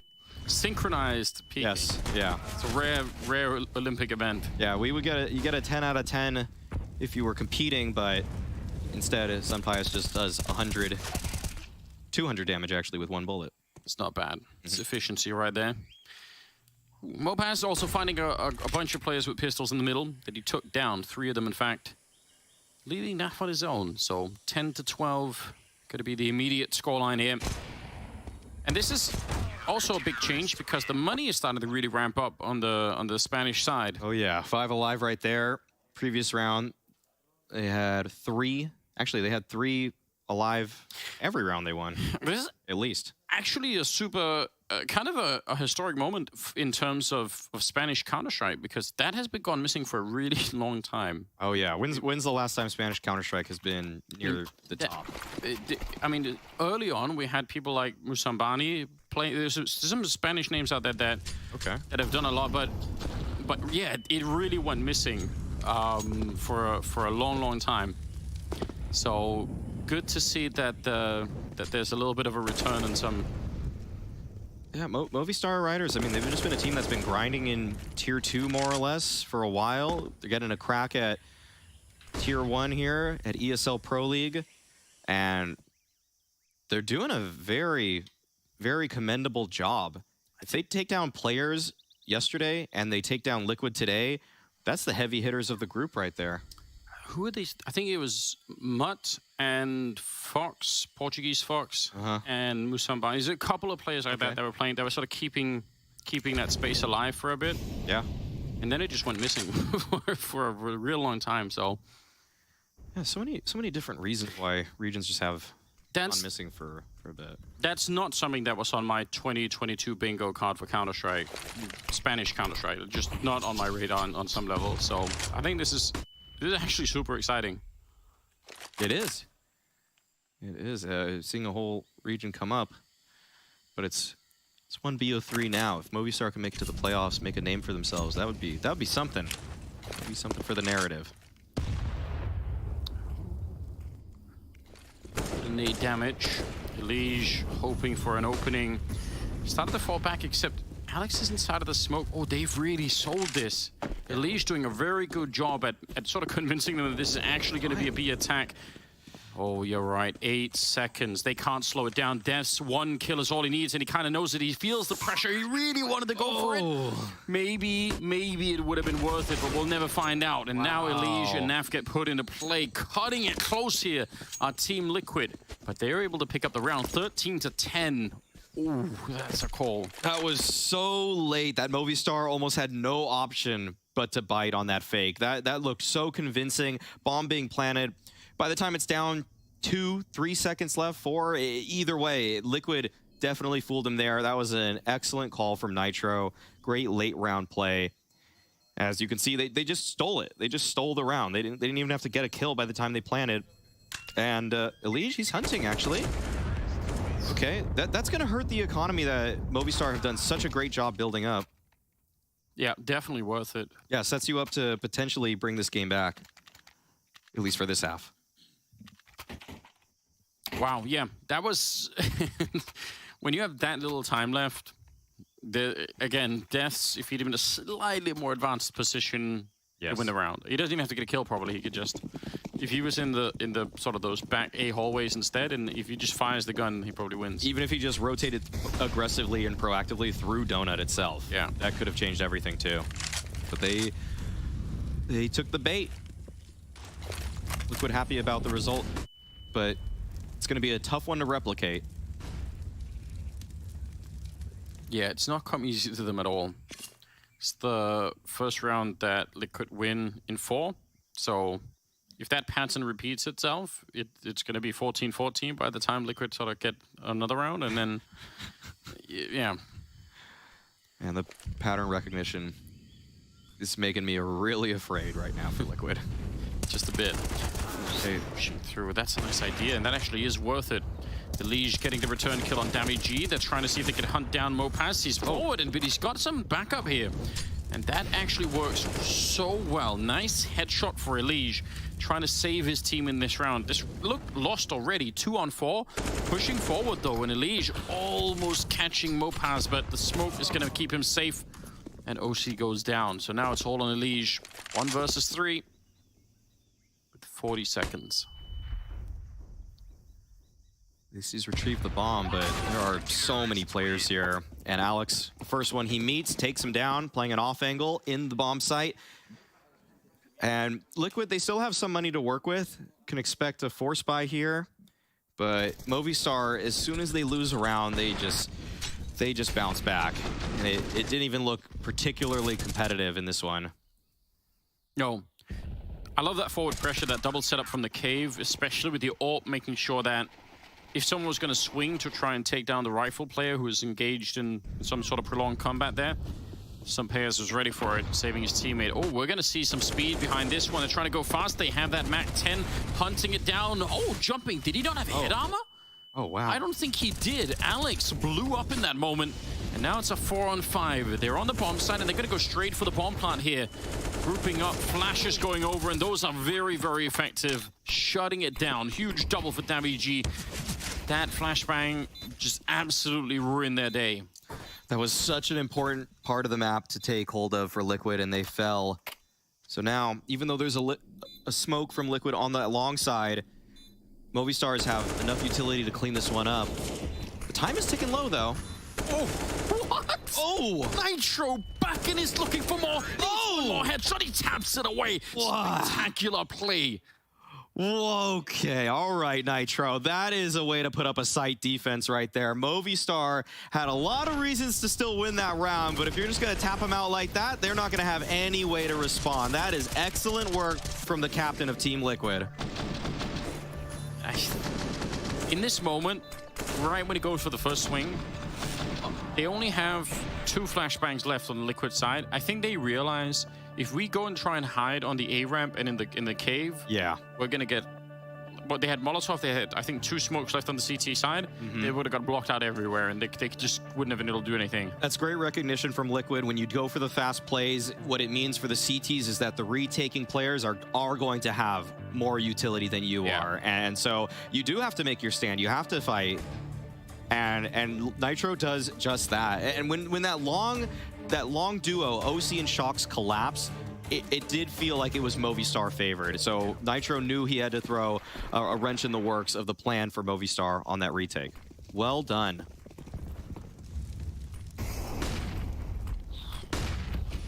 Elige, wow, he is he's just taking over the middle on his own. This is tough because if they lose this round, they're gonna have no money. They actually are in so much trouble here. And Elige, he does sort of back up towards Donut instead, so he could be here to try and open up the bomb side, and he will. Take down Death, it's a good start. Damage just can't really hold him back. This is a real disaster.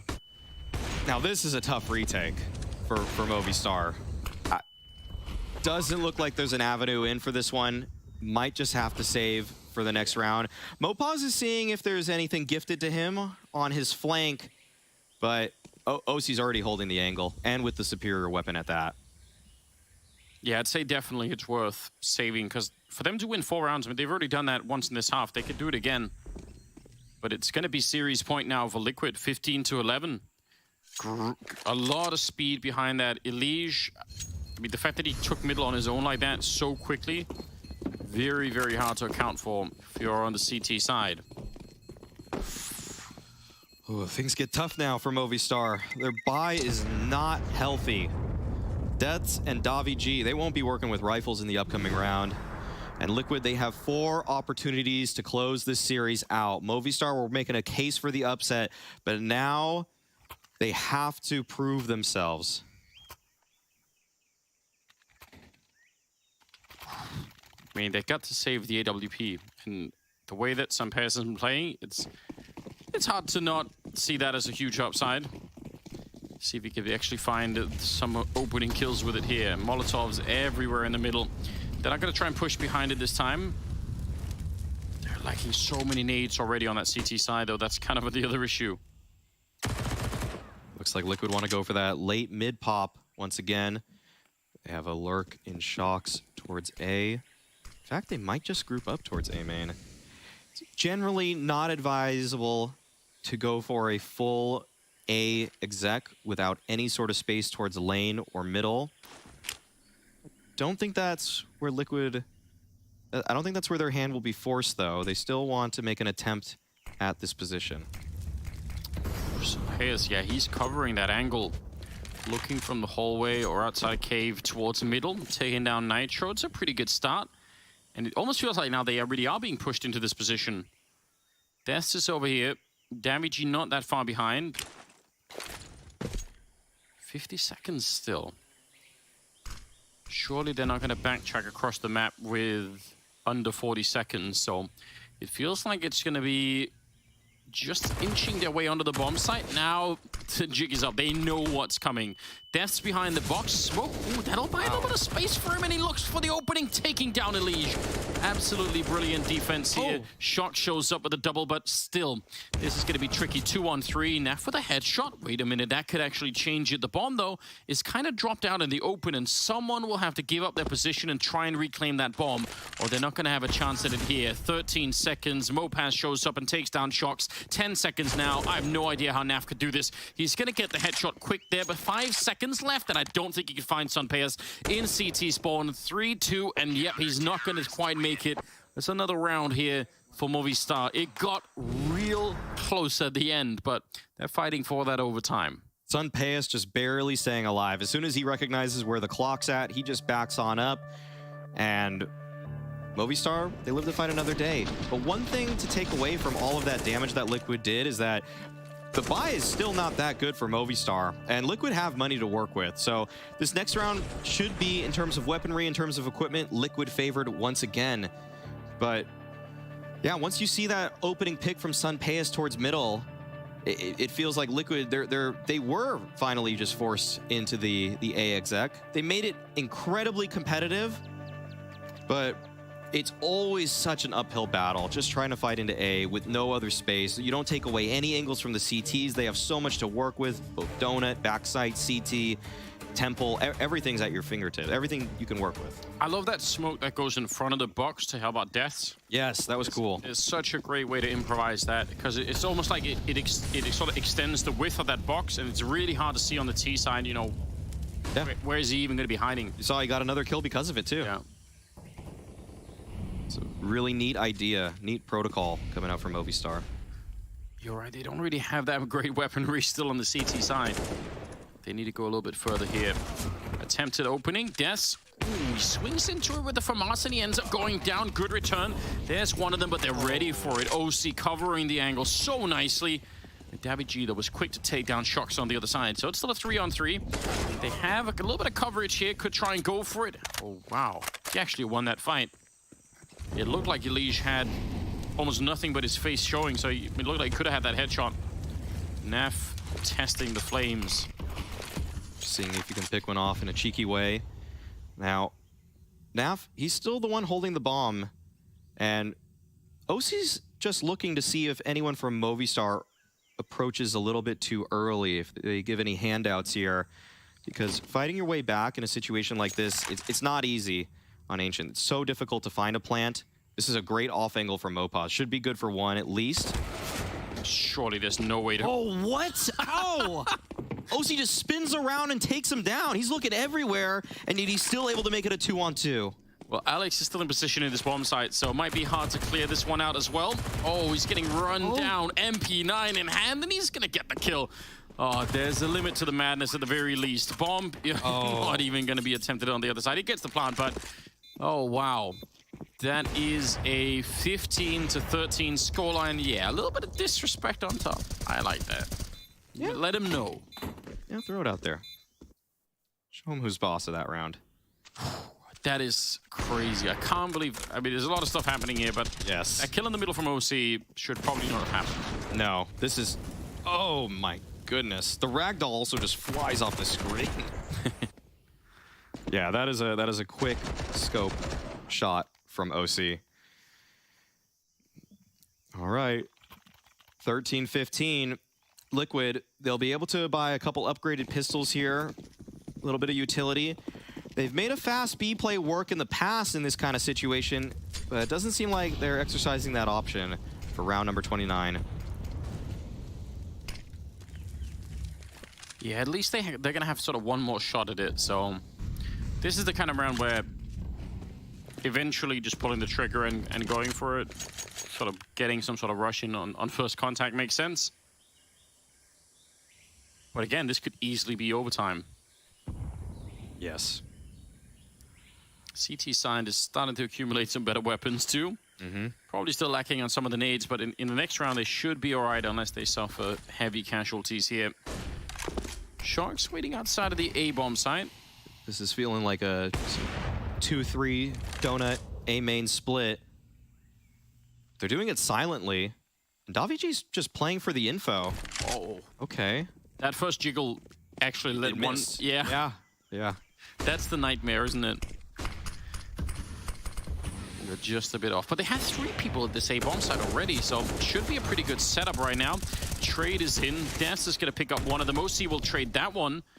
So far, so good for Team Liquid. Sunpayas. Oh, he misses a shot, which is a rare thing these days. He's been so good, and Sharks wants to catch him, maybe hoping for a random timing there. It doesn't work out in their favor, and Nav is crouched in, 4 health left. It's going to have to be a really fast headshot. They lose OC on the crossfire, and instead, it's 14-15. 1 round away from overtime.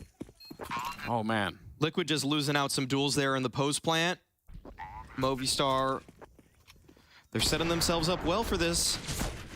It's an interesting choice from Shox, but if he thinks he can catch an op-out, you probably do need some sort of advantage there. The positioning wasn't too good for him and his team, so being a little bit proactive right there. Can't fault him too badly, even though it looks a little silly, but honestly, you're probably not winning a post plant on Ancient A without taking some kind of risk at some point. And it's possible he has some sort of mental picture where, you know, he fails a shot, he's ready, he's with a grenade in hand, ready to throw it, and you come running back. Like, it's hard to say sometimes, yeah? Yeah, and sometimes it just seems like I mean, sometimes in a high-pressure game like this, that's exactly what'll happen. Just one little slip-up, even a whiff. I mean, Sunpius just whiffed a shot. Who knows? Maybe it happens again. But we're here, round number 30. I also feel like when you have that immediate feeling that that's what's happening, you almost have to react to it instantly, because if you stop and you sort of think it over and you're like, oh, it's like that moment is past, you know. So I don't necessarily mind it either. Okay, 30th round. Movistar, if they could get into overtime, really anything could happen. If they lose right at the end here, I feel like that would be so heartbreaking. Oh, that's a missed smoke. Yes, it is. Allows safe passage for Liquid into middle. Oh, this is something we haven't really seen. Red room pressure from Shox, but Davy G is ready. He hasn't had to do all too much from that position at all this game. And finally, he gets a kill there. Yeah, the most he's been rotating back through the A hallways to try and help out. OC going to get boosted up. Alex is a little bit closer than you'd normally be scoping up for. Trying to still get that flick in. It's a pretty cool idea. Doesn't quite work out the way that he wanted it. Now they've kind of given up on the rest of the map here, Team Liquid, and have grouped up outside of the B bomb site. Yeah, but they have no smokes. This is tough. It's so tough already to get into B. If you don't have smokes to cover off long side, short side, it's not going to be any easier. Mopaz right here at the cave. Is there a flash setup or anything? Nope, just plays the off angle, takes down Nitro. 2-man advantage for Movistar. It's looking so good for that overtime right now. Elige goes for a bit of a swing and a bit of damage dished out, but he's in trouble, stacked up against the corner, and Alex, he's still on the other side of that smoke, and they can't really get rid of him. He comes back for Elige, turns around, and it's a brilliant end for Alex. Absolutely perfect round, and we're in overtime. They're going to full distance here, Movistar Riders. They don't want to give up this series just yet. Yeah, we will see how this concludes as the series continues on delivering. But first, a quick break.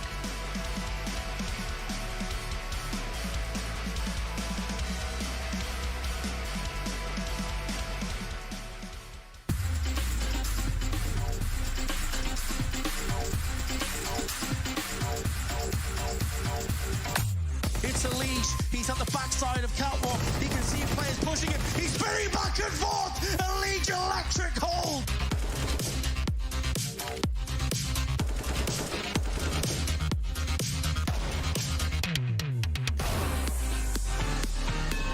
Looking to complete the sweep. Team Liquid have looked excellent here on Overpass. And Elige, oh my god, he just executes them.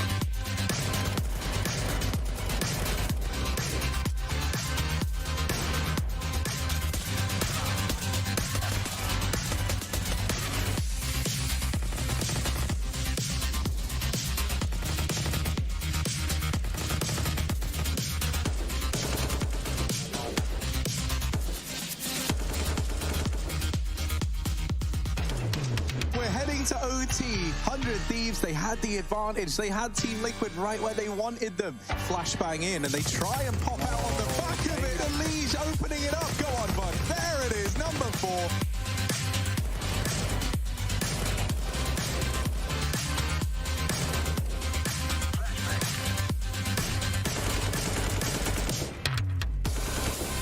It's about to get real cool over here towards their round. Doesn't work out, but there's Elige. You said you wanted to see him. T3000 on the map. You've seen a lot of him. That's stunning from Elige. That's the big dog you want.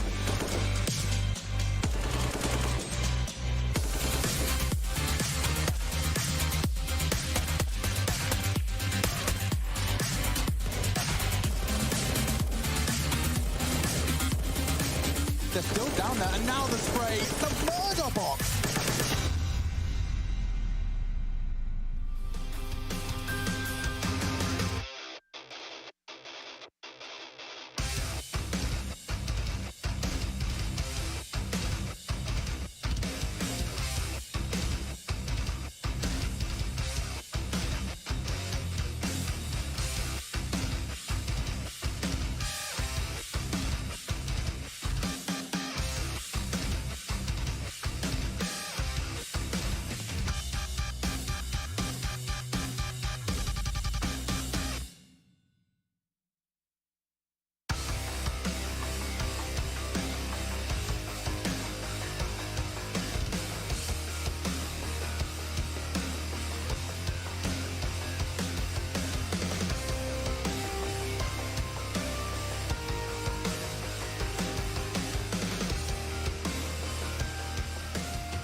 Welcome back. We are in overtime now. It's Liquid and Movistar Riders. It's the third map in a best of 3. It doesn't really get any better than this. One of these two teams is going to have to walk away with a victory here.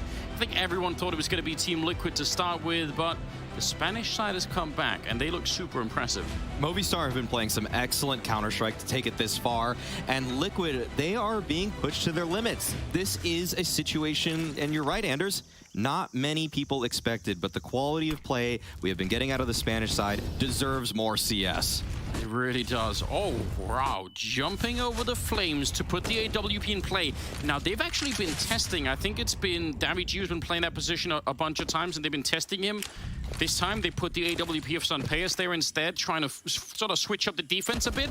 And it did get a lot of damage onto Elige. That almost worked for an opening kill in their favor. Now, instead, Liquid are going to turn it around and put some pressure on that A-bomb side. And Death's throwing up a smoke, almost in panic, it looked like, just trying to get out of position there. A lot of utility being expended by Deaths. Oh, Shocks, he's looking for the clear. Naf, oh, plants before the site is actually ready. And so he's taken down. The bomb is still not planted. Movistar players have rotated on over. There's a big flank in Mopaz. We'll see if that gets activated later. And Elige too. Yeah. They're kind of both. They might both flank. Oh, this is a huge interaction. Yeah, oh, I think he spotted him. Yeah, he's sandwiched in, isn't he? That's that. And now planting becomes nearly impossible for Liquid. It's just so difficult on this A site. A leg tag through the wall, and that's it.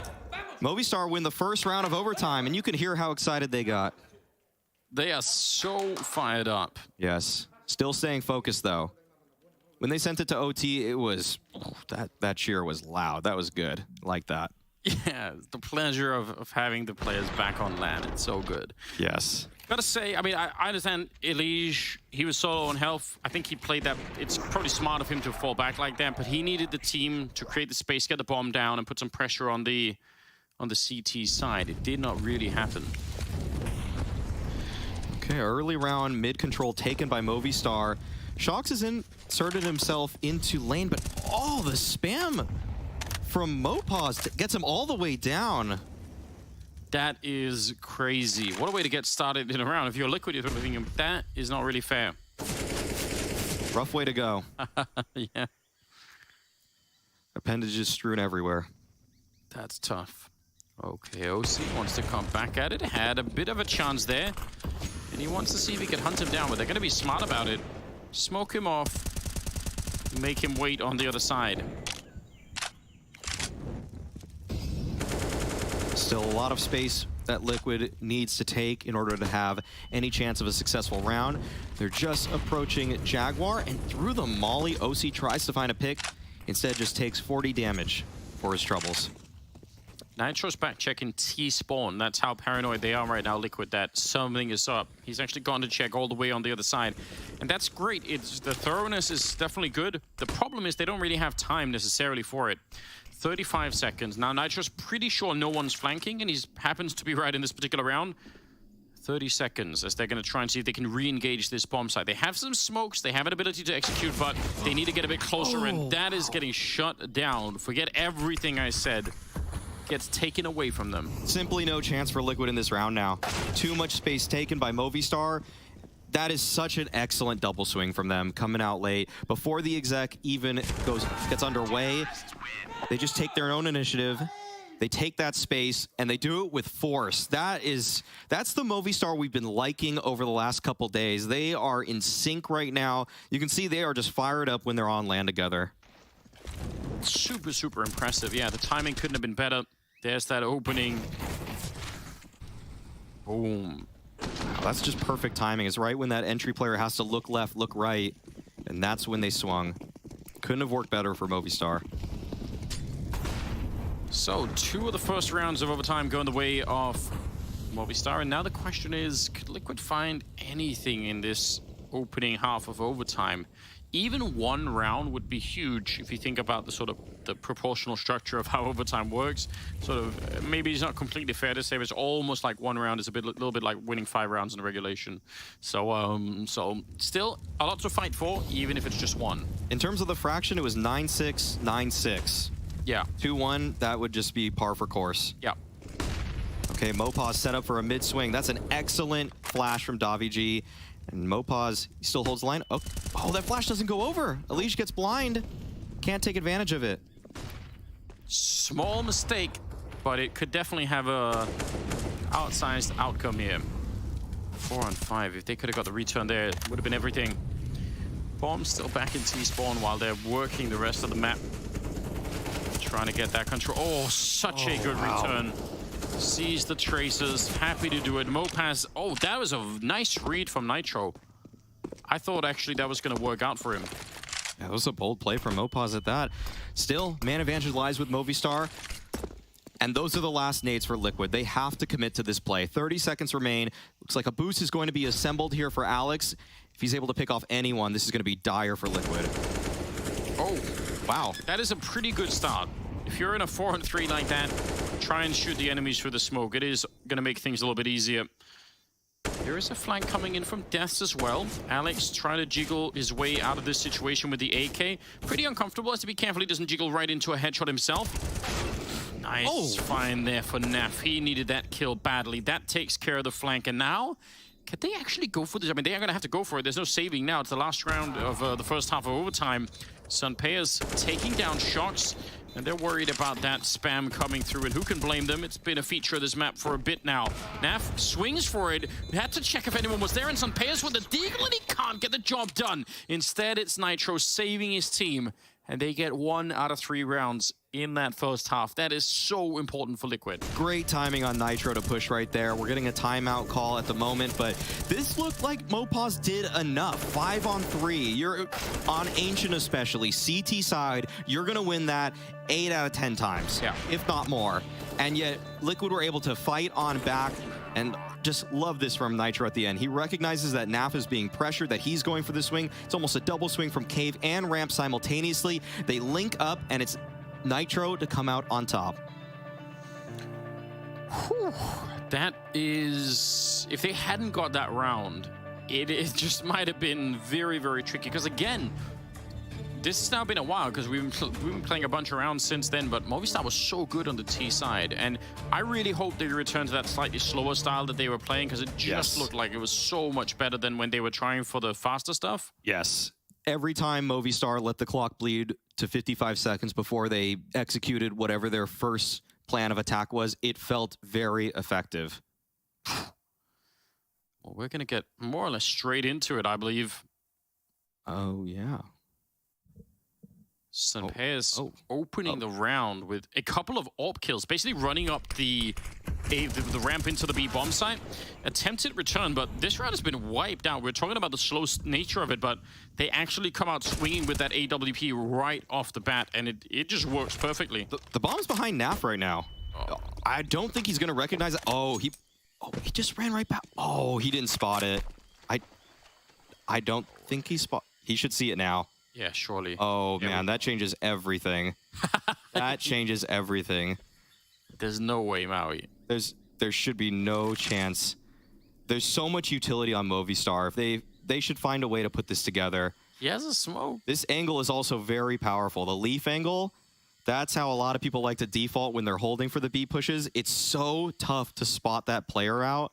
He could use that. He could fall back to a new position, and he even has a smoke. And there's 35 seconds left. Oh, come on. Surely not. Surely not.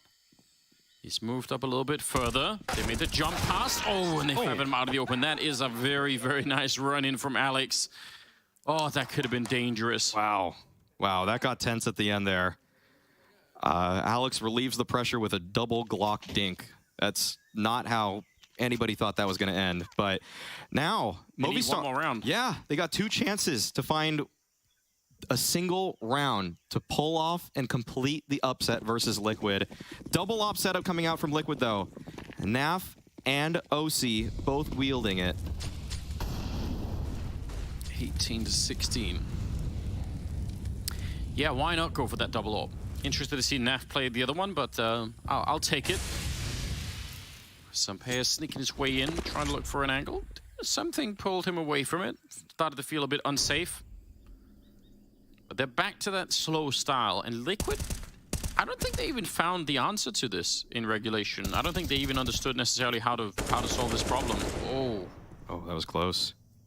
And the smoke was fading too. But Shock's still alive.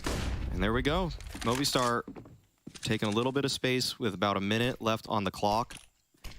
Pius looking for that contact entry into Donut. He will find OC, but who's going to win this duel? Oh, Sun Pius comes out on top. That's a huge opening for Movistar in this round.